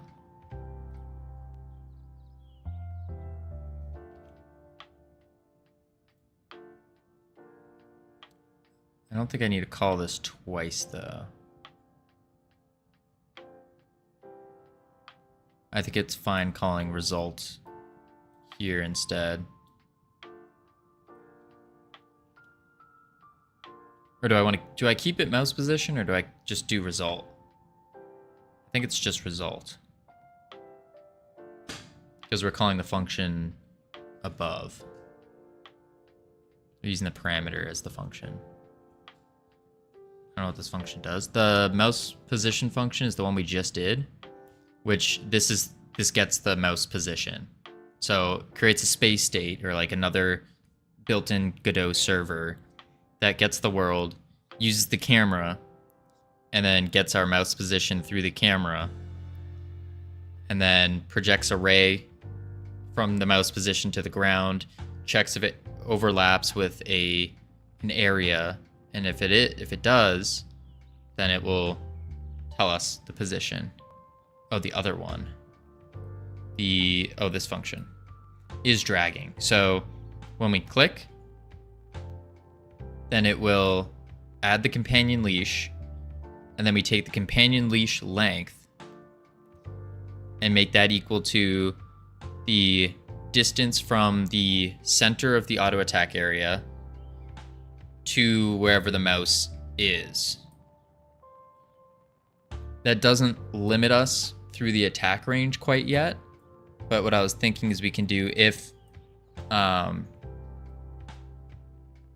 companion leash length is not equal to, or is less than, or sorry, is greater than attack range, then you return.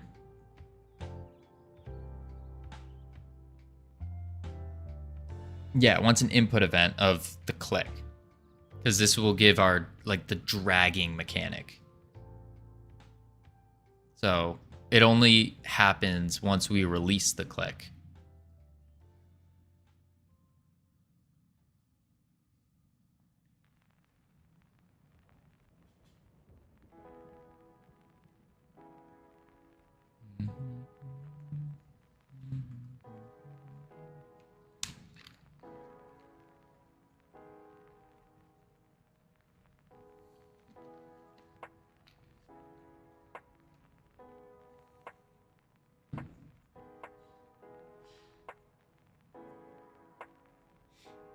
I think that's, see if I can pull out some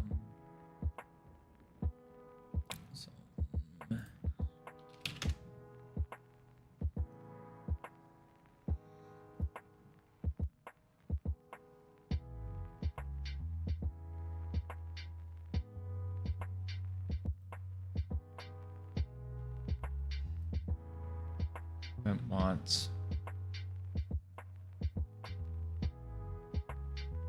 I think this is just going to be result, I think. And come back over here. Let's see what breaks. So come over here, click it. Oh.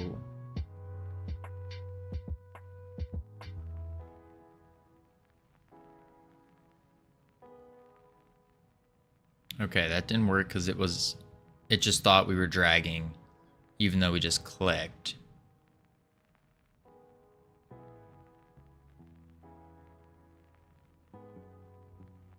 So we have to have the is dragging function be in the touch zone pressed.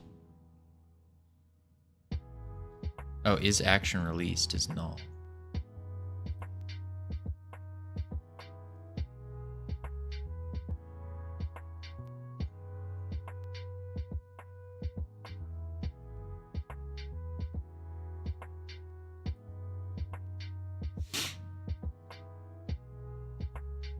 You're putting something that returns null in the argument. Huh.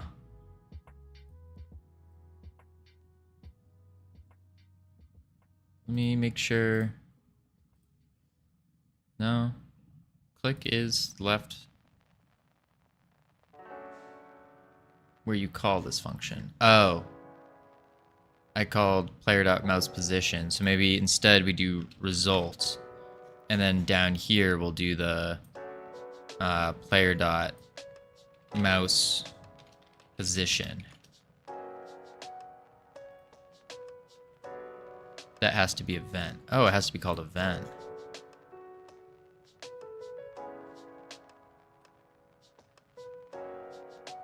You manage a player mount or mouse position is not an event. Gotcha. But when I went to put the event of click, I guess click isn't an event, it's a string. So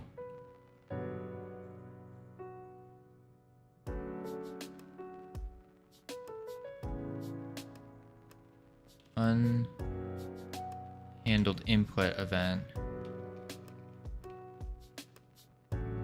And then call it with event.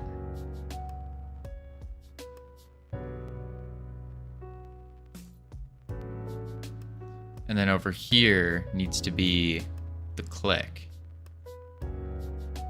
instead of the result.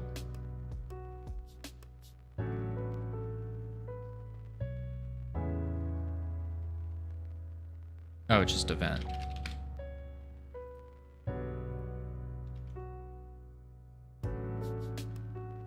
All right, let's give that a go.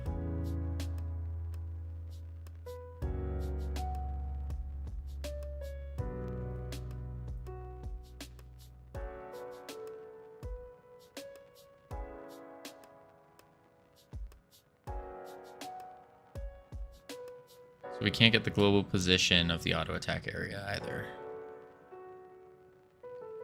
Unless we do game manager.player.auto attack area. Now we should be able to.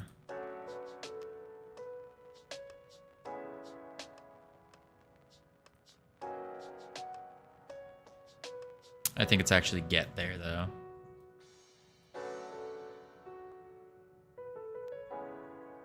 Yeah.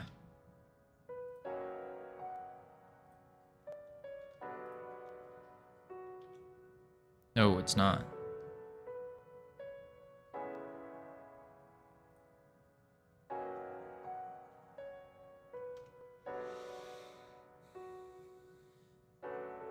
Oh, because that's a long, messy line. Yeah, darn tootin' it is.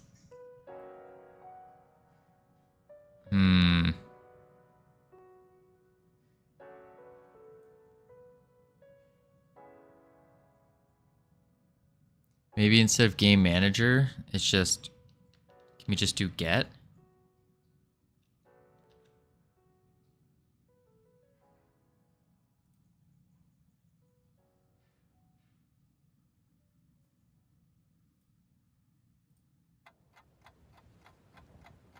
Global position on null instance.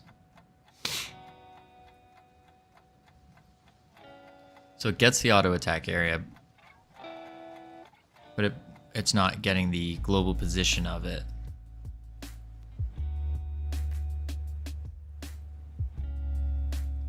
Maybe we don't do the position.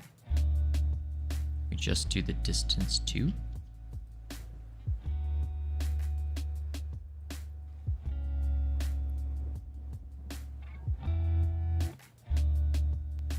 Oh, distance 2 is null. Oh, man. Okay.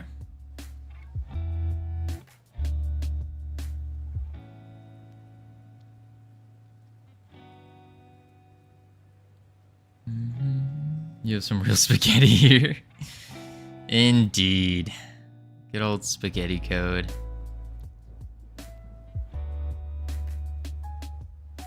Okay, maybe we can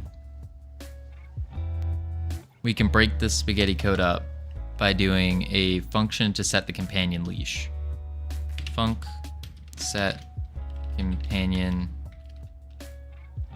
leash.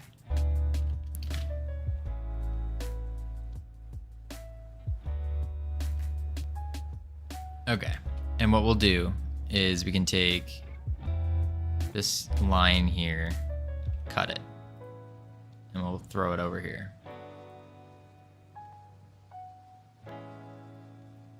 It might be worth to draw something and figure out what you want to physically happen before we try coding.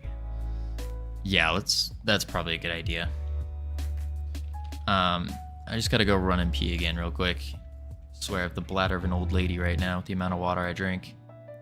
I will be right back real quick. I'm also gonna play a 30-second ad so we don't get caught up with the 3-minute thing. Let's go here.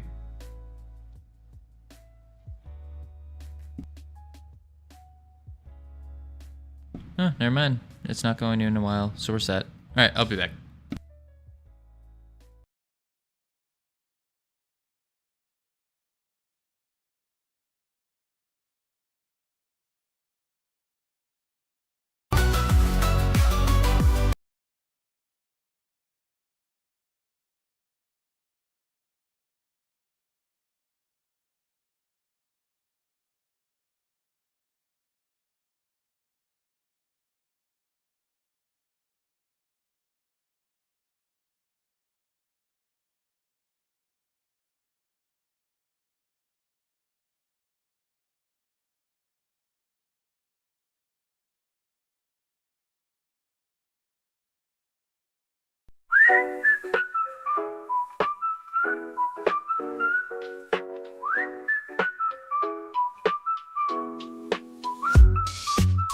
We build our world with words of might. Pixels gleam in the endless night. Grinding hard like Warcraft quests. In our hearts we feel what's best. Block by block we craft a dream. Like Minecraft where we all team. Skeletons and creepers won't scare. Forge our stories with a flair. Freedom forge, rise with me. In games we find our liberty. Code and play, set us free. Life's a game, let's be. In our lands of make-believe, trouble's something we relieve. In every line and digital sound, we find a freedom so profound. Bring the world we want to see, blazing trails in unity. In every line and digital sound, we find a freedom so profound. Bring the world we want to see, blazing trails in unity. Quest for joy in perfect sync. Level up with every link. Freedom forge, rise with me. All right. Whew. All right, so let's figure out what it is we are exactly trying to do here before coding it, or what we want to happen. So what we want to happen right now is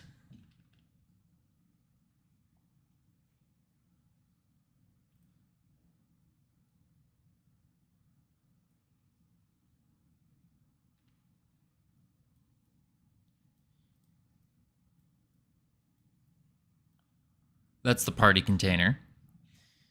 And when we click it, we want to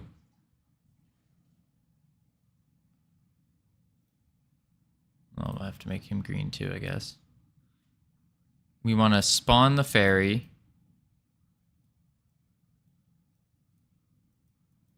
at our cursor. We'll do at holy.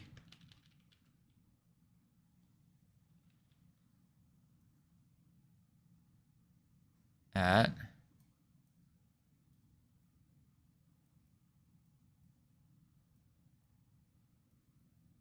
cursor. And then we have the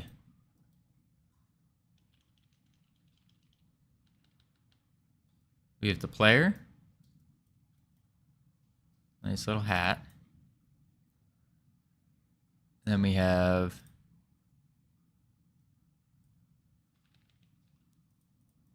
the range. I have a crazy idea. The companion follows its spring arm. So if you just make the spring arm look at the mouse, the companion should follow it. Huh.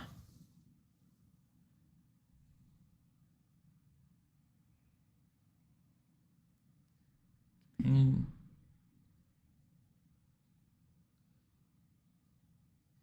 if you just make the spring arm look at the mouse.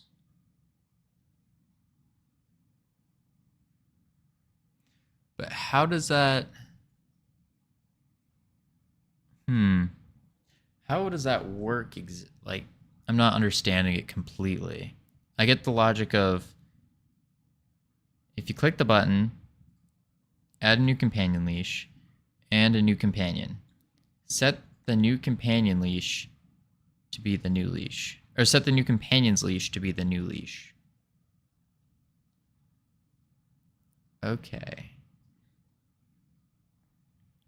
But when we go to drag, is it still going to show the companion, or is it going to end up just showing nothing and then show the leash? Because right now what I'm thinking is you have, let's do this. You have the leash here and you're dragging it, and then you place it anywhere in the area. The leash will connect, and as will the fairy here. The fairy. Cut. Paste.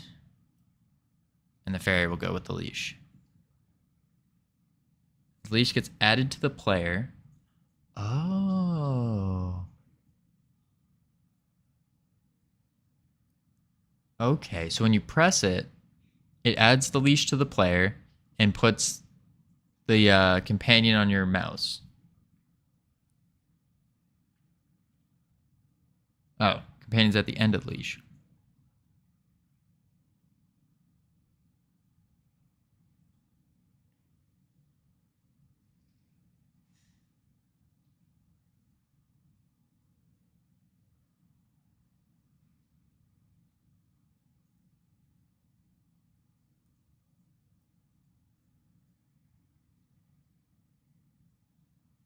And the companion is looking at and stretching to your mouse position.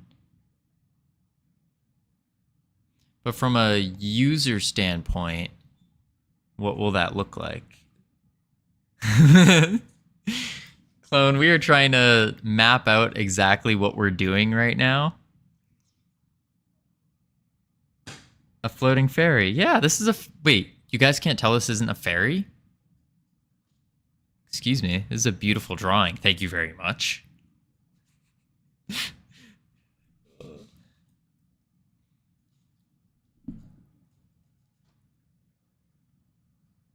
It looks like... Whoa, whoa, whoa, whoa. I think what you meant... Hang on. Let's just... All right. Let's get rid of that real quick. Like that. There we go. Wait. Brush. I'm learning.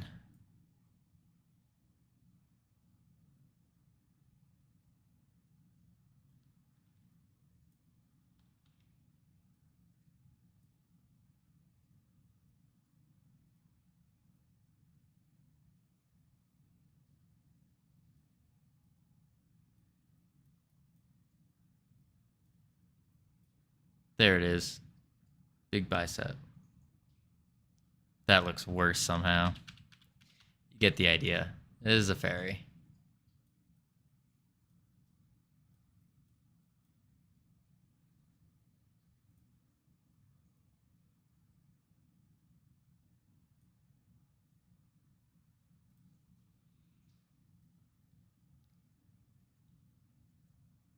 So ironic from the player's perspective,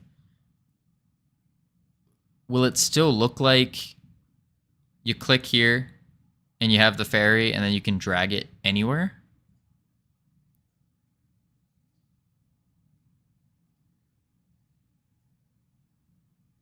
Probably. Okay. 'Cause as long as it looks like this, or you can just be like, click, boom, bam, then I think that will be fine.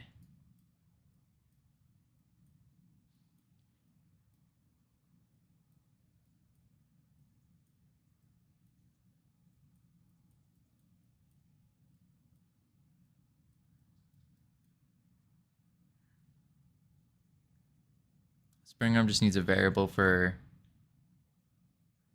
adjusting or not. And then when you click, it stops adjusting. Or when you release, it stops adjusting.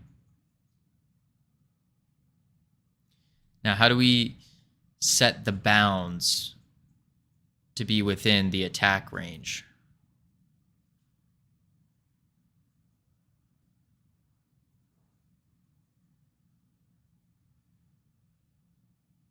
Oh, you just clamp the spring length. Okay.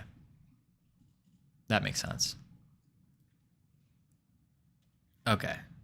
So, ooh. Now, all this code, though,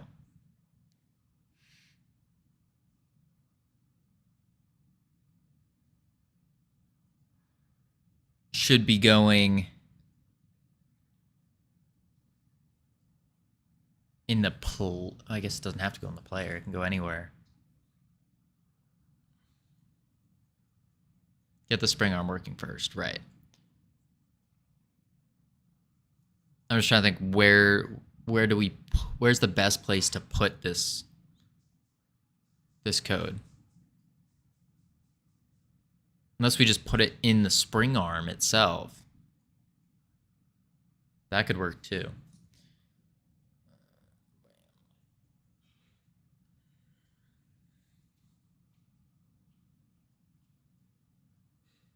Spring arm should have a little bit of code. Okay.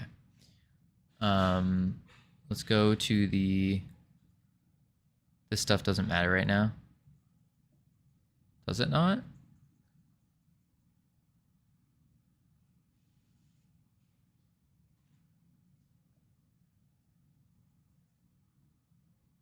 Spring arm. Where did I put it? Utility. What? Oh, spring arm already has code for the marker.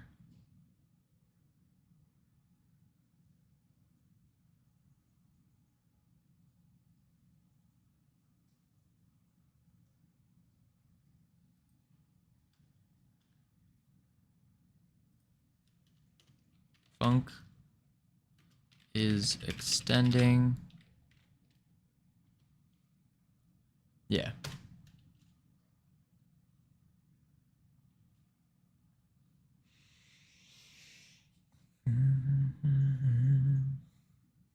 Okay.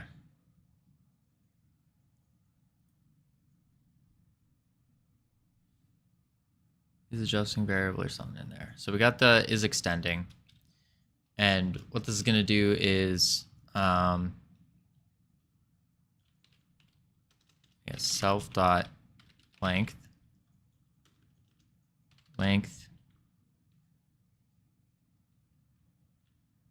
spring length equals game manager dot player dot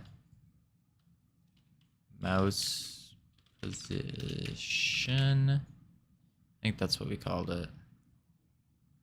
Make sure mouse position.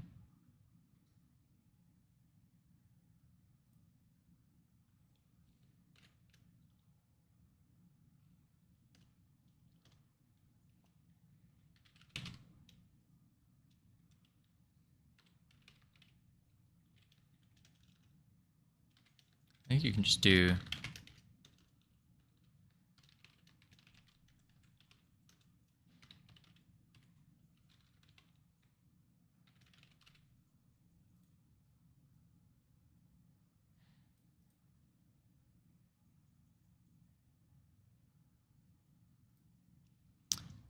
no. Oh, it has to be results. A result.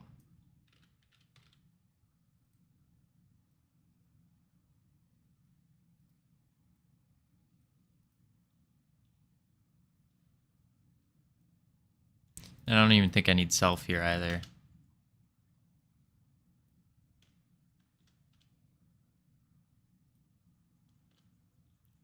And then how do we clamp?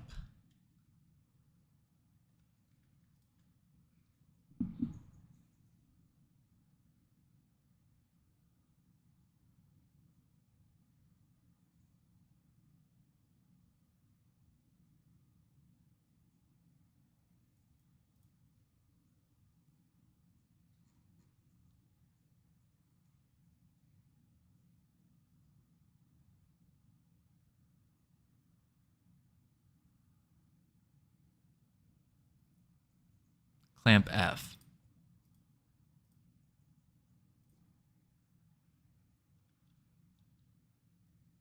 So we can do spring length dot clamp F game manager dot player dot attack range.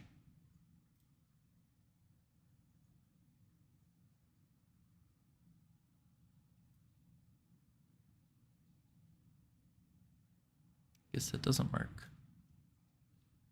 Clamp float doesn't work.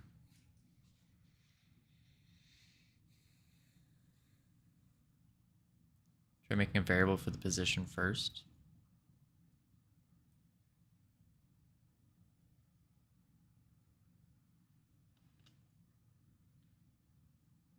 Which position? The spring arms position?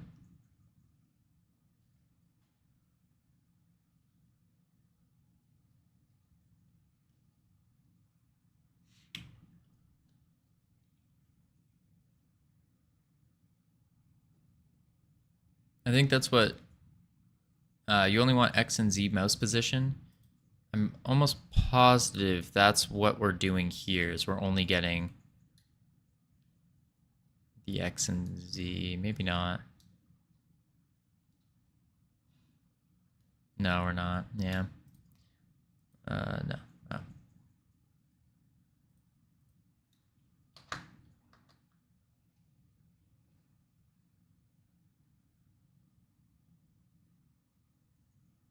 Result.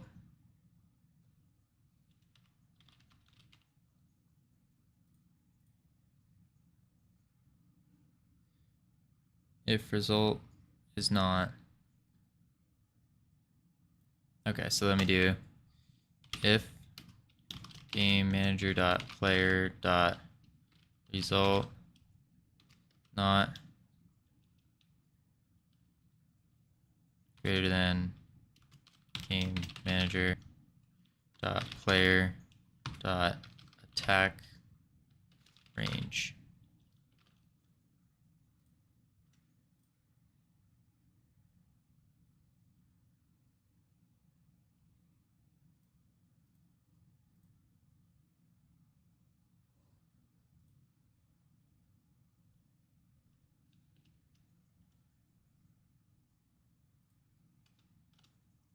If game manager player result is not greater than attack range, I guess if not,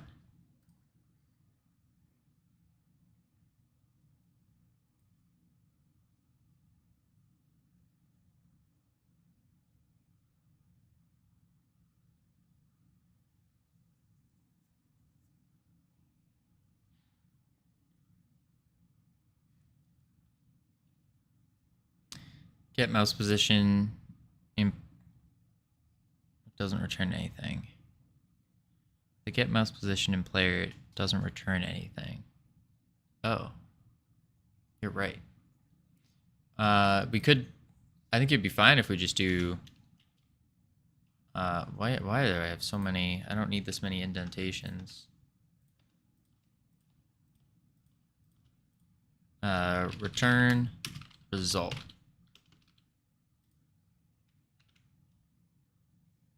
Now it does.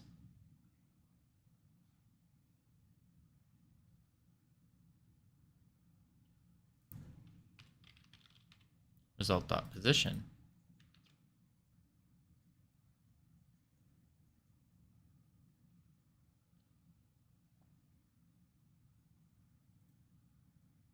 Okay.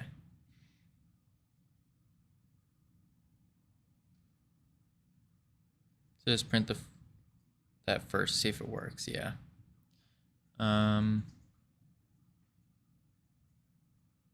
That's gonna break though.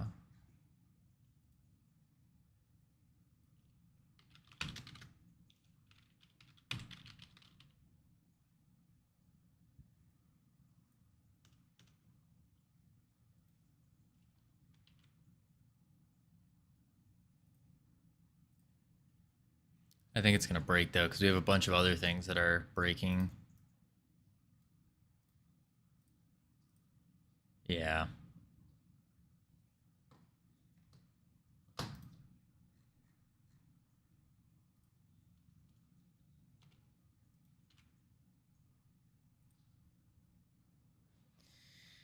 Howdy, Kermit. It's rough. It's very, very rough. We're gonna have to comment all this out as well.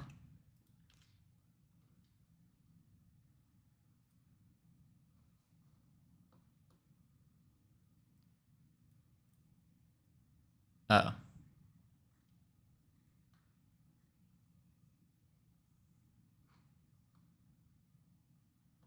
Ignore the whole creating a fairy thing right now. Okay. And then we just do, over here, we'll do get mouse position in the, anywhere.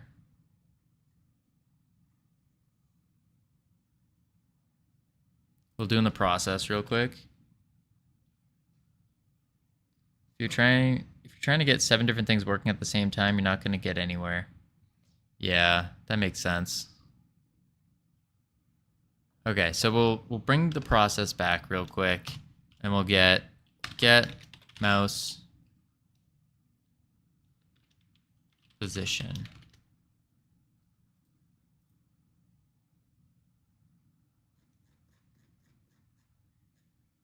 Oh, it's just mouse position.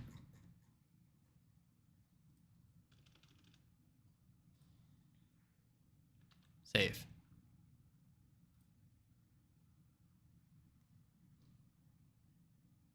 All right, that works.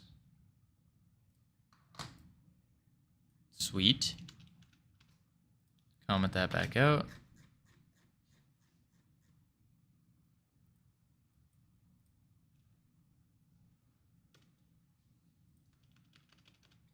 We can return that, and now we know it works. Okay.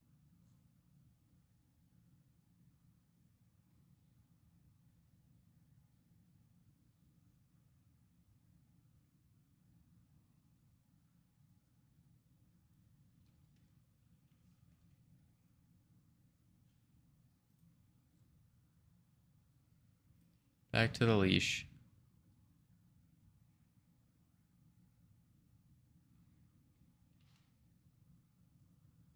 Mesh instance on the spring arm. Oh wait, I do it over here.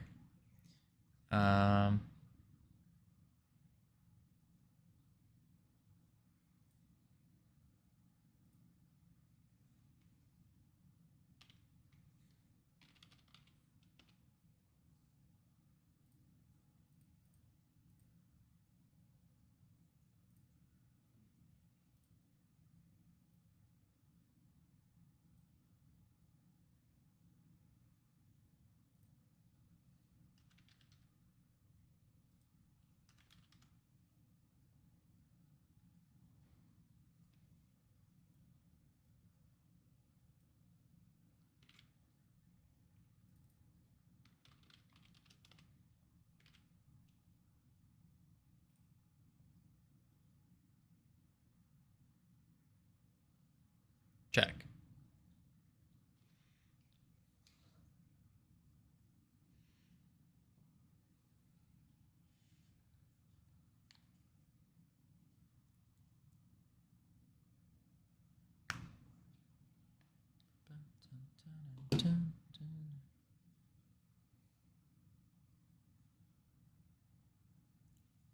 Could show visible colliders in the debug, yeah. It might just get a little confusing with the amount of colliders we have. What happens if you tell the spring arm to look at player.mouse position in its physics process? I don't know. Let's find out.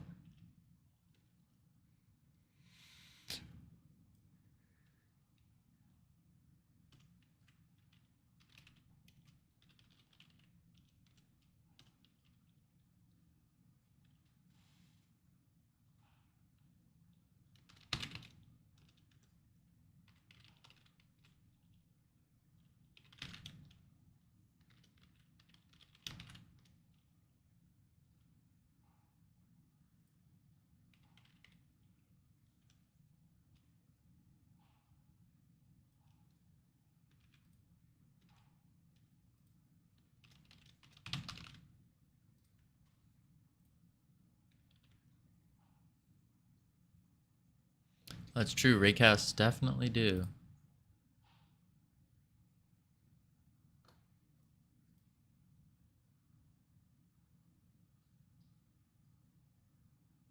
Interesting. It's doing the opposite.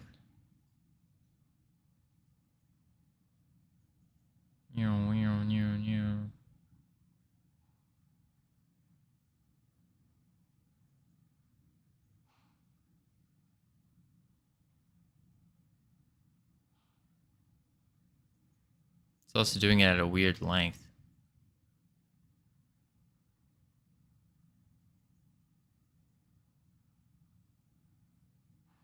That's crazy. Never used a spring arm, huh?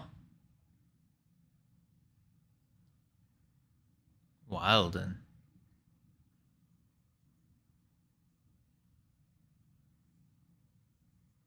By the way, everyone, First Mate Kermit is our 50th follower. First Mate Kermit's the reason, or part of the reason, we obtained affiliate. Round of applause. Awesome.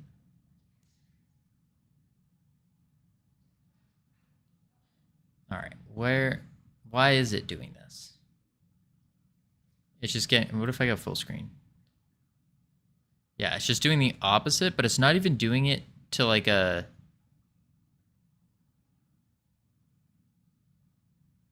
What? So it's your fault. I'm the reason there's ads now. I think I managed to stop the ads.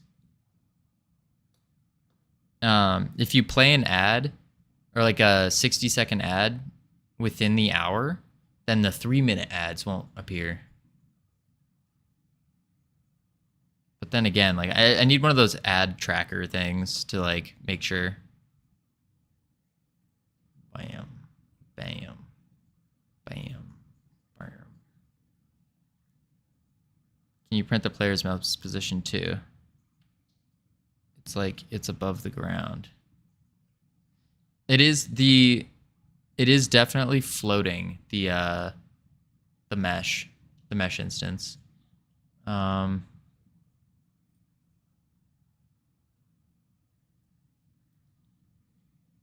Print.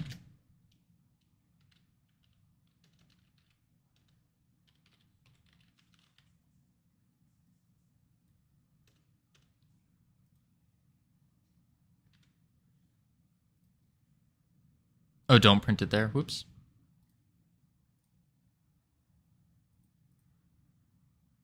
Oh no. There we go.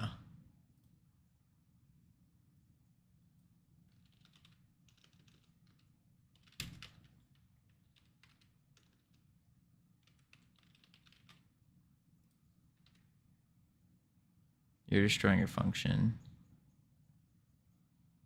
Just print it in the spring arm.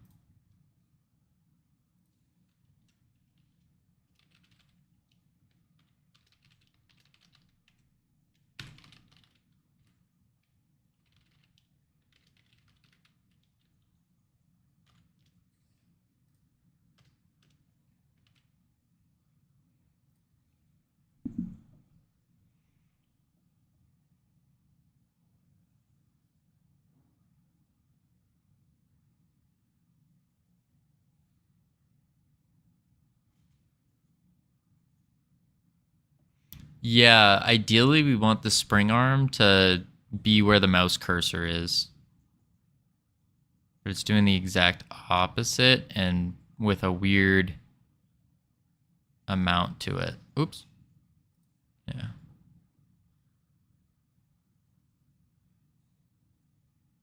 I wonder if we do also, we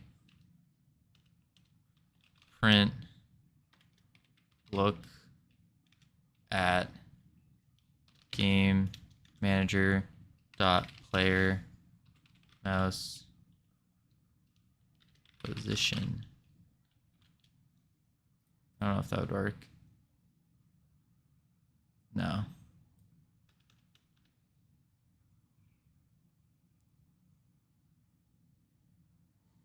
Oh, so its length needs to be negative. Spring arm length. Can we do negative spring arm length?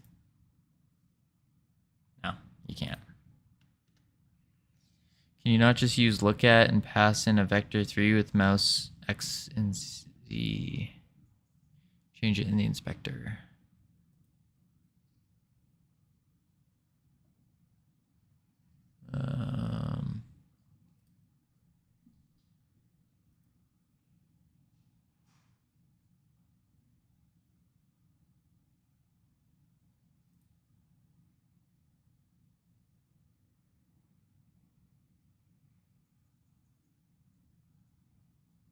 Do -9. Well, the length should only change with the mouse now.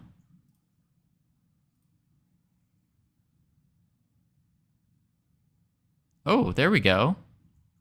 Now it's just, oh. It's hovering around the mouse. So it's not, it's getting the X, Y, and Z.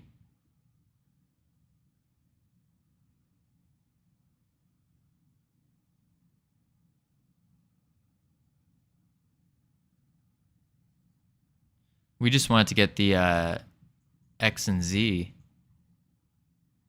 No Y.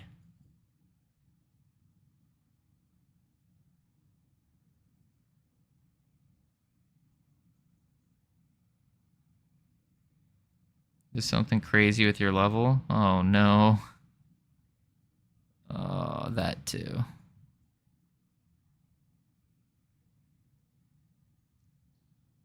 This is rough. Real rough. I got about 12-ish minutes before I gotta head out, I believe. So you need var look position vector 3. Pretty sure the mouse cursor doesn't have a Z actually. Oh. Alright, so we'll do var look position equals vector 3 mouse position or pause dot x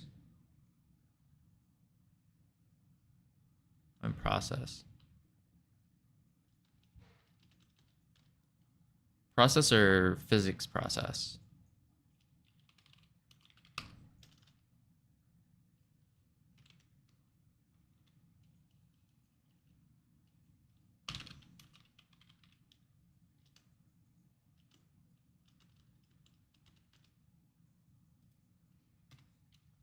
Var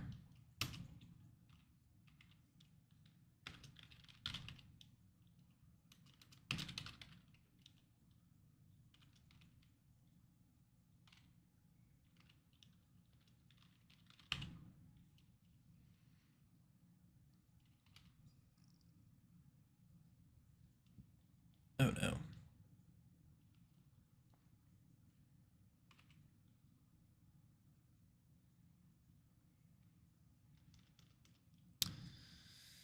Crap.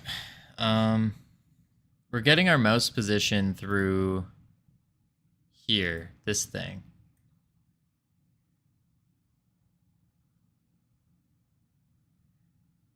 You don't want these lines to be 200 characters long, right?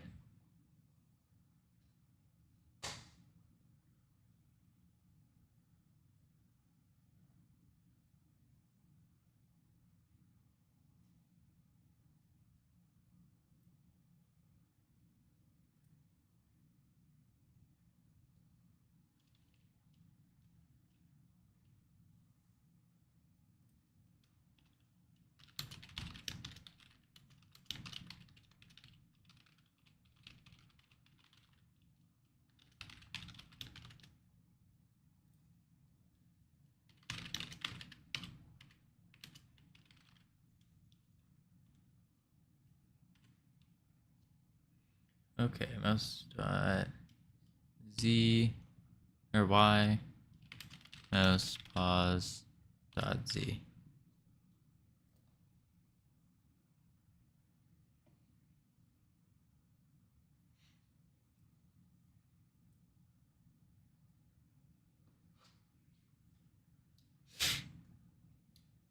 And then look position. So then look position equals, oh wait, hang on. Look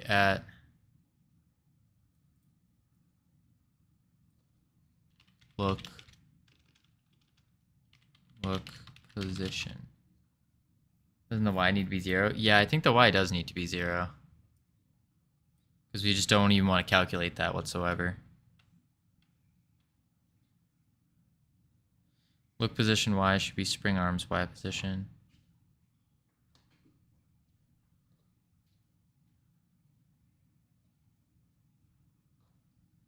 Okay. This is...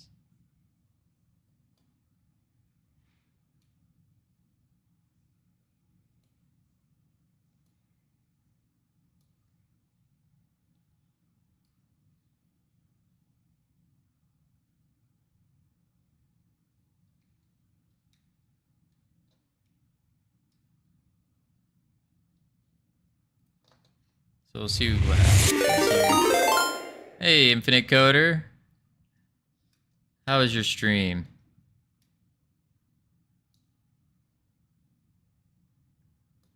Alright, if it's 0, you'll be looking down. So let's give it a go.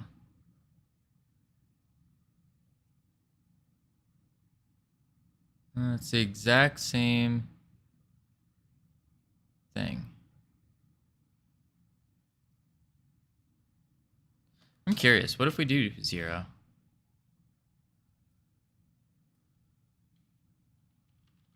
Just out of curiosity here.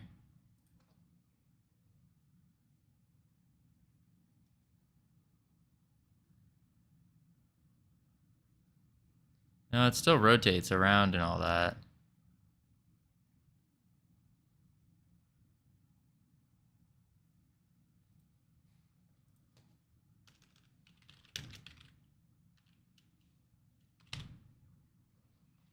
Do global position Y.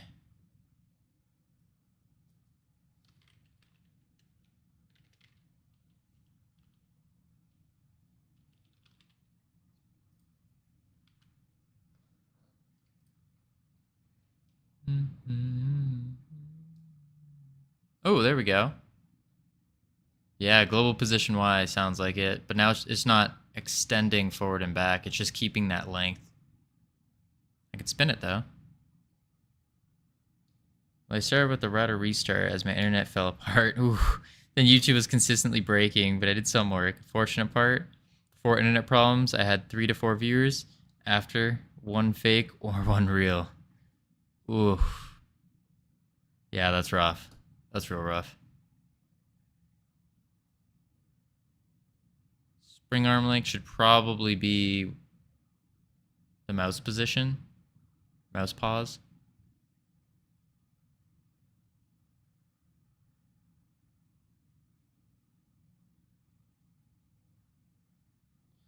Ah, good evening, Razy.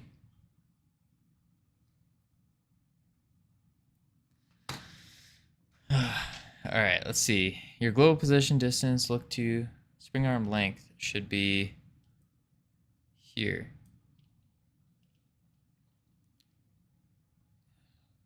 I don't know if fun's the word. It's global. We're still trying to get that oh no, not there.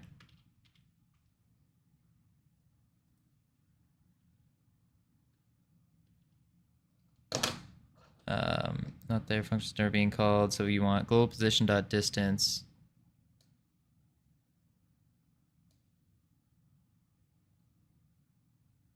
Oh, you wanna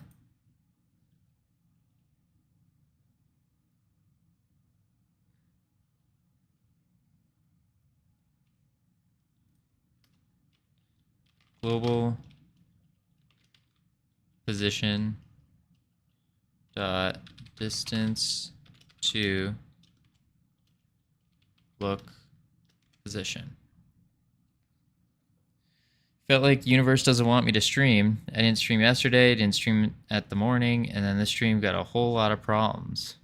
Well, there's your problem right there, Infinite Coder. You gotta stay consistent with it. Consistency is key. I did some work and enjoyed it. I only have a terrible stream when I don't enjoy the work, and I did. I didn't have any chatters. Yeah, but it's 1 a.m. Yeah, 1 a.m. is not ideal. Really, you want to find a time that works for you?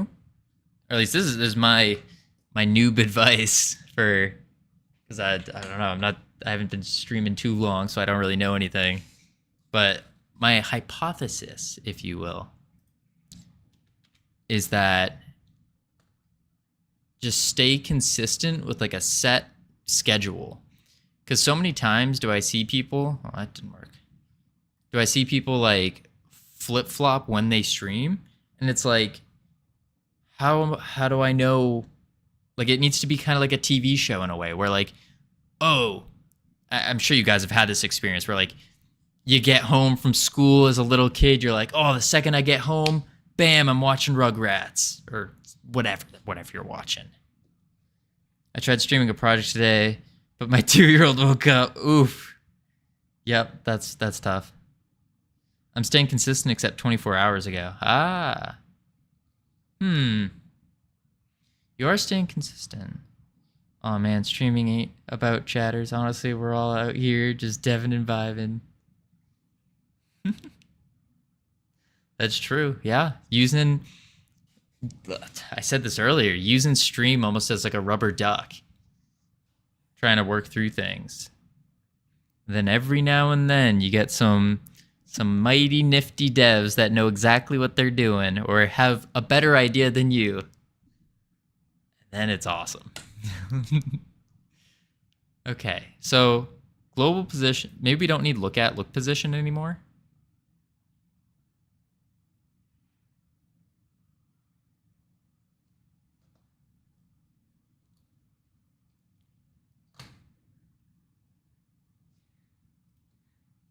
You're kidding.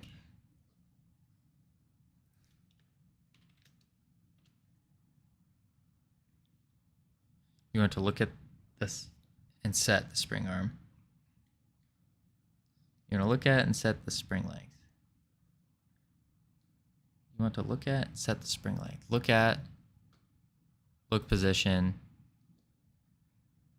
dot, set, spring length. No, that doesn't work.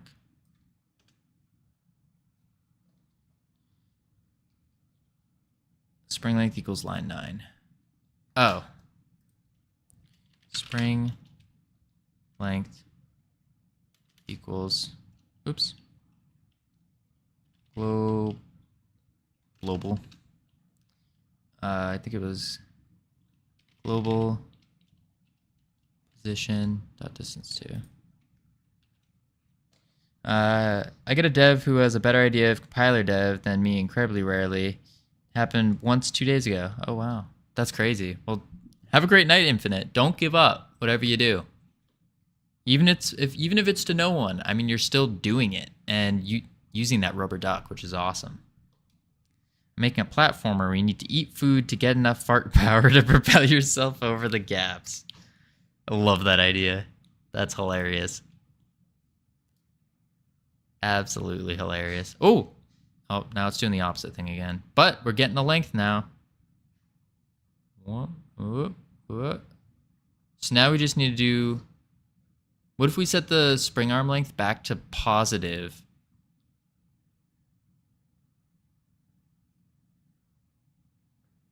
Distance times -1.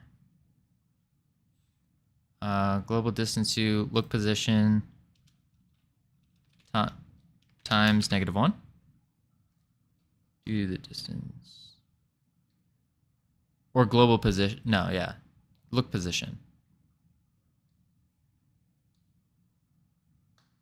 Yeah.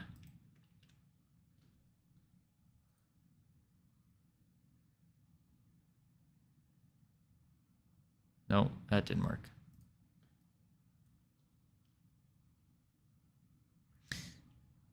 Oh, at the end.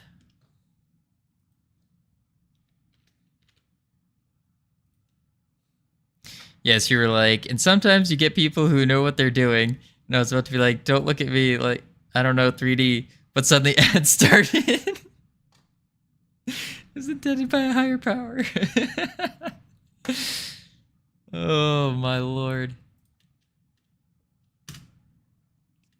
That's hilarious. After the... Yeah, I think that's right. That's hilarious. I've been trying to catch the ads just right. Oh. It's close. It's a little off, but it's close. It's perfect here. I think this is due to the camera. Who dis? I don't know. It's because your mouse is colliding with something in the air. Oh. Lieutenant Conqueror, of course I remember you. What? We fought together in the war to ensure that BitDash started sweating. How can I forget? It's at 5.5.3. Oh, I see. I wonder if that's the camera. No, I remember you from the stream as well. I saluted you when you said bye. My memory's not that bad. Come on. I mean, when I'm coding, it's really bad, but... Do you remember me? Can you walk out?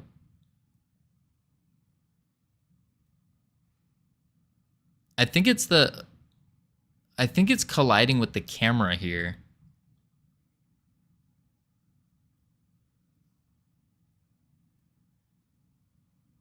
Because it's always the same.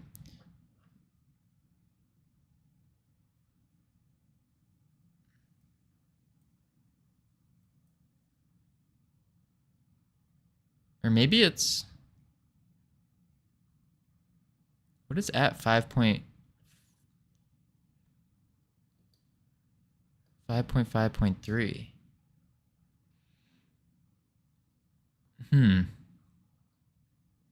Is the floor height at 5.5? No, the floor height's at 0. Yeah, 0.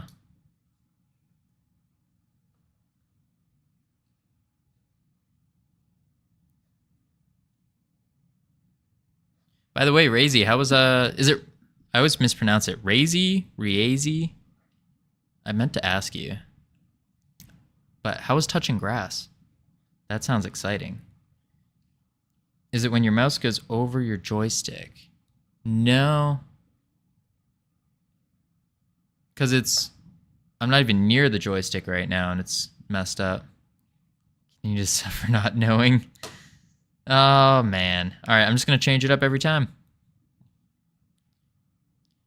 What's with the wall static body? Oh, this thing? I was just trying to create a...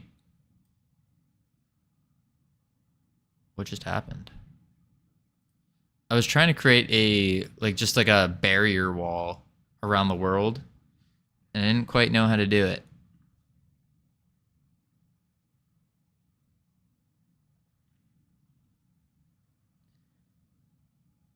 Grass was green, soft, and I rolled way too many times. Oh, too many ones. Oof. That's a little rough.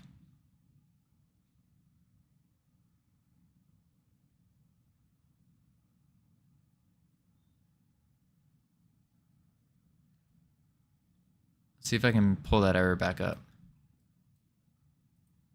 I think it was just oh, that's what it was. I pulled my cursor off of the game, so it didn't know what was the position.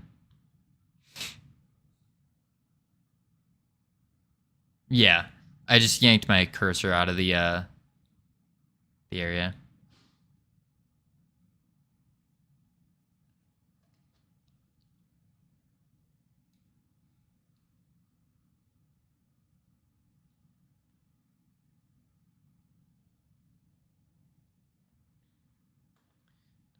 times anything. This is...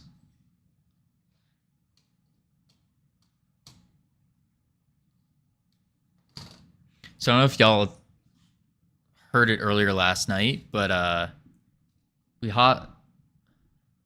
Rozzy hopped into the hopped into Discord and was trying to help with the drag and drop.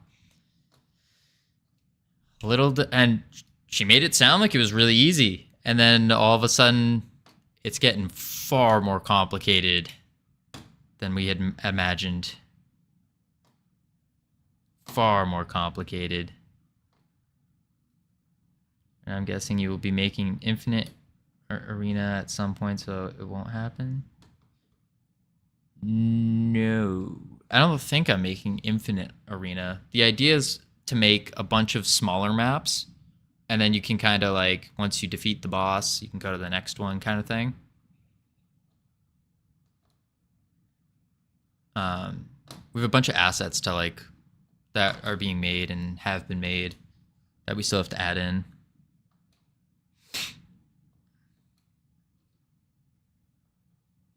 I don't know, 3D, but I'm sure it's easier than whatever's happening. I don't know. I really don't know. Because we have to...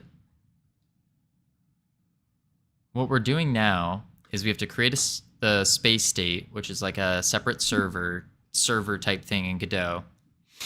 And then we get the camera and get the viewport and then get the mouse position. And then we have to project a ray from the mouse position.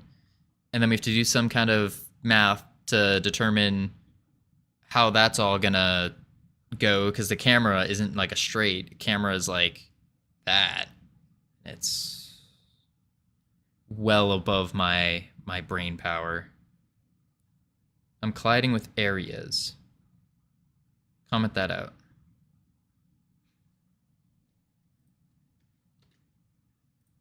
Right, I thought the area was to collide with an area 3D. Oh. It's better now. Not very precise, but it's better.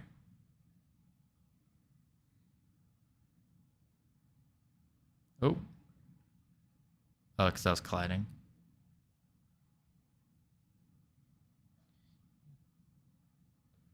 Oh, I see.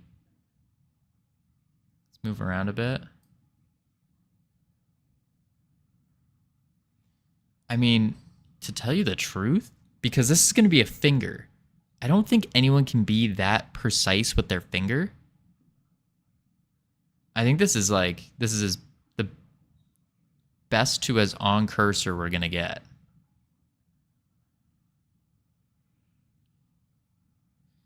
Looking at my decreasing status is not pleasing. But now I'll actually go to bed. Well, after Twitch export to YouTube succeeds, his YouTube stream died. Oof. It's all your layers and masks on the same... Is all your layers and masks on the same layers? No. They're quite different. Some of them are the same, some of them aren't. We're looking at them. Like, we have a lot that are on the world layer. Or like called it the realm layer. It's the world.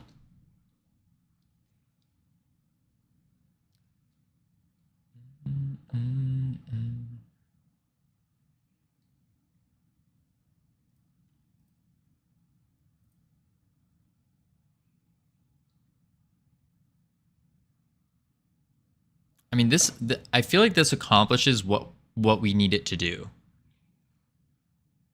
Like, even it being a smidge off every now and then, like, someone's finger is going to be bigger than the pixel of a mouse cursor.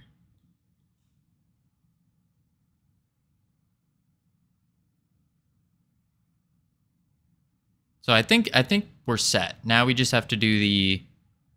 Well, this is the spring arm, so now we have to do the drag and drop type thing. What happens if I click this? Oh, it breaks.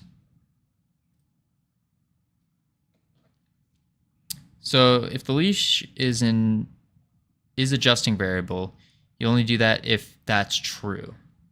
Yeah, it's close enough, and the finger will cover it. When you release it, it gets set to false. Yeah. So let's hop over to the leash. And now this stuff, we don't need a print anymore. What do we... All this we should be moving at into the extending, right? Freedom, did you see my ants from my stress test earlier? No, your ants? Shoot a link, put a link through. I'd love to see it. I know, but ants are kind of creepy. They kind of freak me out. Big, huge jaws. Oof.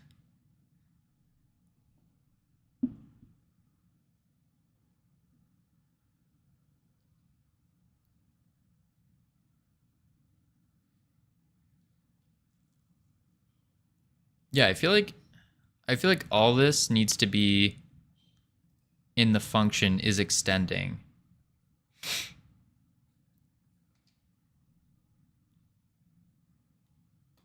Is extending, is adjusting variable. You only do that if it's true. So then we have to make a new variable or bool. So do var is adjusting, set it as a bool.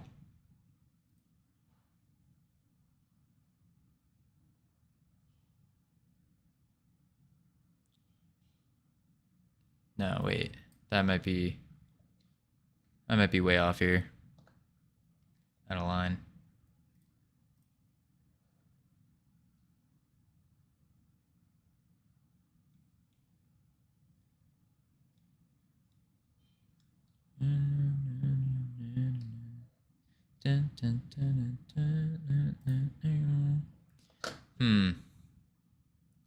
Let's read.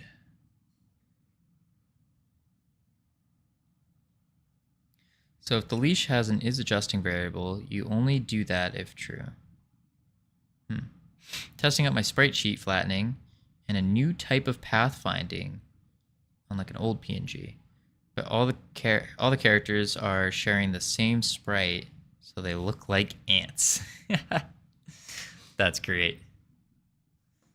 Little tiny ants. I was making the putting in the picture the channel points earlier this morning, and I accidentally got the sizing wrong. And so it was like the channel points, instead of like being this bigger square, it was just like a little tiny dot. And I was like, oh, that doesn't look right.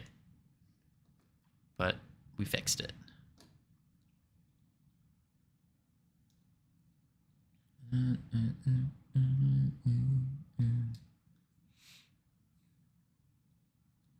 Okay. Variable is adjusting. I don't think we want this is adjusting bool. I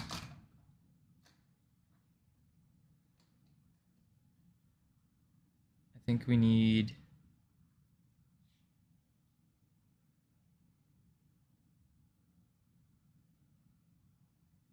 I feel like this needs to be inside the is extending variable. But I'm honestly quite scared to move anything. Because the last time I moved anything, everything broke.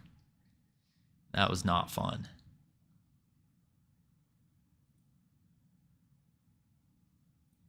Ooh, let's check this out.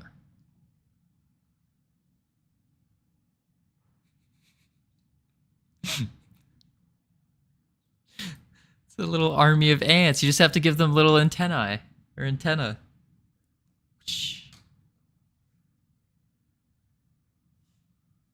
Perfect.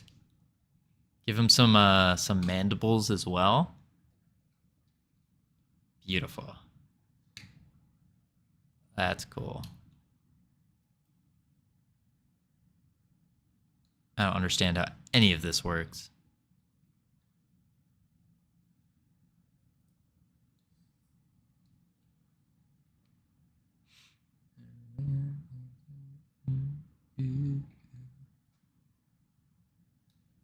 with code. Oh. Huh. I never would have guessed that. Works with code. Dang, I gotta try that out sometime. I don't know what I've been using. All right, I'm gonna attempt this, and it's probably gonna break.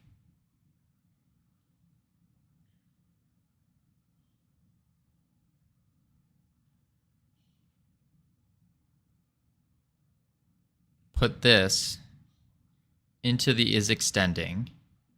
Delete everything we have here. Let's comment it out first, actually. And then boom, boom. And then if anyone is going to stop me, now would be the phenomenal time to do so. And then we go here and we go is extending. Save. Play. Oh, perfect. Okay. We're a genius. No biggie. All right, so now we can delete this other crap we don't need. And then we need to do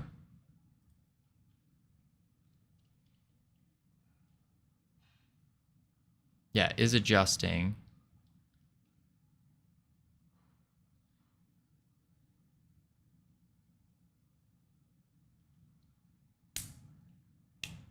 We need to do, how do we know? Yeah, is extending sounds like it should return a bool.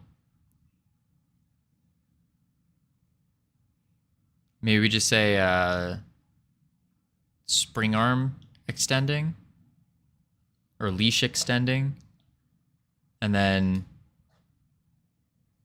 is extending becomes,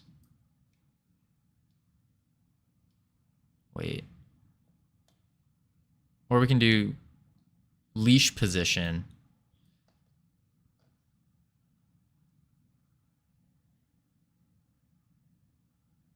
It should be extend if anything. We'll do leash extend.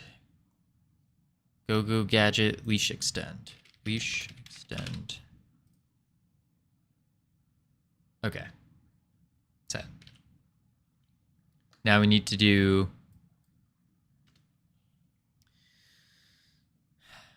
now we have to put an if statement to see if it is adjusting. But then what is adjusting mean?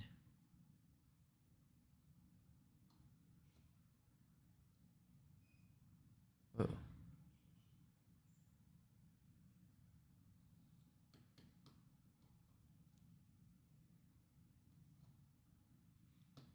I feel like we are so close to getting this to work. We got the button thing down so it spawns it, or it hides it. And then we just need the button to make it spawn. And then the drop.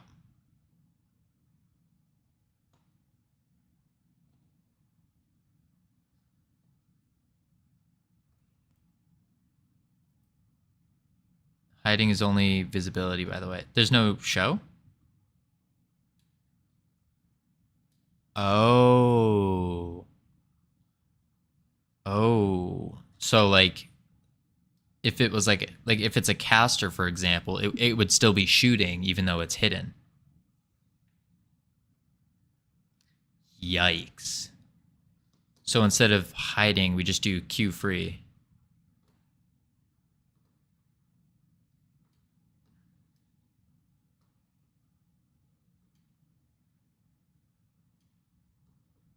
I'm gonna do that real quick. You could do remove child. That'd probably be better. Let me do that real quick. It was in... It was actually in the enemy class, or the companion class, yeah. Companion? No, wait. I think it's just Q free, honestly.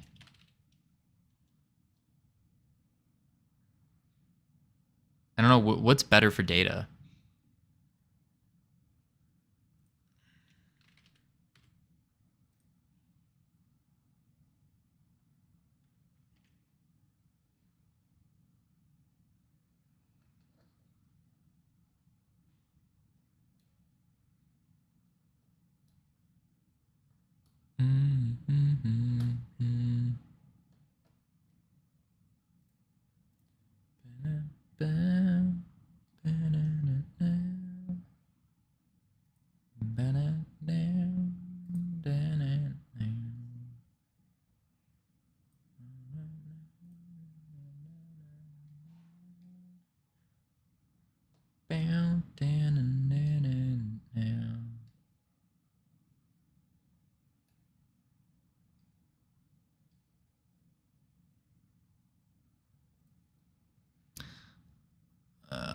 I guess we'll leave Q free for now.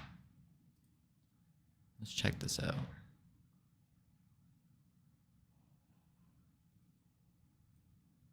Oh, it's gonna break though. Yeah.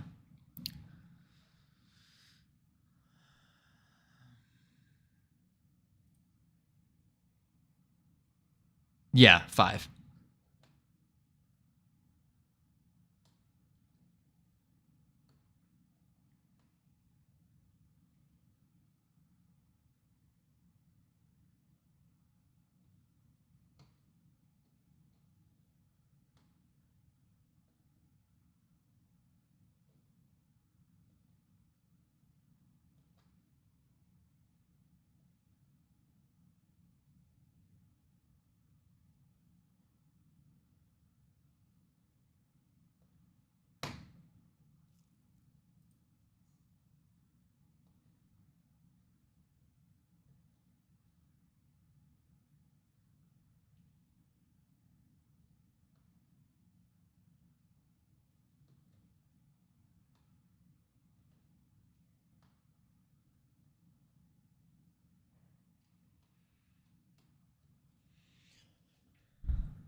Yeah.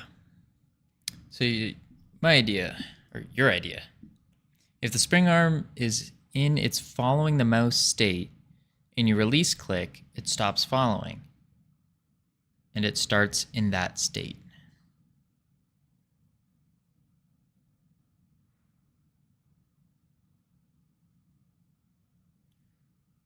If the spring arm is in its following the mouse state, and you release the click, it stops, and it starts in that state.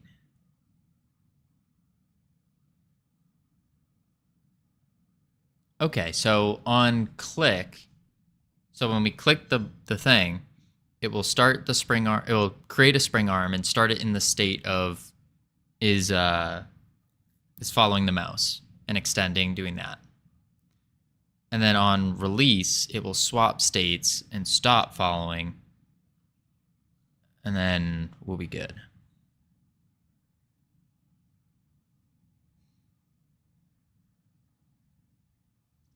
Click button, create spring arm, release click, spring arm stops following the mouse. Yeah, that makes sense. I think that's a good idea. Definitely makes sense. But how are we doing the interaction with the companions then? Or is that like a later thing that kind of gets connected?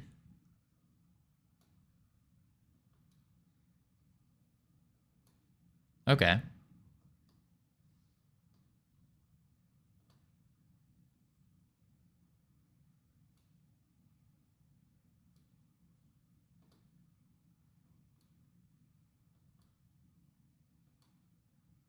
So we'll hop to the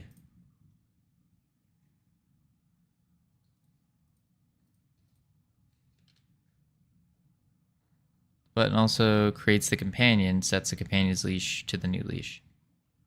Okay, that makes sense. So we'll hop to the button.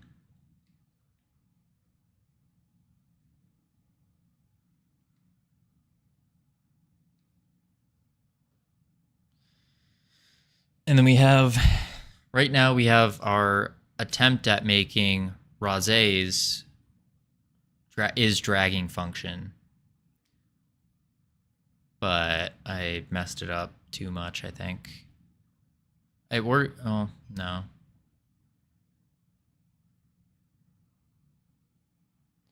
It should be a pressed function. Is action pressed? The button shouldn't have any dragging stuff. Okay. Press creates companion and leash. That's right, that's right. Okay, we'll just delete this. Wait. Yeah. So we'll do here. Function set companion leash. Or just on touch zone pressed.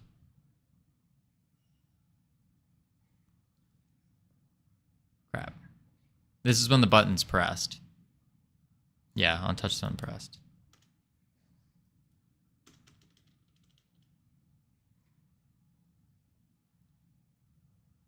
What? Congrats, I got an ad. Oh.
Uh-oh. I made a whoopsies.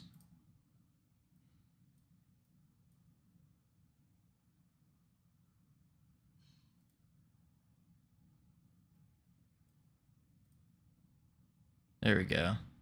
Okay, it's over. Good.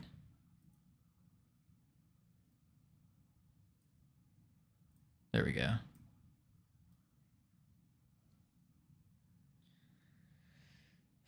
Okay, it's over. All right.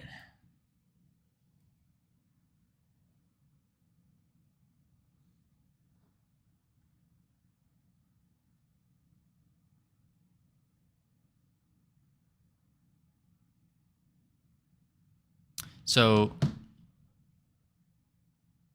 right now, what the touch zone does is it will get rid of the companion when you click it. So we need to check if the companion is out. Because if it's out, then we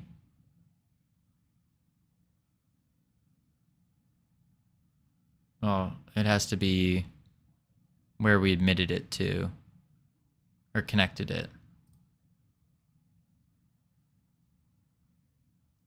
And remove it.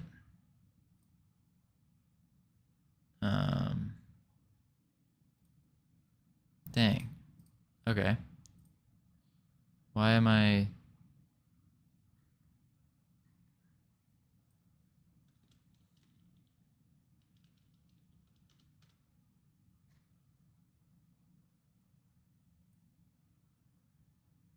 remove it.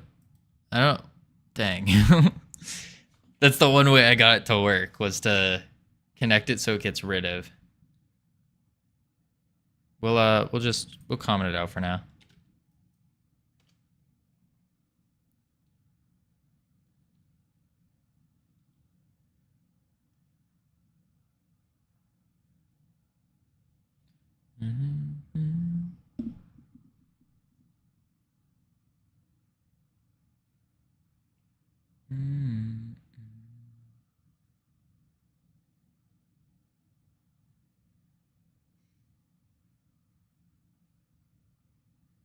You should remove the spring arm you start with on the player, so you know it works now. Bet.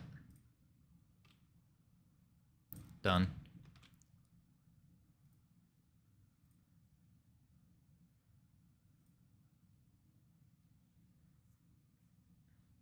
Agreed.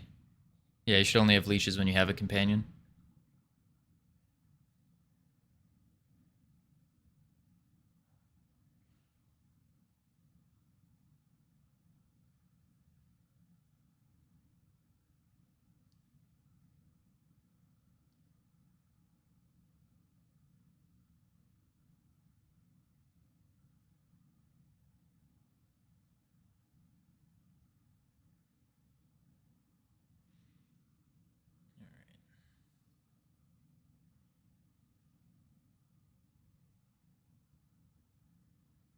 Untouched zone pressed.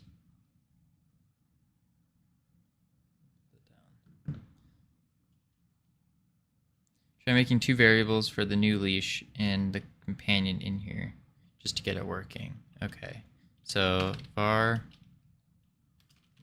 or companion new equals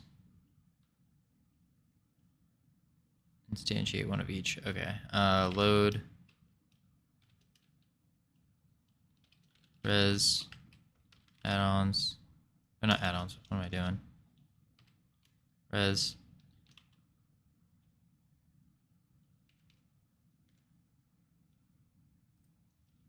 instantiate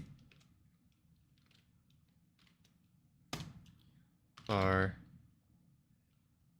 spring arm or leash new equals load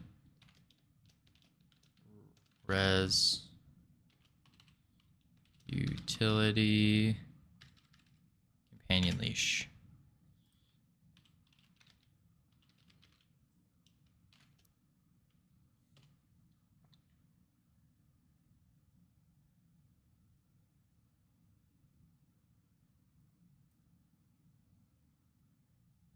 Oh, whoops.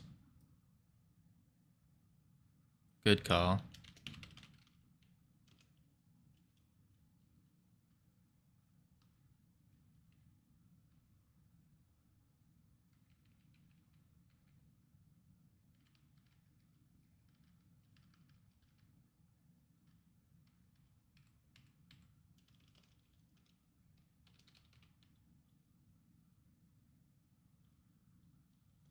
There we go.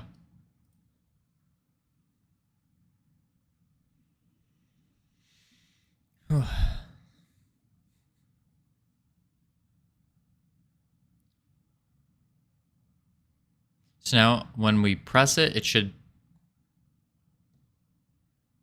make a new variable, then add both to the player. So then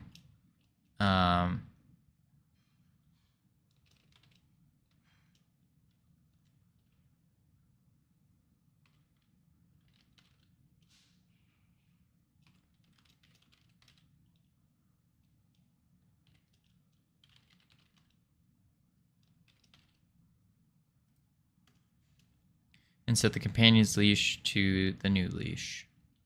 Okay. I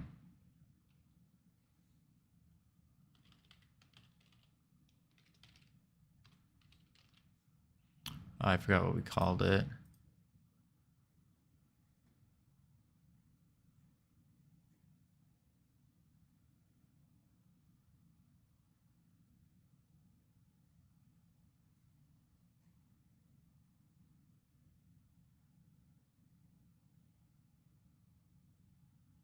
think it's leash path is hard coded right now. Sweet. Dot companion leash dot new game manager dot player dot add child leash new. I can actually just do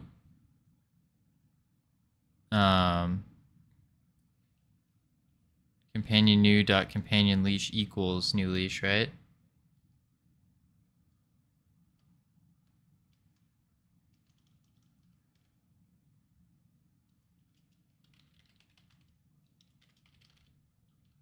Equals leash new. And then I have to move this up a line.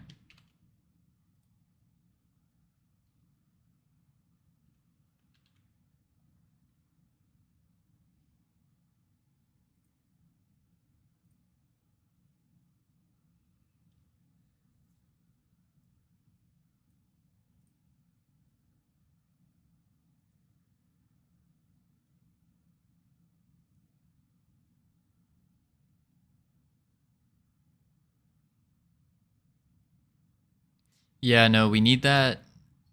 The problem is we need that the touch button emit, because that's what made it so the fairy would actually appear.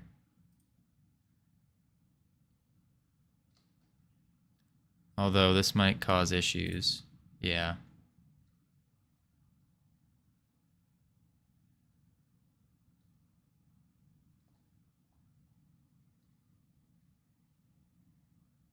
Oh, leash is null. It's not called companion leash. Uh-oh. Companion. Wait.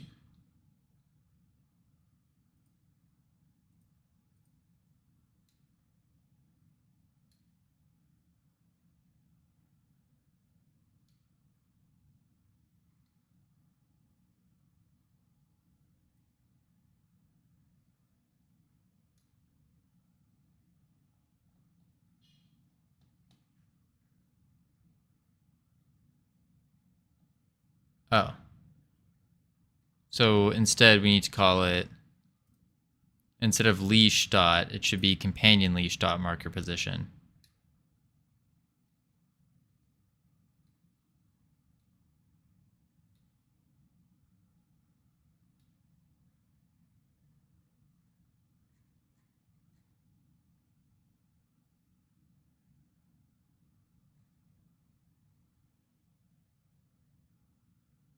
Oh wait, no, it does. Leash is companion leash.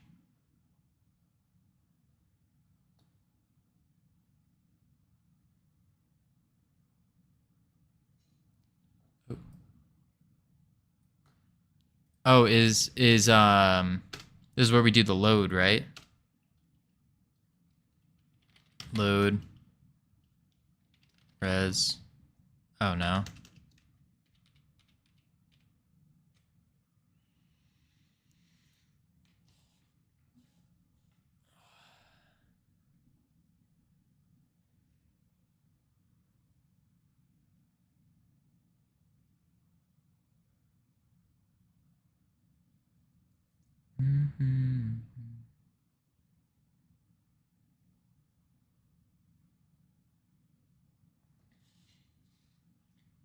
You just want a leash variable. So I can just delete this and do variable leash down here.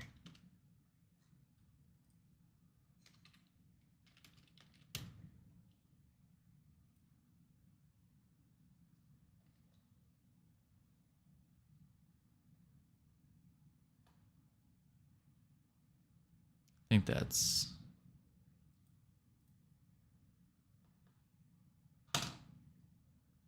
And only return the leash position if there is one. So let me go back down. Position dot leash We go if leash has position.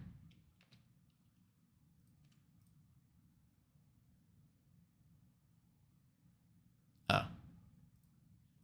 If leash is equal to null,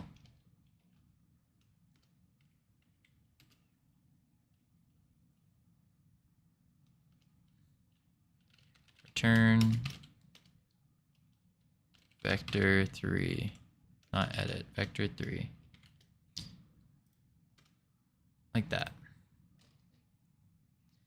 If leash is equal to null, then just return vector 3, blank. Otherwise, you're just returning leash marker position plus vector 3, 0, 1.50.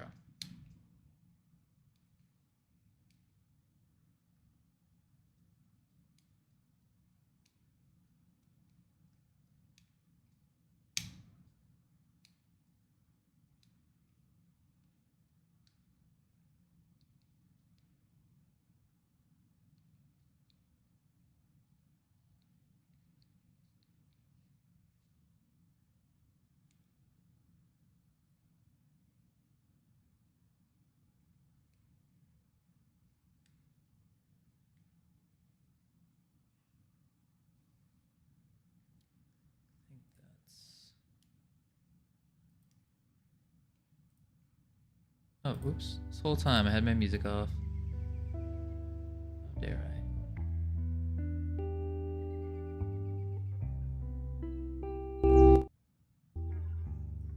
There we go.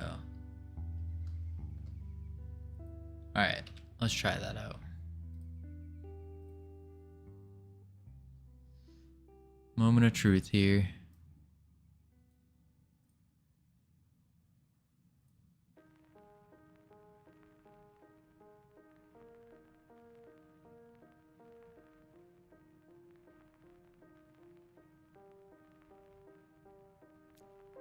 Index companion leash on base character body 3D companion with value of type spring arm 3D companion leash GD. Invalid set index. So you can't just do companion new dot companion leash equals new leash.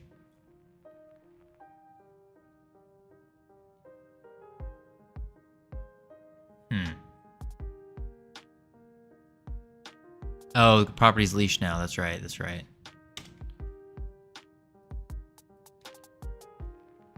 All right.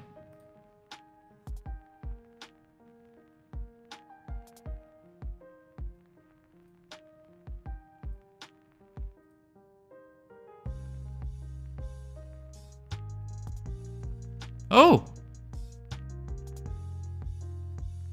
Oh, we're moving. That's awkward.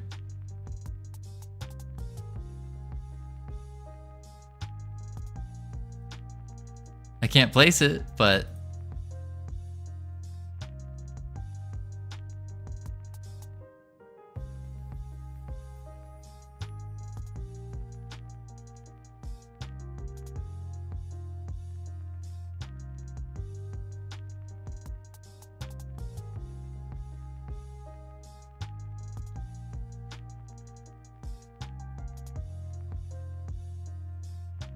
we just need to make it more responsive instead of lagging behind.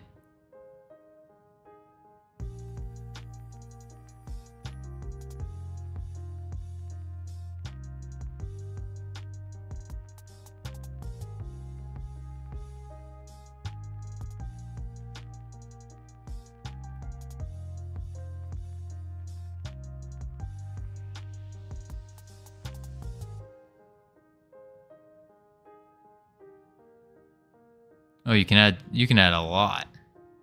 There's 2 right there. There's 3.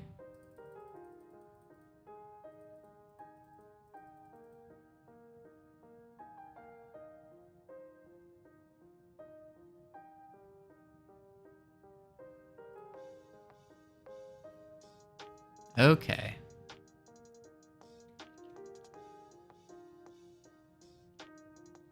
Cool. Cool.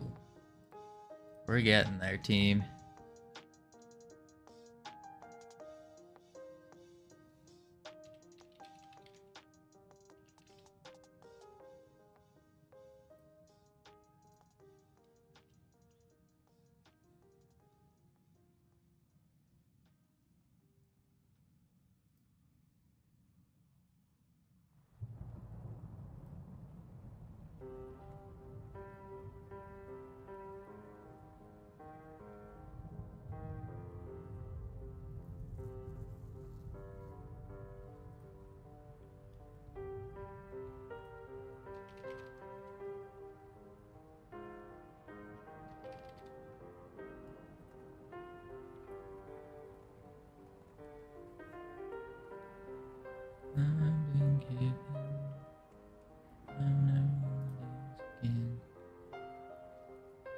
Alright.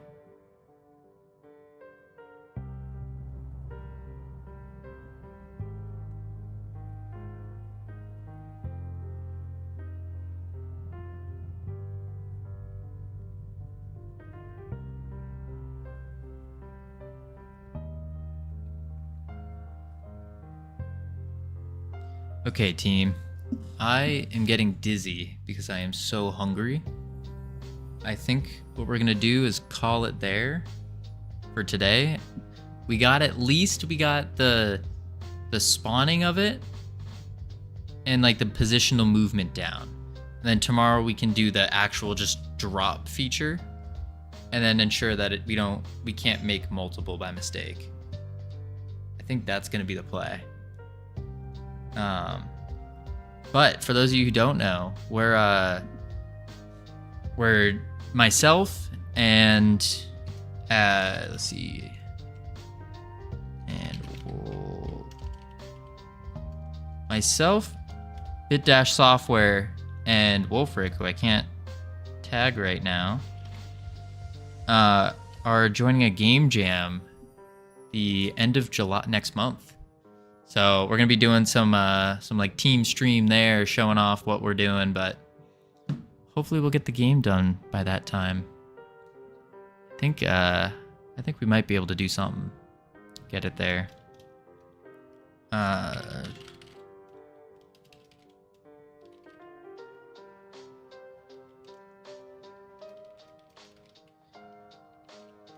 Yeah, if y'all aren't following BitDash, he's awesome. He's a ton of fun. Highly recommend it. He does some cool things a little bit outside Godot every now and then too. He's making a cat game right now, which is pretty cool. If you want updates, you can check us out on X for like instant updates and whatnot. And yeah, with that, we're just gonna raid this person named Spider Queen that I found in the little raid browser. Seems like she's making I honestly don't know if she's any good, but it says using Godot to make a space game in space, but she's on Earth, which is in space. And yeah, I will see you guys tomorrow at 11:30 CST until something. And I think pretty soon we're gonna be moving the schedule just up like by a half hour or so. But yeah, we'll see. All right.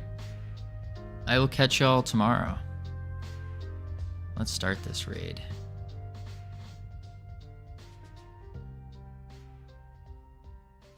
Thank y'all again for coming. And I'll catch you tomorrow.